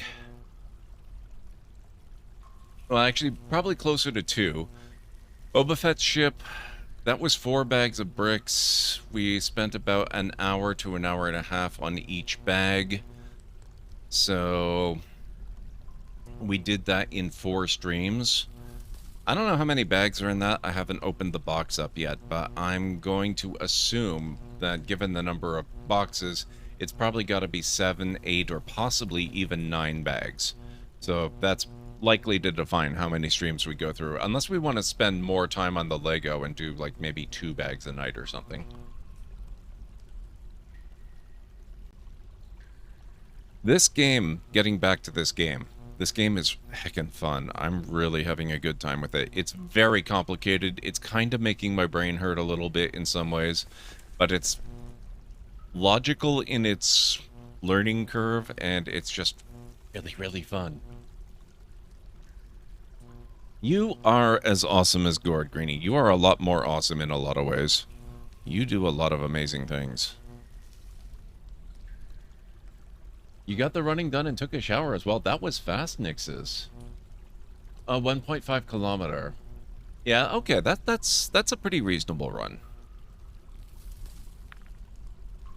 You absolutely are, Greenie. You absolutely are. Okay. Spider, no. Silk, no. What are we looking for here?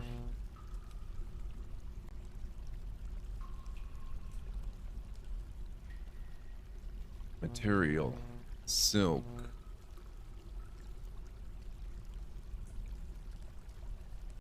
That's an awful lot of Forgotten Beast silk. Giant brown recluse spider silk. Oh god. Giant cave spider silk.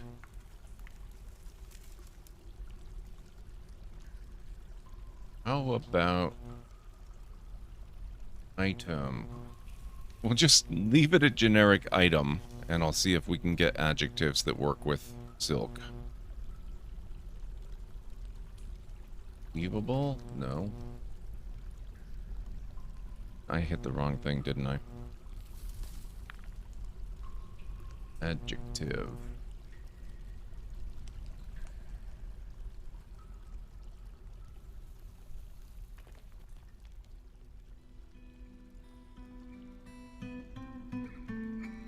Hair, wool items, I don't think that's silk.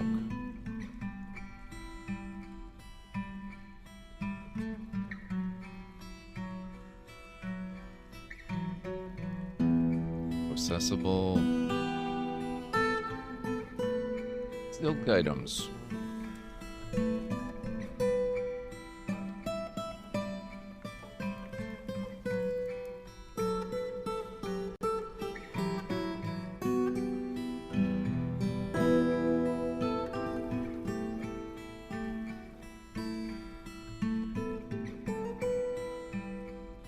Baldur's Gate 3 Minskin boost and ready. Yes, I can't wait for that to fully release.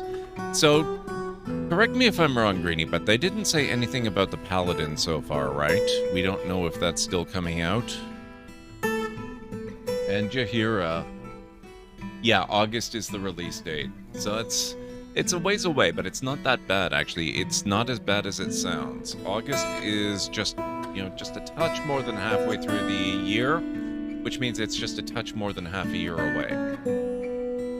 Totally gonna finally get back into it when it fully releases. Yes, I can't wait. That's gonna be so much fun. That is your month.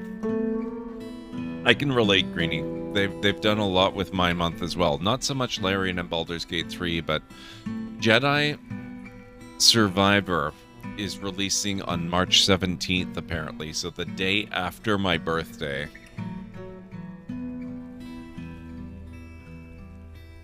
End stream for today soon? About an hour. Maybe slightly more than an hour, Nixes. Depends on how I'm feeling. Panel from Heck is next Thursday. Okay.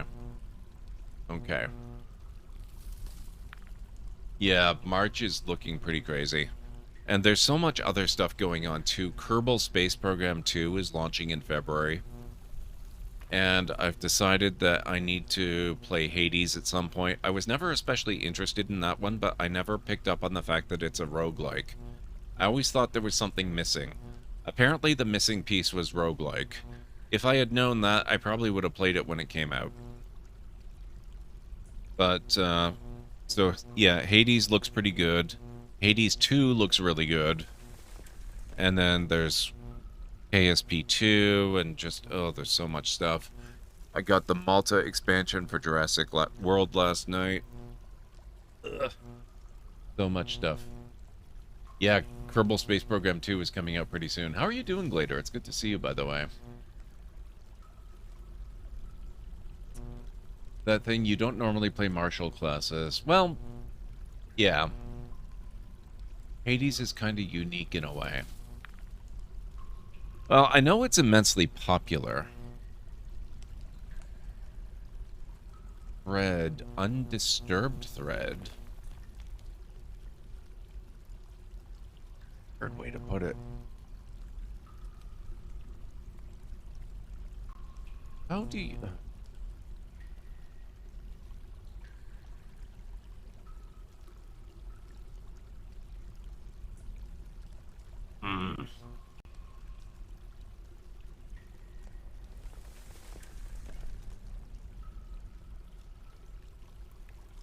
Sometimes this game, I just don't get it. I really don't.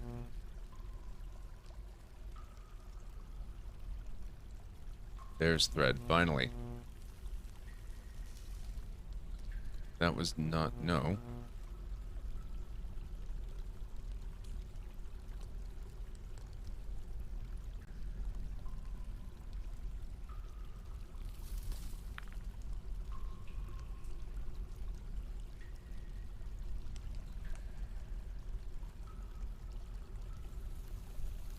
Oh, now I get it. Okay.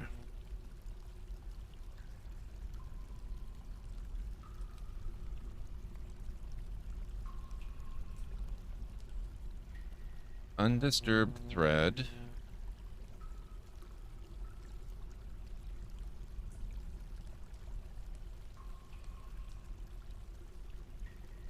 Greater than 0.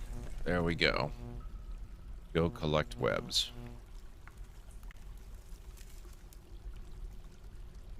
Oh, sorry guys. I'm loving Dwarf Fortress later. It's hard. There's a learning curve from hell, but it's really, really fun.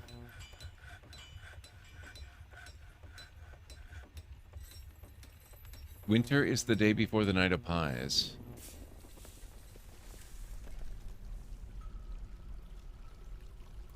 It was Glader, just not as long as I left it up, that's all. Okay, so that's presumably logs. Yes, tower cap logs. Okay. So we got that. Oh, we have our thing dug out. We need another workshop. We were going to do a stoneworker workshop. Let's do that out of granite. Because that we can take for granite.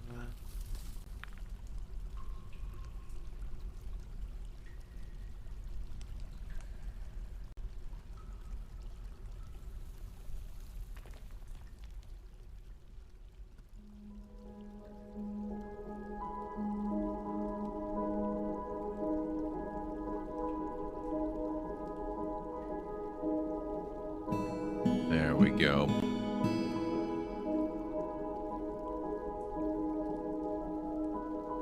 Work orders.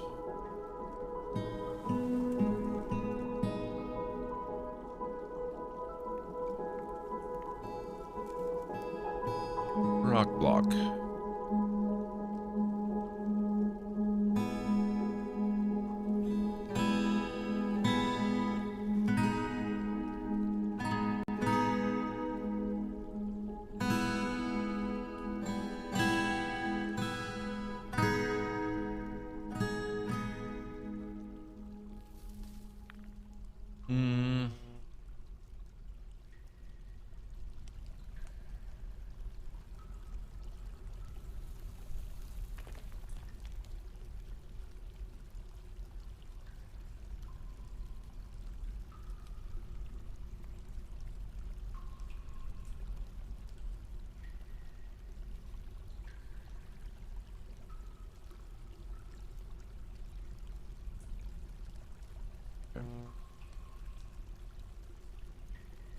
Amount of blocks available is less than 200.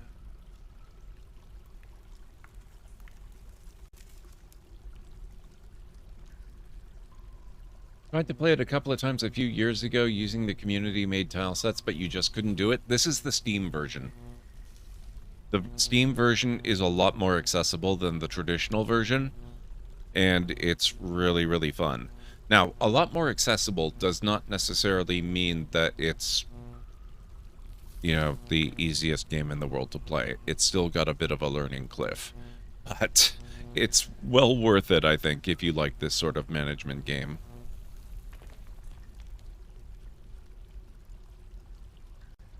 Think I'll give it another try now? Yeah, I definitely would suggest that. Okay, labor. Work details are one way you can control which workers do which tasks, and they are the only way to assign certain tasks like mining, woodcutting, hunting, and fishing.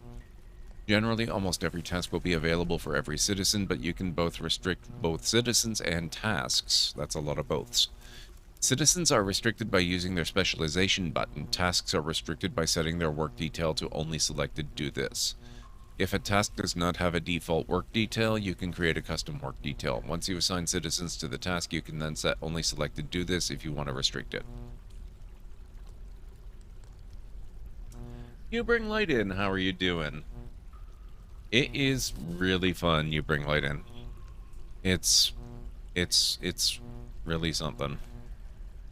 We have a lot more dwarves now that I have not assigned to do just about everything under the sun.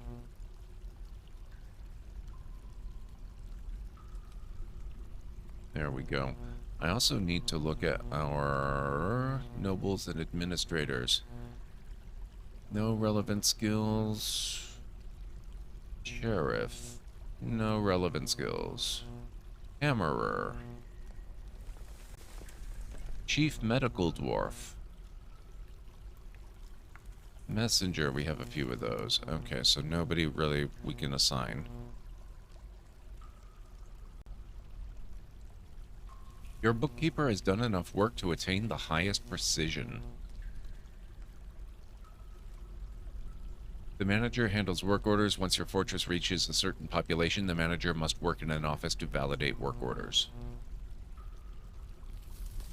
Administrators handle various aspects of your fortress and can be reassigned. Many administrators also require rooms.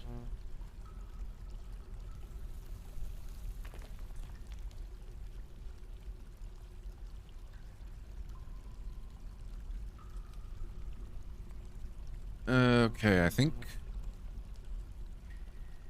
we probably ought to make a few more bedrooms. So how's everyone so far doing? Like, you all having a good weekend so far? Greenie, I take it you've been rather busy.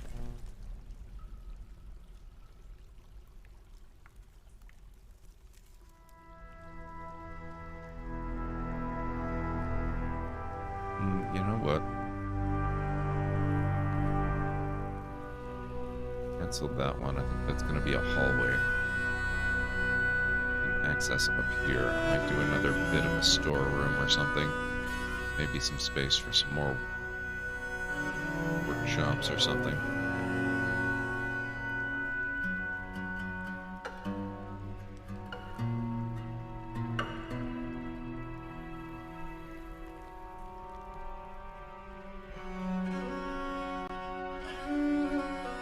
Good weekend so far. Nice sunny weather today. Very nice.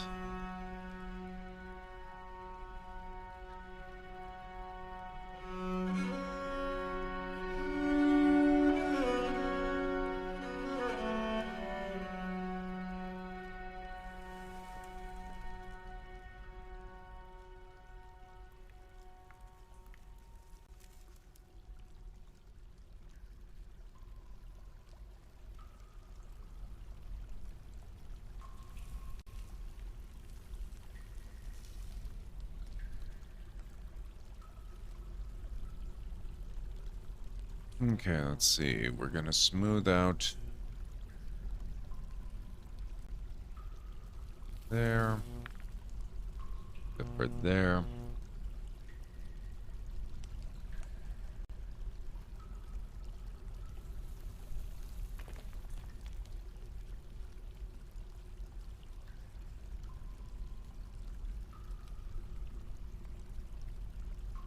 Work Christmas party is tomorrow. Should be interesting. Oh man, it's been a while, so I'd kind of forgotten that work Christmas parties tend to happen often a few weeks before Christmas itself.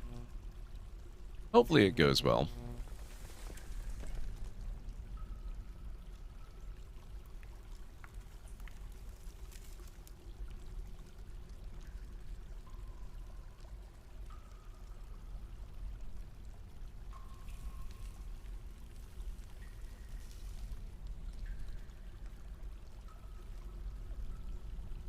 Oh, it's early. Oh, did I?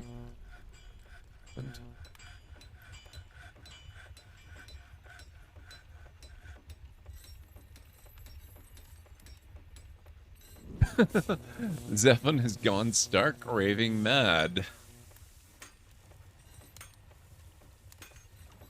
The stray reindeer calf tame has been found, starved to death. Oh, crap.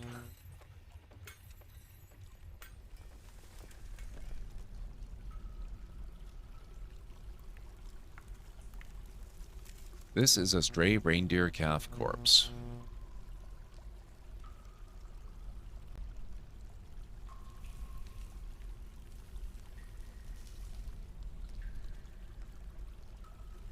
Butcherable, unrotten nearby items. I wonder if items is the problem. No, that's actually the suggested condition.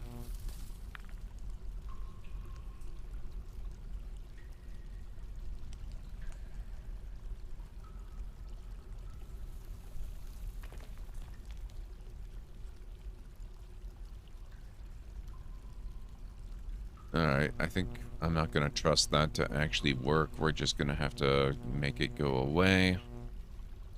I'll take it topside. Rat remains, that too.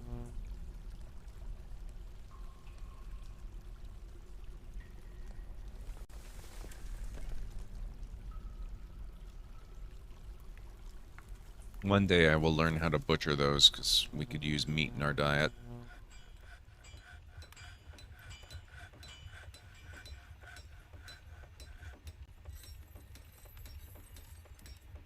Okay, so we've got the make coke from bituminous coal thing seemingly working pretty well.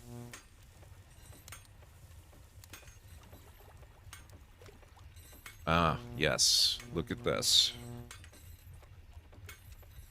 Now we have many options.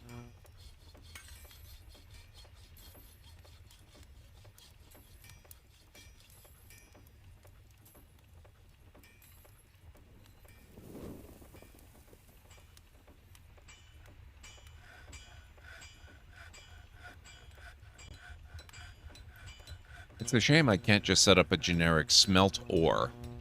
I have to get specific. Mostly looking forward to the food. It's usually pretty good. Hey, that's a valid reason to look forward to it.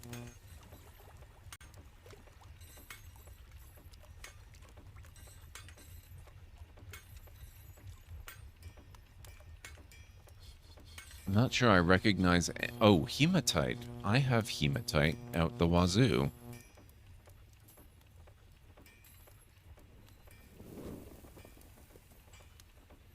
Material.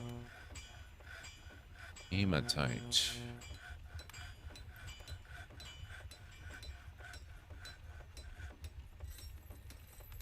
Okay, we'll leave it at hematite ores. Is at least 0. Correct.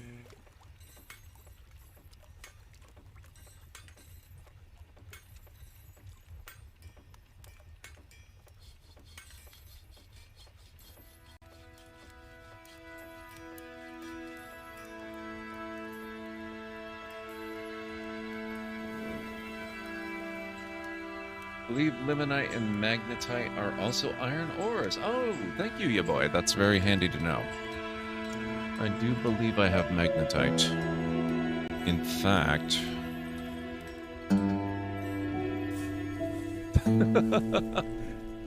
yes, I might have to build new walls, because I thought it was gemstones, but this is all magnetite, so apparently we have iron ore walls.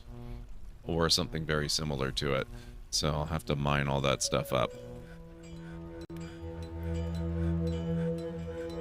Smelt hematite ore.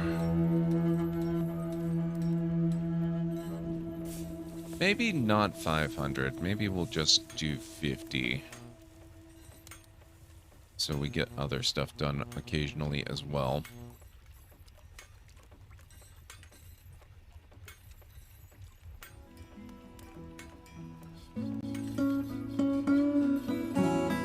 Magnetite.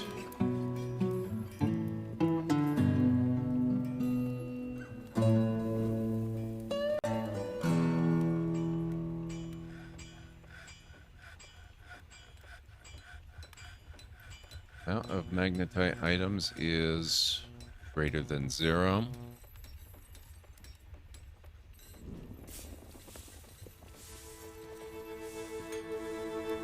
There we go.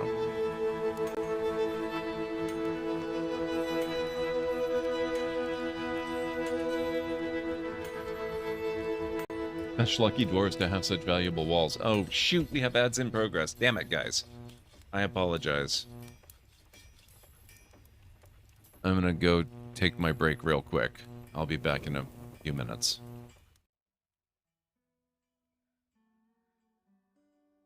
Realized that when we went to Winterhold and I finally got my room at the college, and what the hell is...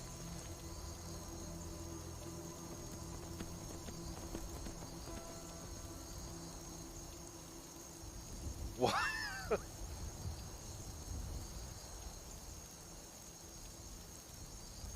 That's so cool. Actually working tonight, but I'll leave a lurk. Probably be back later. No worries, Scott. Thank you so much again. It's really, really kind of you to recommend us like that. I appreciate it. Oh. Oh. That was... Ooh. Thanks, Autodrive.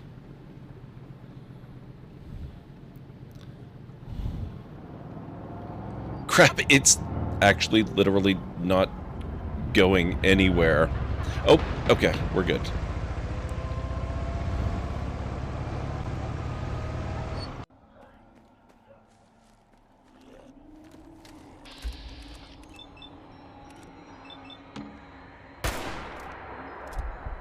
Forgot about you.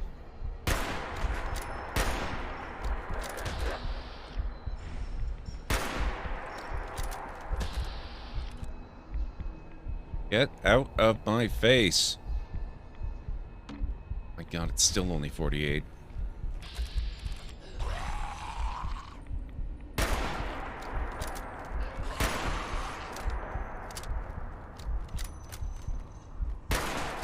Thank you.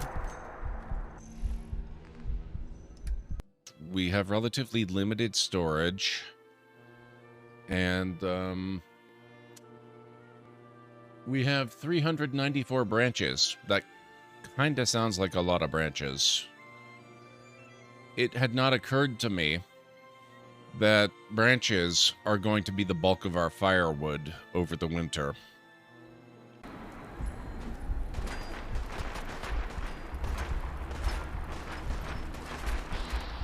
Maybe even gaining the advantage over... What? How are there... Where are you?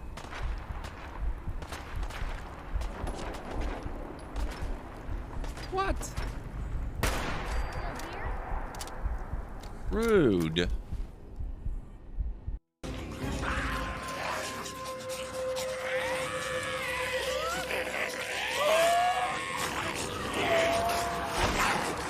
Whoa! Oh god. Oh, that okay.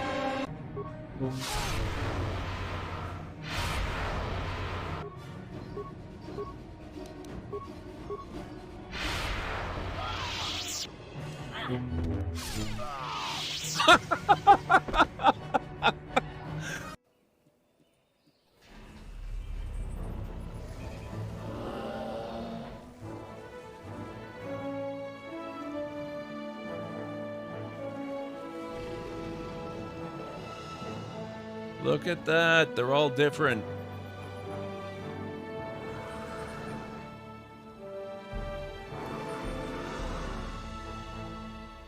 Oh, I love it so much. It doesn't seem to open.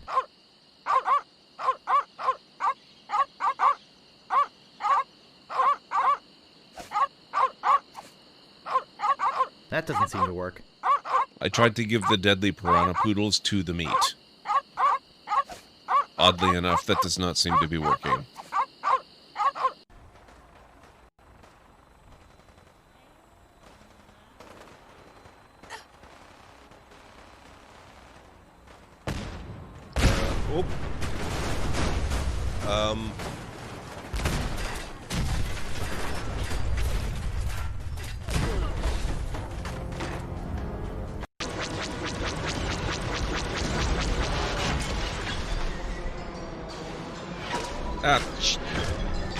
No! Hey! Whoa! Rude! I'm blowing you up, not the other way. Ow! Damn it! Whoa!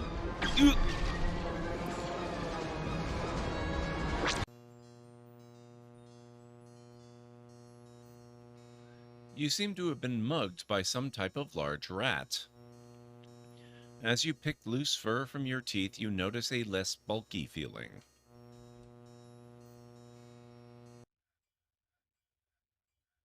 Okay. Sorry about that, folks. I am back.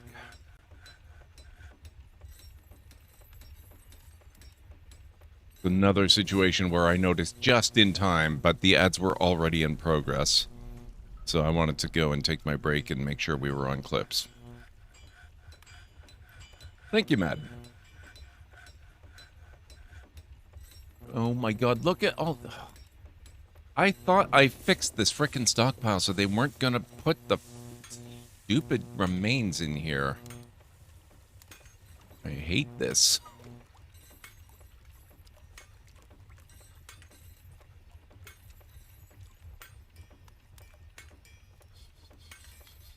Or actually, you know, now that I think about it, I do believe I was not able to fix it, so that they weren't going to. Let's view the stockpile itself. See, corpses and refuse, they should both be completely disabled. Why do they keep putting that there? That's gross.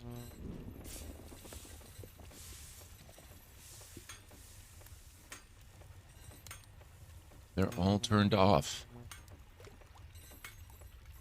Stop doing it.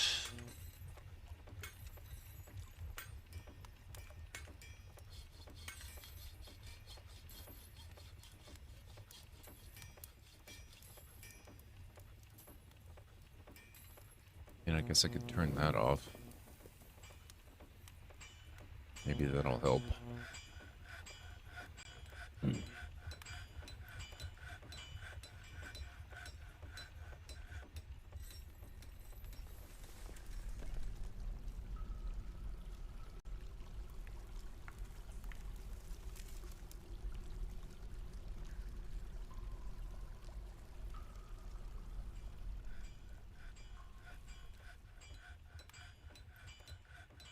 Holy crap.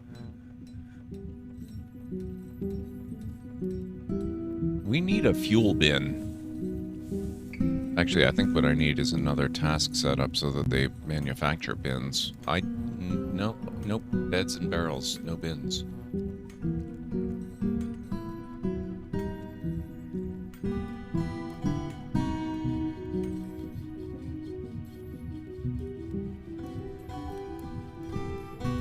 Easier on our wood stocks. Amount of empty bins is less than 10.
Okay, now for the jeweler, we only have a cut gems. Let's encrust finished goods and encrust furniture.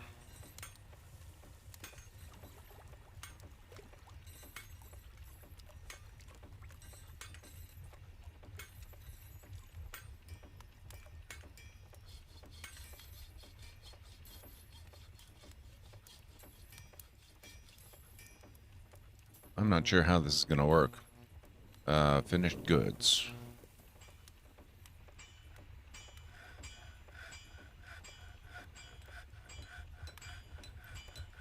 Improvable finished good items. Oh, I like that.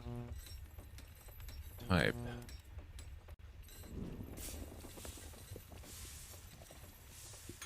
Oh, hang on. We leave that. Okay, I get it. I think. Improvable furniture items that isn't a bin. Wow. This really gets complicated.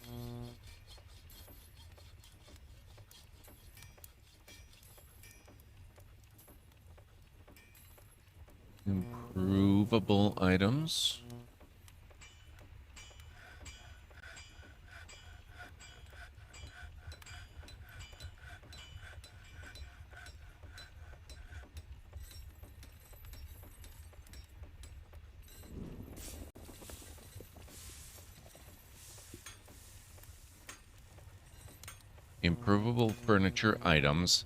Now, how the heck do we do that isn't a bin?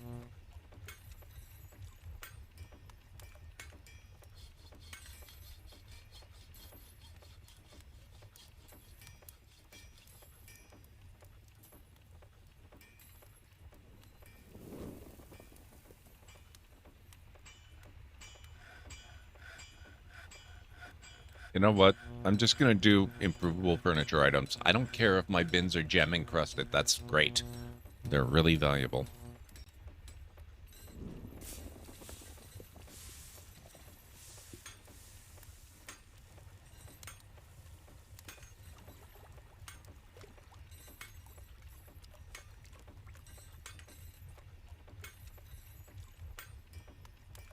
Okay, finished goods with cut gems. This one was improvable finished good items.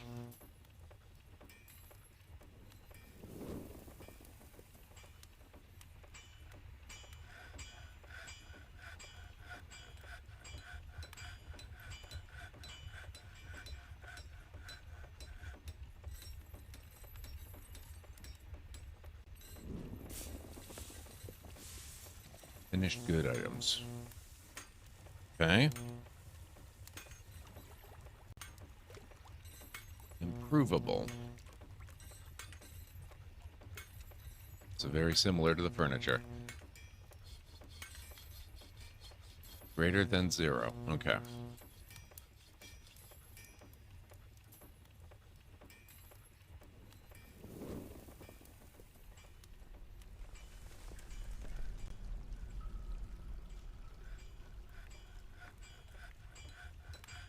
Speaking of finished good items, we want work orders.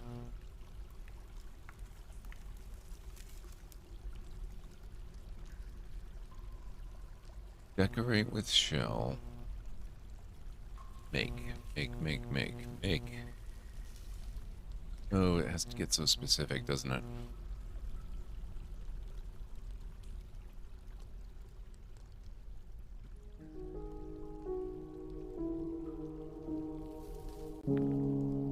Make rock crafts.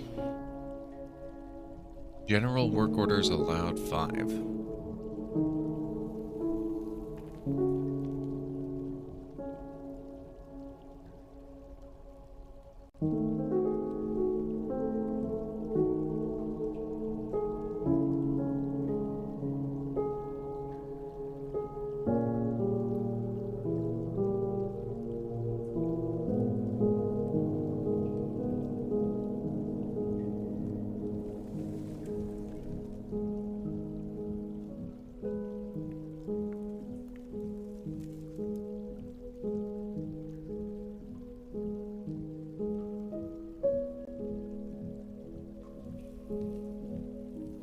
I just kind of want them to continuously make rock crafts, but at the same time, I'm not sure how to phrase this so that they're not literally making them forever to the point that we never have any stone available.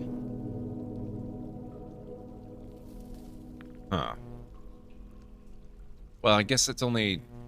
they're making 10 at a time.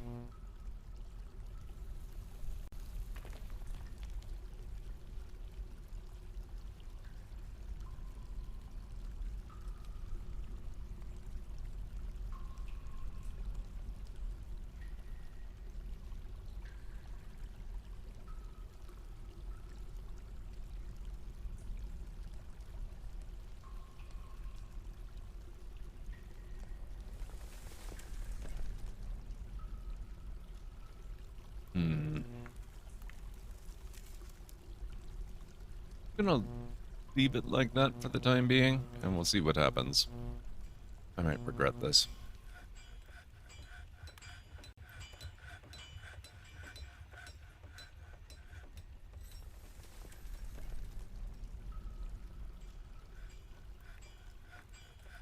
Now that we have the smithy producing metals, let's see. Workshops. Metalsmith. I don't know that I necessarily have room for a metalsmith. I mean, I guess I can...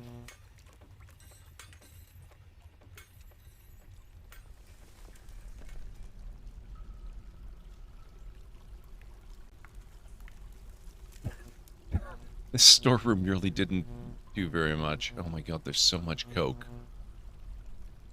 And we still have so much bituminous coal. Oh.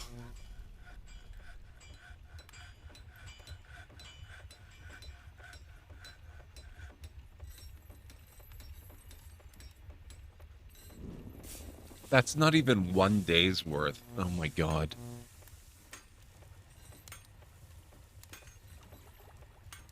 Hematite ore, magnetite ore. Wow. Oh, there we go. We have iron bars. Okay.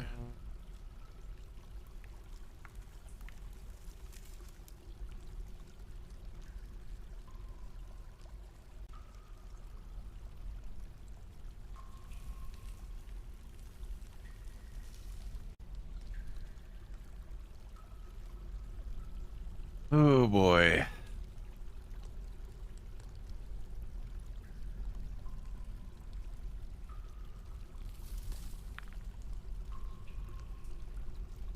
Metalsmith. Iron anvils, steel anvils. Oh, it's a good thing that I bought some. I need one. Let's do a steel anvil. Select material for the metalsmith's forge.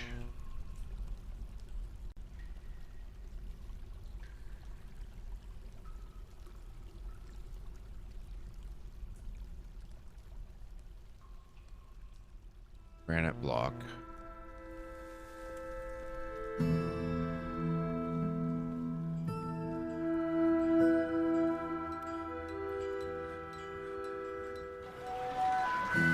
Attention, incoming raid.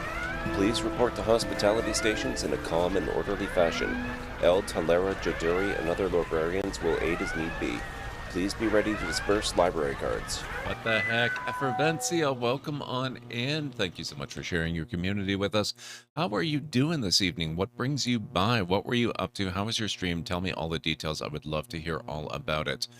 Folks, if you've never been here before, my name is Gord McLeod. I'm a variety streamer here on Twitch. I play a wide variety of mostly single-player, story-driven games with excellent character and narrative development.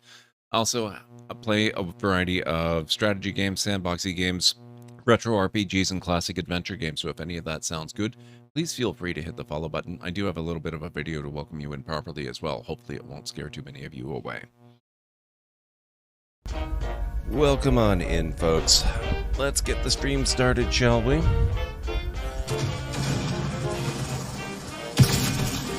Whoa!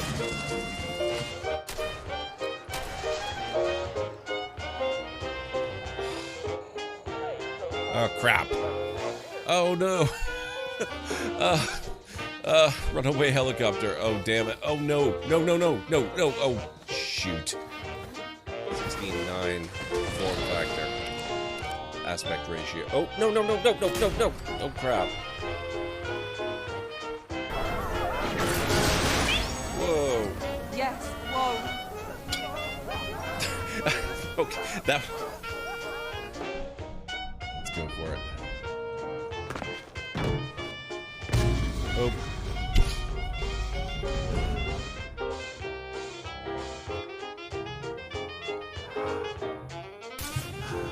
Damn, I can do. Whoa!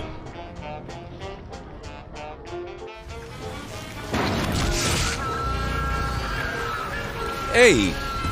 I have not looted that, sir. May still be coming, actually.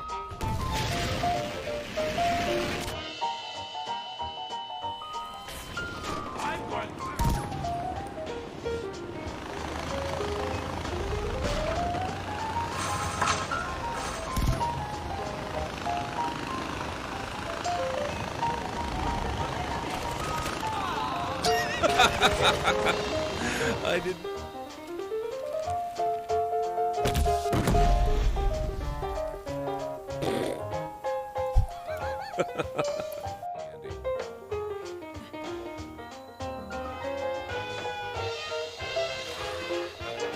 Ah, oh my...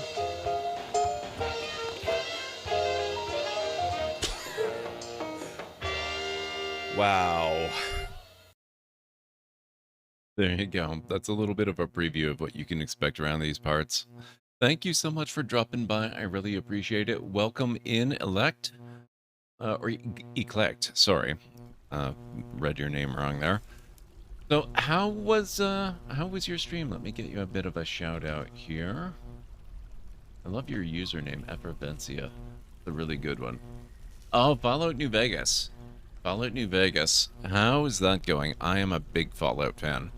I have to admit, New Vegas is not my choice of Fallout vintage. I prefer Fallout 3 and Fallout 4. I know that's not necessarily the popular choice, but New Vegas, I have a lot of respect for that. I like the fact that it was built by a lot of the original Fallout developers. That's really cool. So, yeah, I hope that went well for you. I hope you had a good time in it. I hope all went well. We're just trying to sort of tackle the learning cliff, as they call it, that is Dwarf Fortress. This game is really something. It was really good. You're enjoying the game a lot. That's awesome. I know other people that are playing through Fallout New Vegas right now as well and having a really good time. Maybe one day I'll give it another shot. I have so... Oh. What just happened here? This thing was like chock full a few seconds ago. And now all of a sudden we've got space everywhere. How did that happen?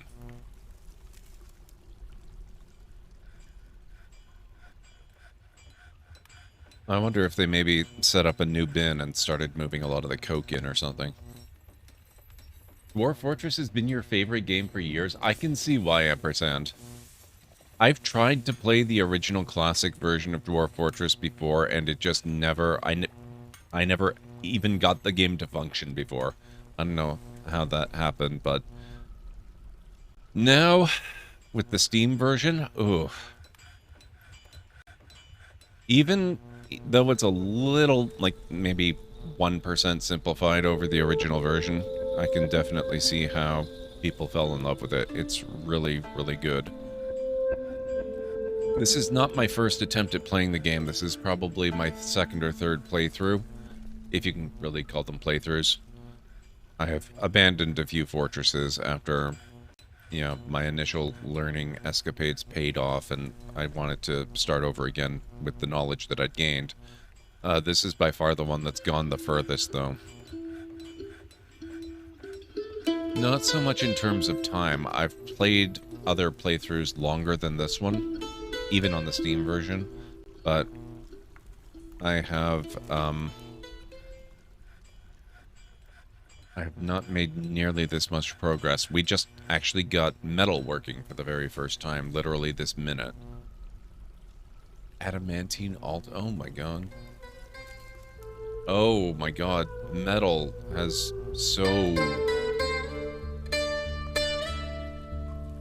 so many things you can do. Oh, Jesus. What the heck? Translucent metal hive? It's 2:30 for me, so I have to head out. Hope your stream is lots of fun. So far, so good, Effervencia. It's been a lot of fun. Thank you so much for making it even more fun. And have a wonderful night. It was great to have you here. Let me actually... sure that I'm following. Oh, I am already following. Excellent. Maybe I should say it's good to see you again. I thought I recognized your username, and it was bothering me. So I'm glad that I'm not making that up in my own brain. Billion, so I guess... or it's not billion, it's billin. I guess that's a thing that I've got as well. Billin splint, Billin statue. Do I have Billin ore? Because... no, not you. I want the workshop. Not that. I'm not necessarily convinced that having a GUI is making this game easier.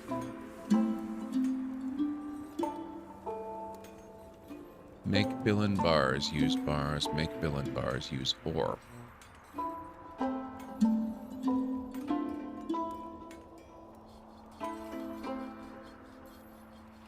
Material.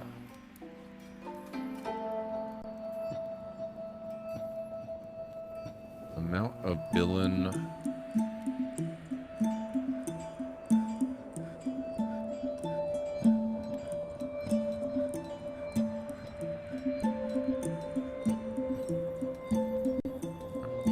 That's amount of billion bars is less than 10. Maybe that's a better way of doing it, actually. Type.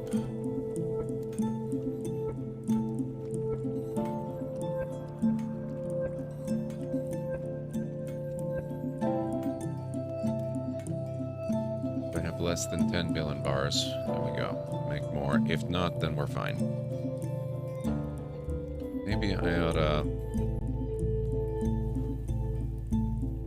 modify this. Imitate items is at least 0. You know what? No. I'll keep doing it that way.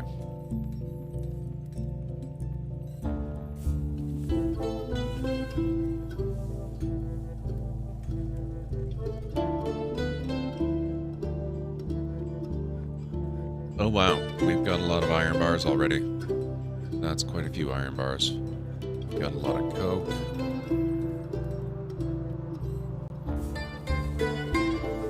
And we have a bit of charcoal.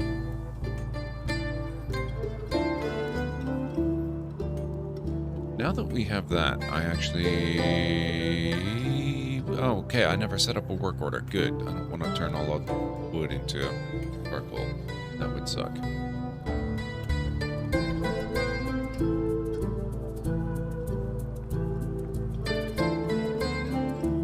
Okay, so that's gem bin.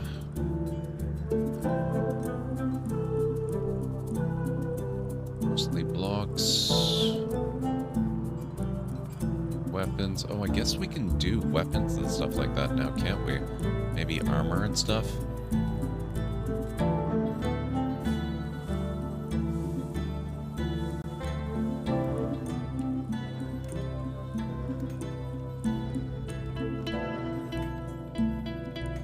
Set up a task.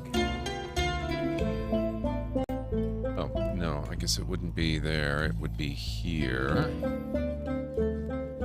Make billion bars, bronze bars, electrum, fine pewter, pig iron, rifle pewter, melt a metal object.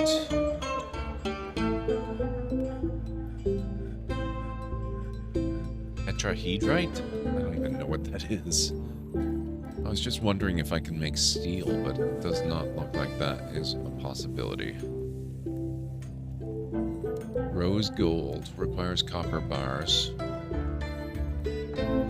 Make steel bar. Oh, okay. Requires pig iron. How do you do pig iron then? Let's kill that. Work iron orders.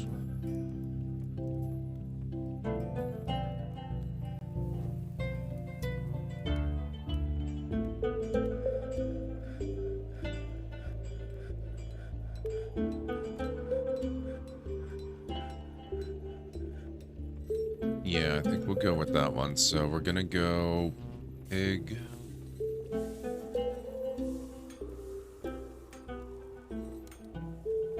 Pig iron. Bars. Less than 10.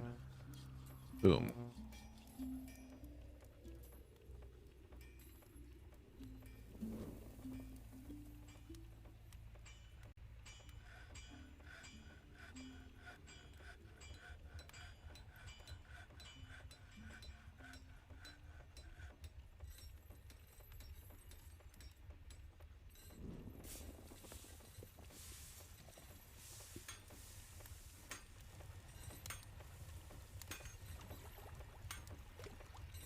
I'll just do this the same. And that'll keep the pig iron going as well.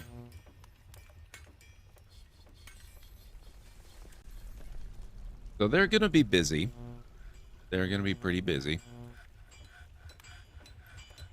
Hammer, how are you doing? It's good to see you.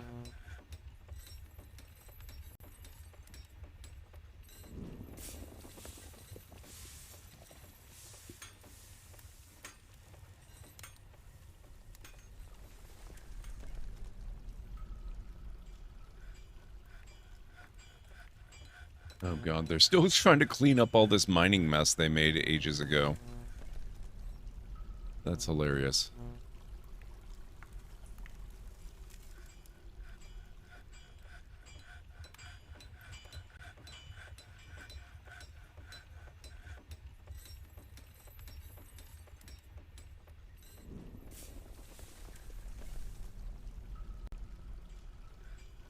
Okay, now, ooh.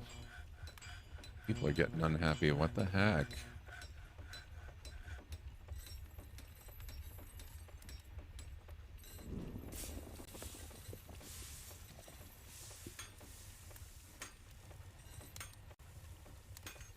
Oh, Mr. Possessed is pretty raging angry. This guy is not terribly happy either. What are you? You've got a pick.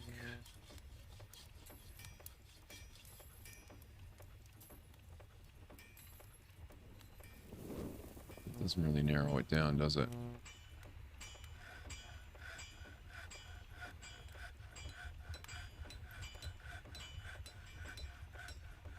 Proficient miner or mason. Great miner.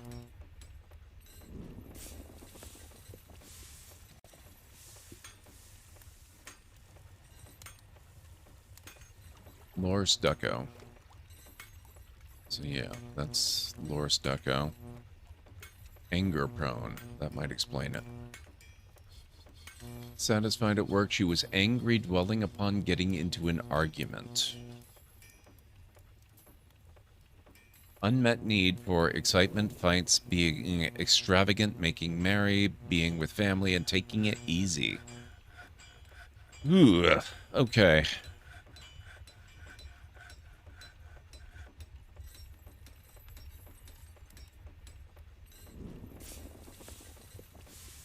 Taking it easy.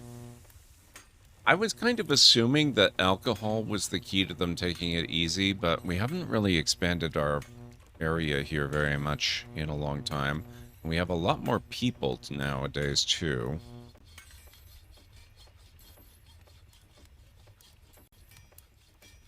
Do I have any available chairs?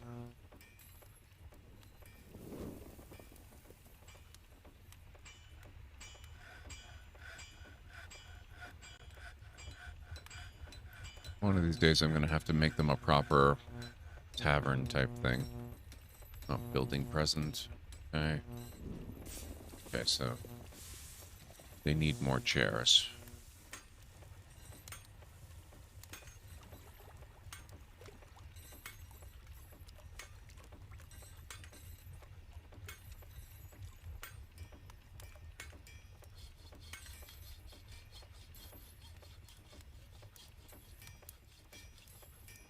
Gonna lurk and get some sleep. Hope you have a great rest of the stream. Thank you so much, Mad. I will catch you again soon.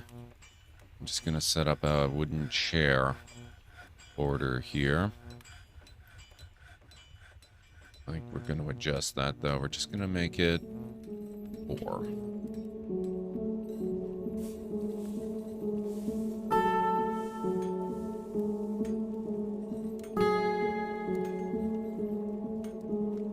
That chains.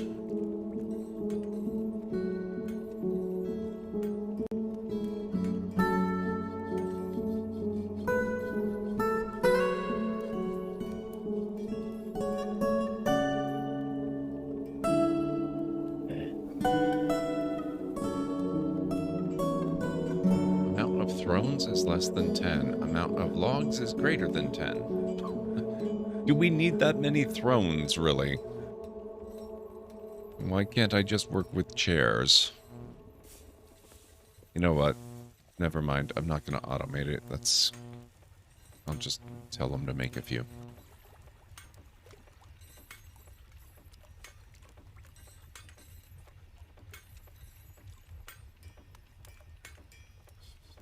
There we go.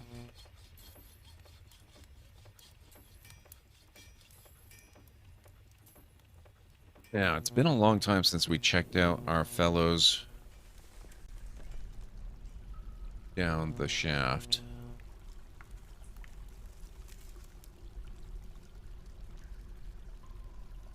Oh.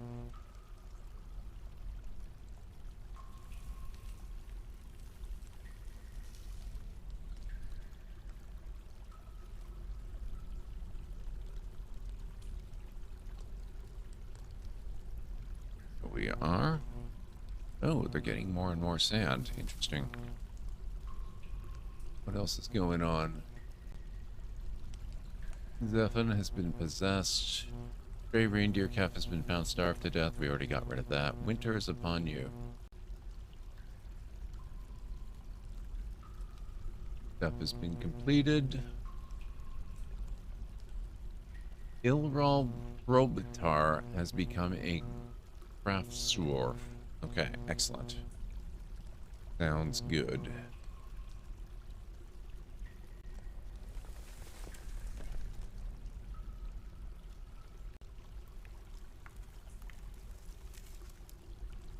Now, if I remember correctly, we also had some stuff to do in here. Yes, there was some emerald I wanted to grab.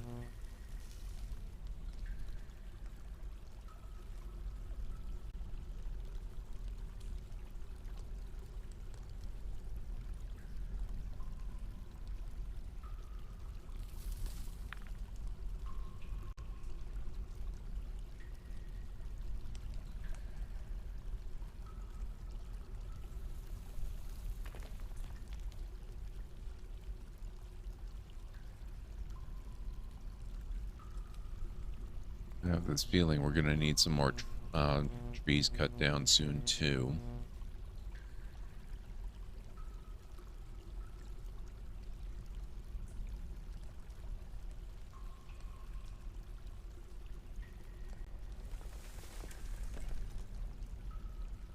Lapis lazuli.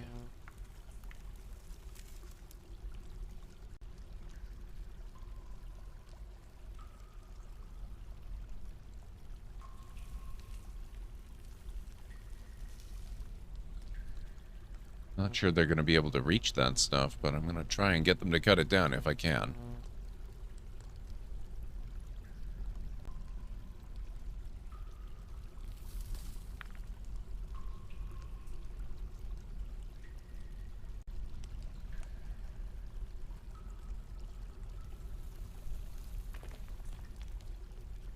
A lot of space out here, too. Unfortunately, I don't really necessarily understand how these things render. In the sense that, where are we? We're here. We just kind of hit edges right here, and I don't know if that's like a fog of war that we haven't explored, or what the deal is there. It looks way too sharp-edged to just, you know, be the limit.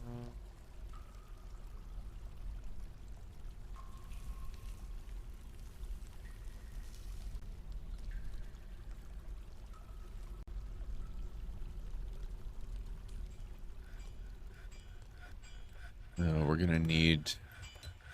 Jesus. We need bins down here, too.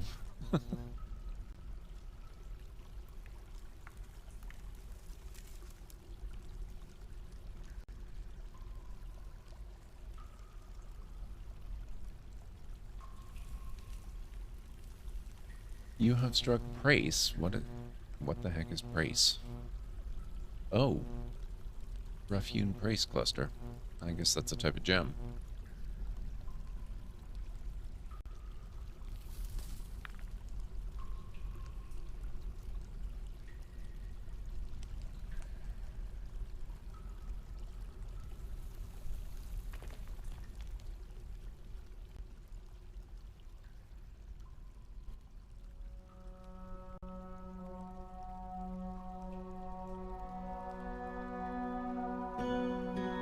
Oops. Make wooden bin has been completed. Excellent. Babok. Umatstagil has created a masterpiece tower cap chair. Nice. Looks like Prace is a type of quartz.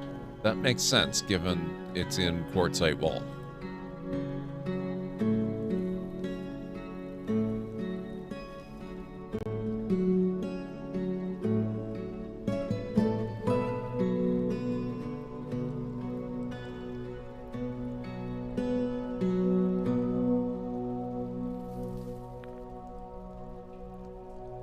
Okay, let's see.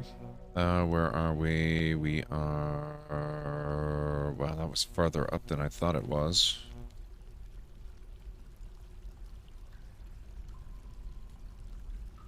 Alright.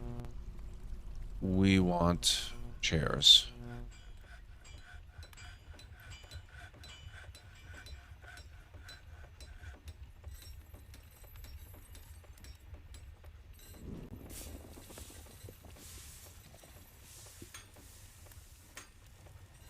Genfair, how are you doing? It's excellent to see you. What is that?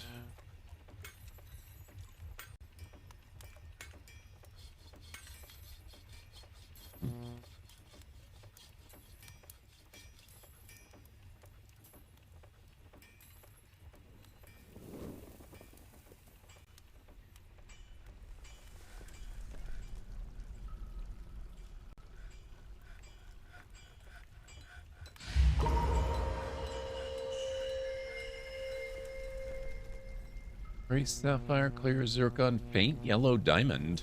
What?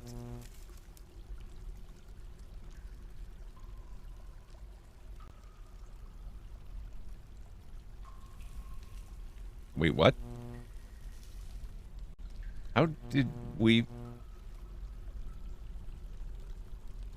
Where did we even see that from?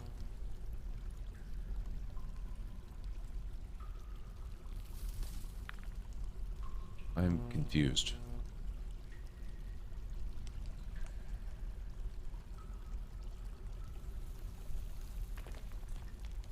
Native gold wall? My stairway has to pierce through here somewhere. Oh, this is... Oh, wait. Elevation -9. I may not have built my stairway this low. Nope. Nope, nope. I did. Never mind. I totally did.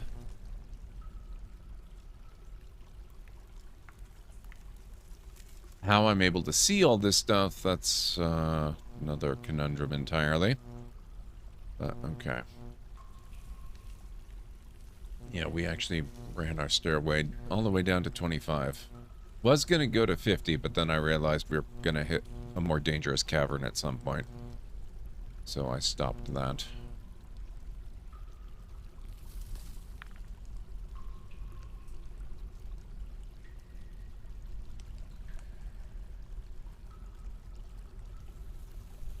Made it up to stream end. Well, yeah, pretty much, Bob. It is 4 o'clock in the morning.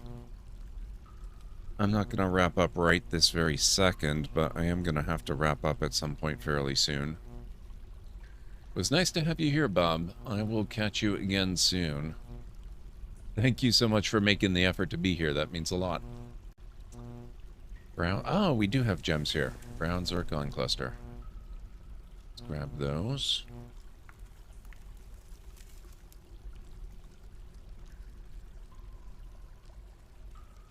Faint yellow diamond. Now, how I'm gonna get these? I mean, I guess I could bridge, right? Muddy grabo cavern floor, water, 7 out of 7, and a pile of mud. Okay. So the water's not too deep.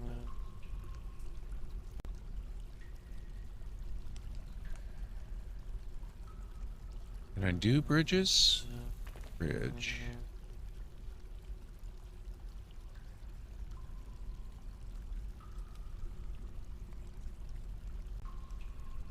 I'm not going to worry about it right now, but just for future reference. That'd be good to know about.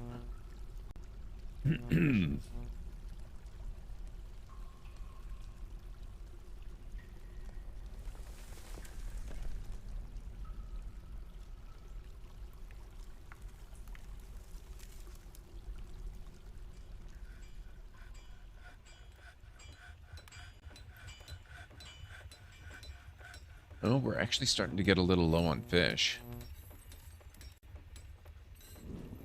Why does it think we have so much food?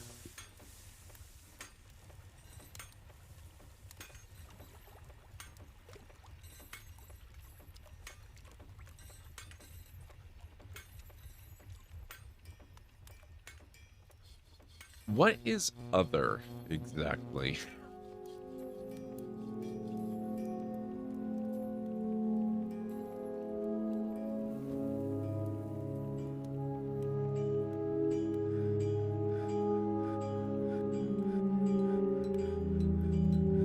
Tanned hides. How did we get tanned hides? I guess it's possible I traded for them without realizing.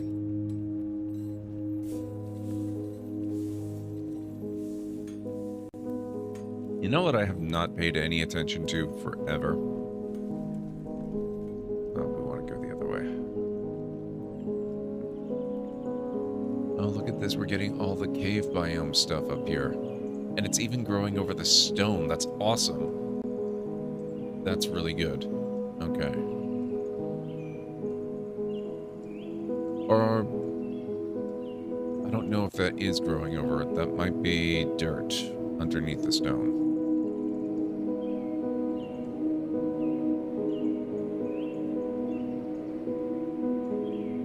Leaf fallow. Spring, plump helmets, summer, plump helmets, autumn. Let's try doing cave wheat in the autumn. Actually, no, we'll do pigtails, because I know we can use that to make ropes and such.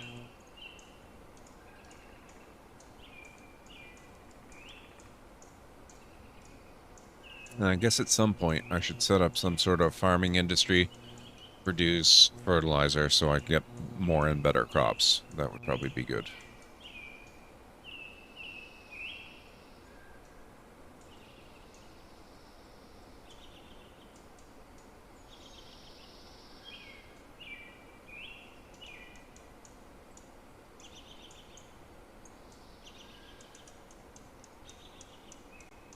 We haven't claimed any plants up here in a while. Time to bring a little bit of the surface down underground.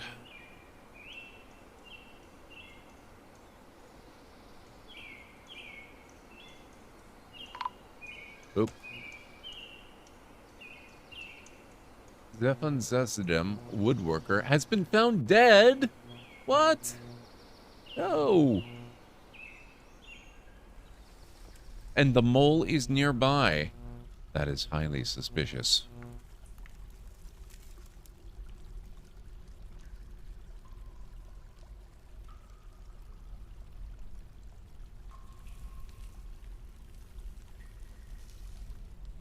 I knew we had a mole in the organization.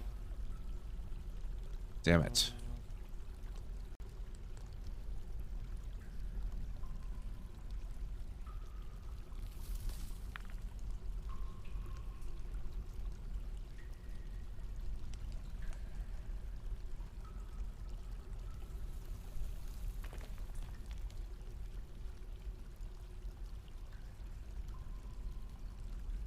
Thank you, Glader.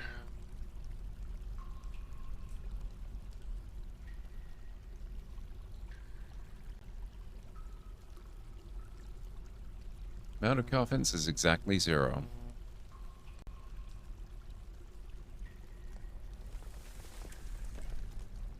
Perfect. Exactly what I want.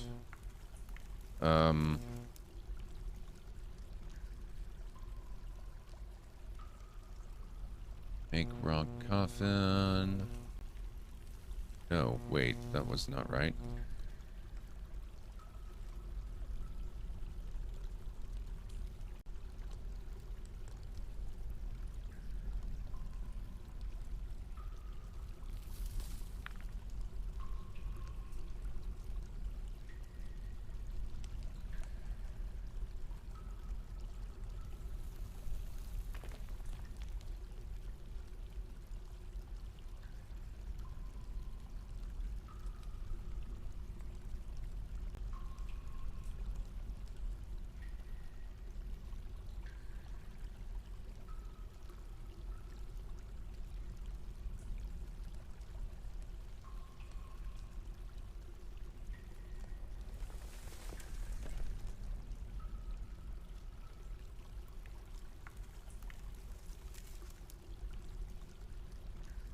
Empty coffins is exactly 0. Then make... Not 10, please. Let's just do 2 to be on the safe side. And they're still putting these frickin' corpses here. Rotten rat remain. And there's one here.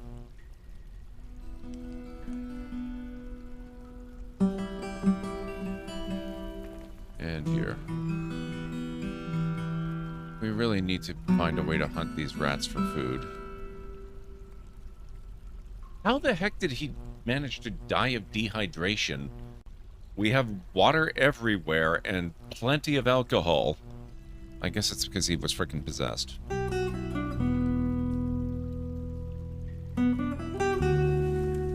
So rude.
What the heck was that? Olon Erlilorum has become a furnace operator. Oh, new baby. Zasset pump operator has given birth to a girl. Masterpiece tower cap chair. Make rough crafts has been completed.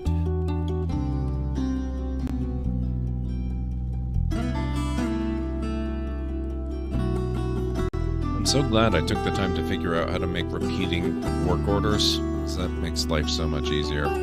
That was the one thing that was driving me crazy, was having to tell them, I need more chairs, I need more chairs. Every single time I needed a chair, I had to individually tell them, make a chair. And that was starting to drive me a little batty. Okay. Do we have a coffin now?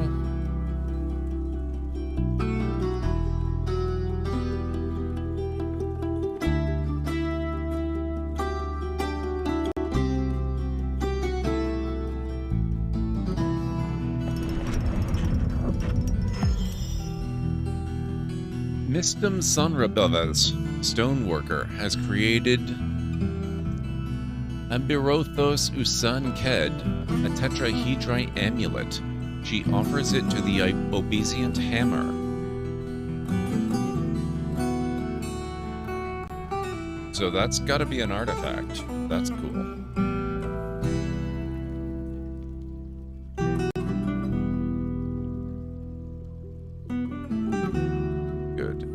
It's already designated for Zephon.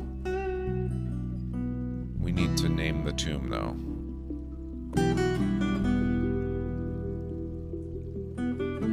Tomb of the Founders.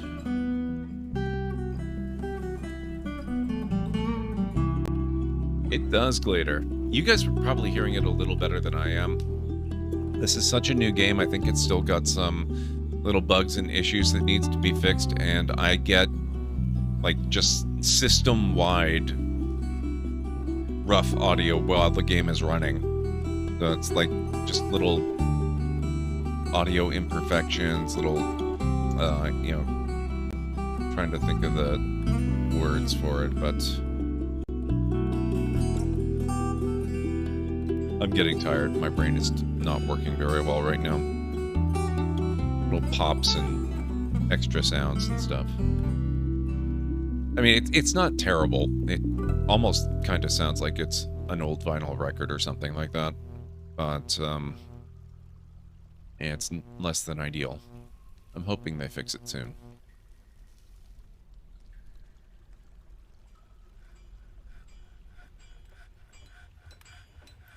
Alright, well, with the passing of one of our founders, we still have our manager, we still have our expedition leader, we still have our bookkeeper.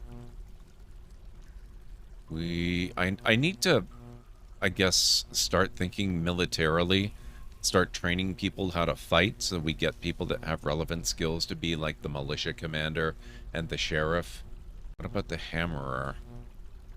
See, I would have thought that the person who just became the, you know, the smithy guy would be qualified as a hammerer. Members of the nobility of required rooms can make demands that cannot be reassigned. Administrators handle various aspects of your fortress and can be reassigned. Many administrators also require rooms. Now, I'm curious about nobility as well. Do noble houses just kind of spontaneously arise, or... I have so much I need to read up on this game. Chief Medical Dwarf. How do you get people to practice being Chief Medical Dwarf? Or any kind of doctor, for that matter.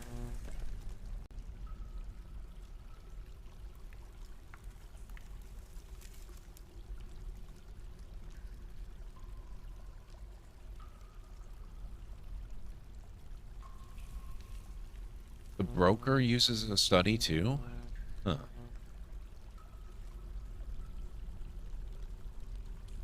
Oh, I don't think he needs it, but he can have one.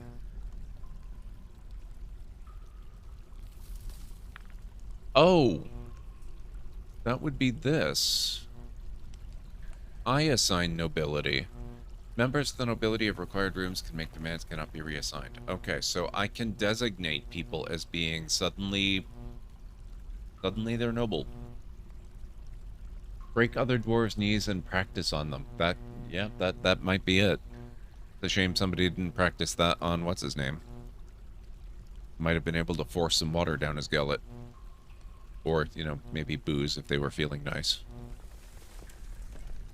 For now, though, we are getting on towards 4:15.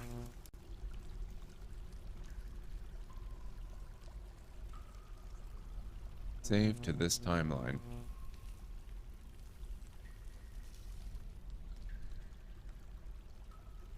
Oh, shoot, and we have ads in progress. Alright, while this is saving, it's gonna probably be another minute or so. I'm gonna get my awesome list of awesome folks, and we're gonna go find ourselves a raid target. Thank you guys so much for experiencing Dwarf Fortress for me. Or, for me. With me. It's been a lot of fun tonight. I really like this game. This game is coming back. This game is really coming back. Oh, Bandersar is also playing Dwarf Fortress if you're in the mood for some more diggy hole fun. We've never raided Bander, but he's a good guy. Kismet is playing some Fallout 4. It's been a while since we visited Tim.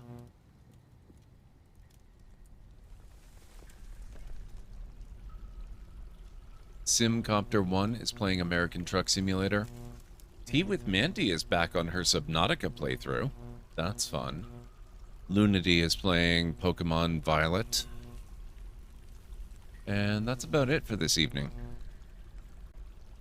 So let me know what you guys think. I cannot guarantee that anything you recommend will dictate where we go, but it will certainly influence where we go. So if we go over the list again real quick, like, we had Bandersar playing Dwarf Fortress.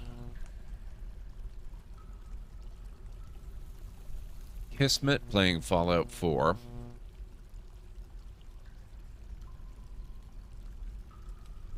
Simcopter with American Truck Simulator. Tea with Mandy with Subnautica. And Lunity with Pokemon Violet.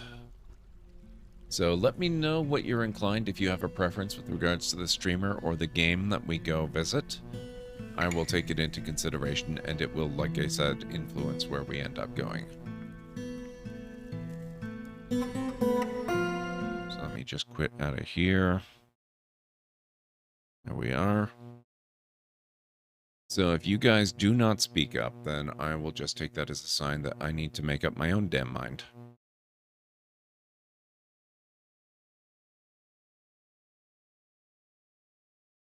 It's a kind of a tough choice, though. I'd kind of love to see how someone else is approaching Dwarf Fortress and how their playthrough is going, so Bander sounds kind of appealing. I always love hanging out with Lunity. She's fast becoming one of my favorite streamers to watch. And then there's Mandy, who's been a favorite of mine for a very long time, and is a team leader, and she's playing Subnautica, which I streamed 3 times. Because it's such a great game, and this is her very first time going through. So this is really not an easy choice.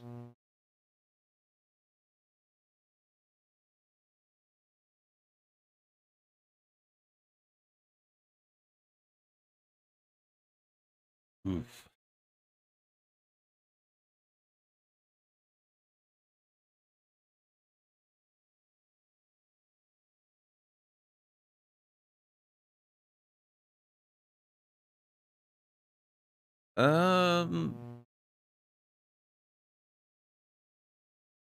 He's at the lower end of the scale tonight. He's around 19.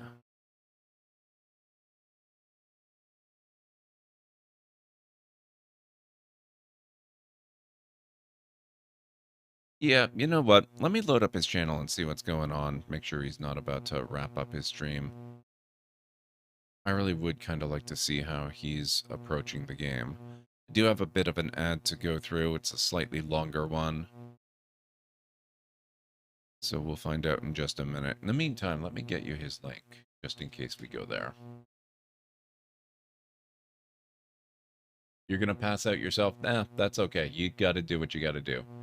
I just appreciate that you're here now.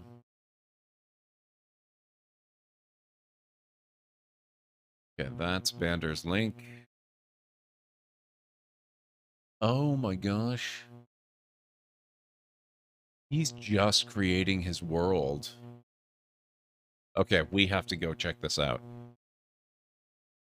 He's, like, the world is still generating. That's awesome. And it looks like he's still near the beginning of world generation. He's not even up to the history of the first 100 years yet. He's still generating the Age of Myth. So, we're going to go raid Bandersar. Let me get you the raid call. Oh. Stream Deck? Oh god, I think my Stream Deck software just froze on me. This is going great. There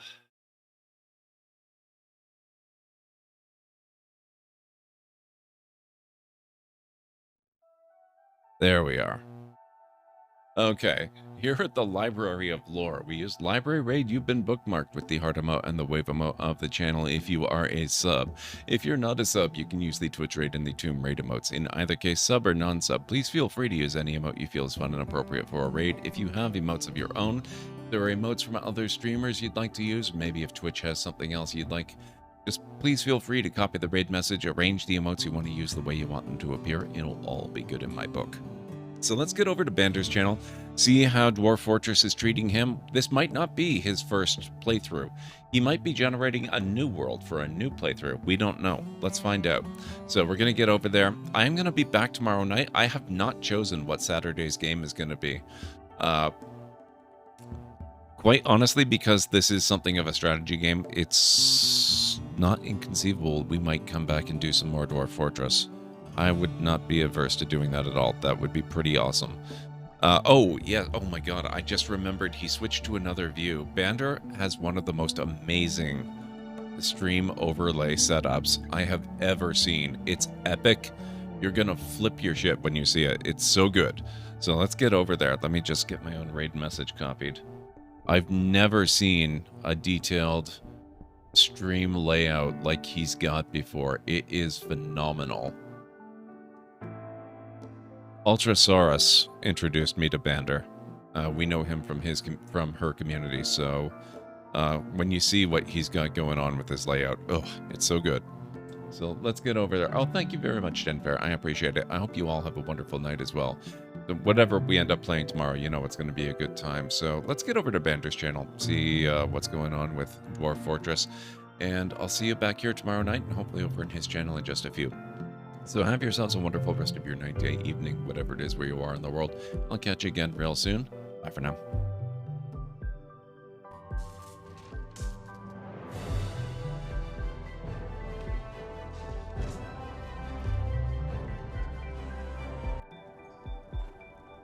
You don't see that every day. I think that cow is walking on the ceiling.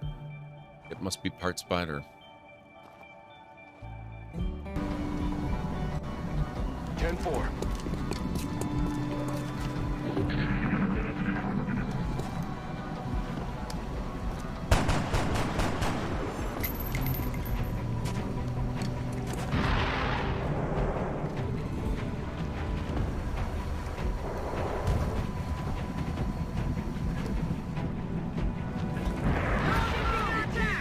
Trying to crawl up my flank. Can I get some help?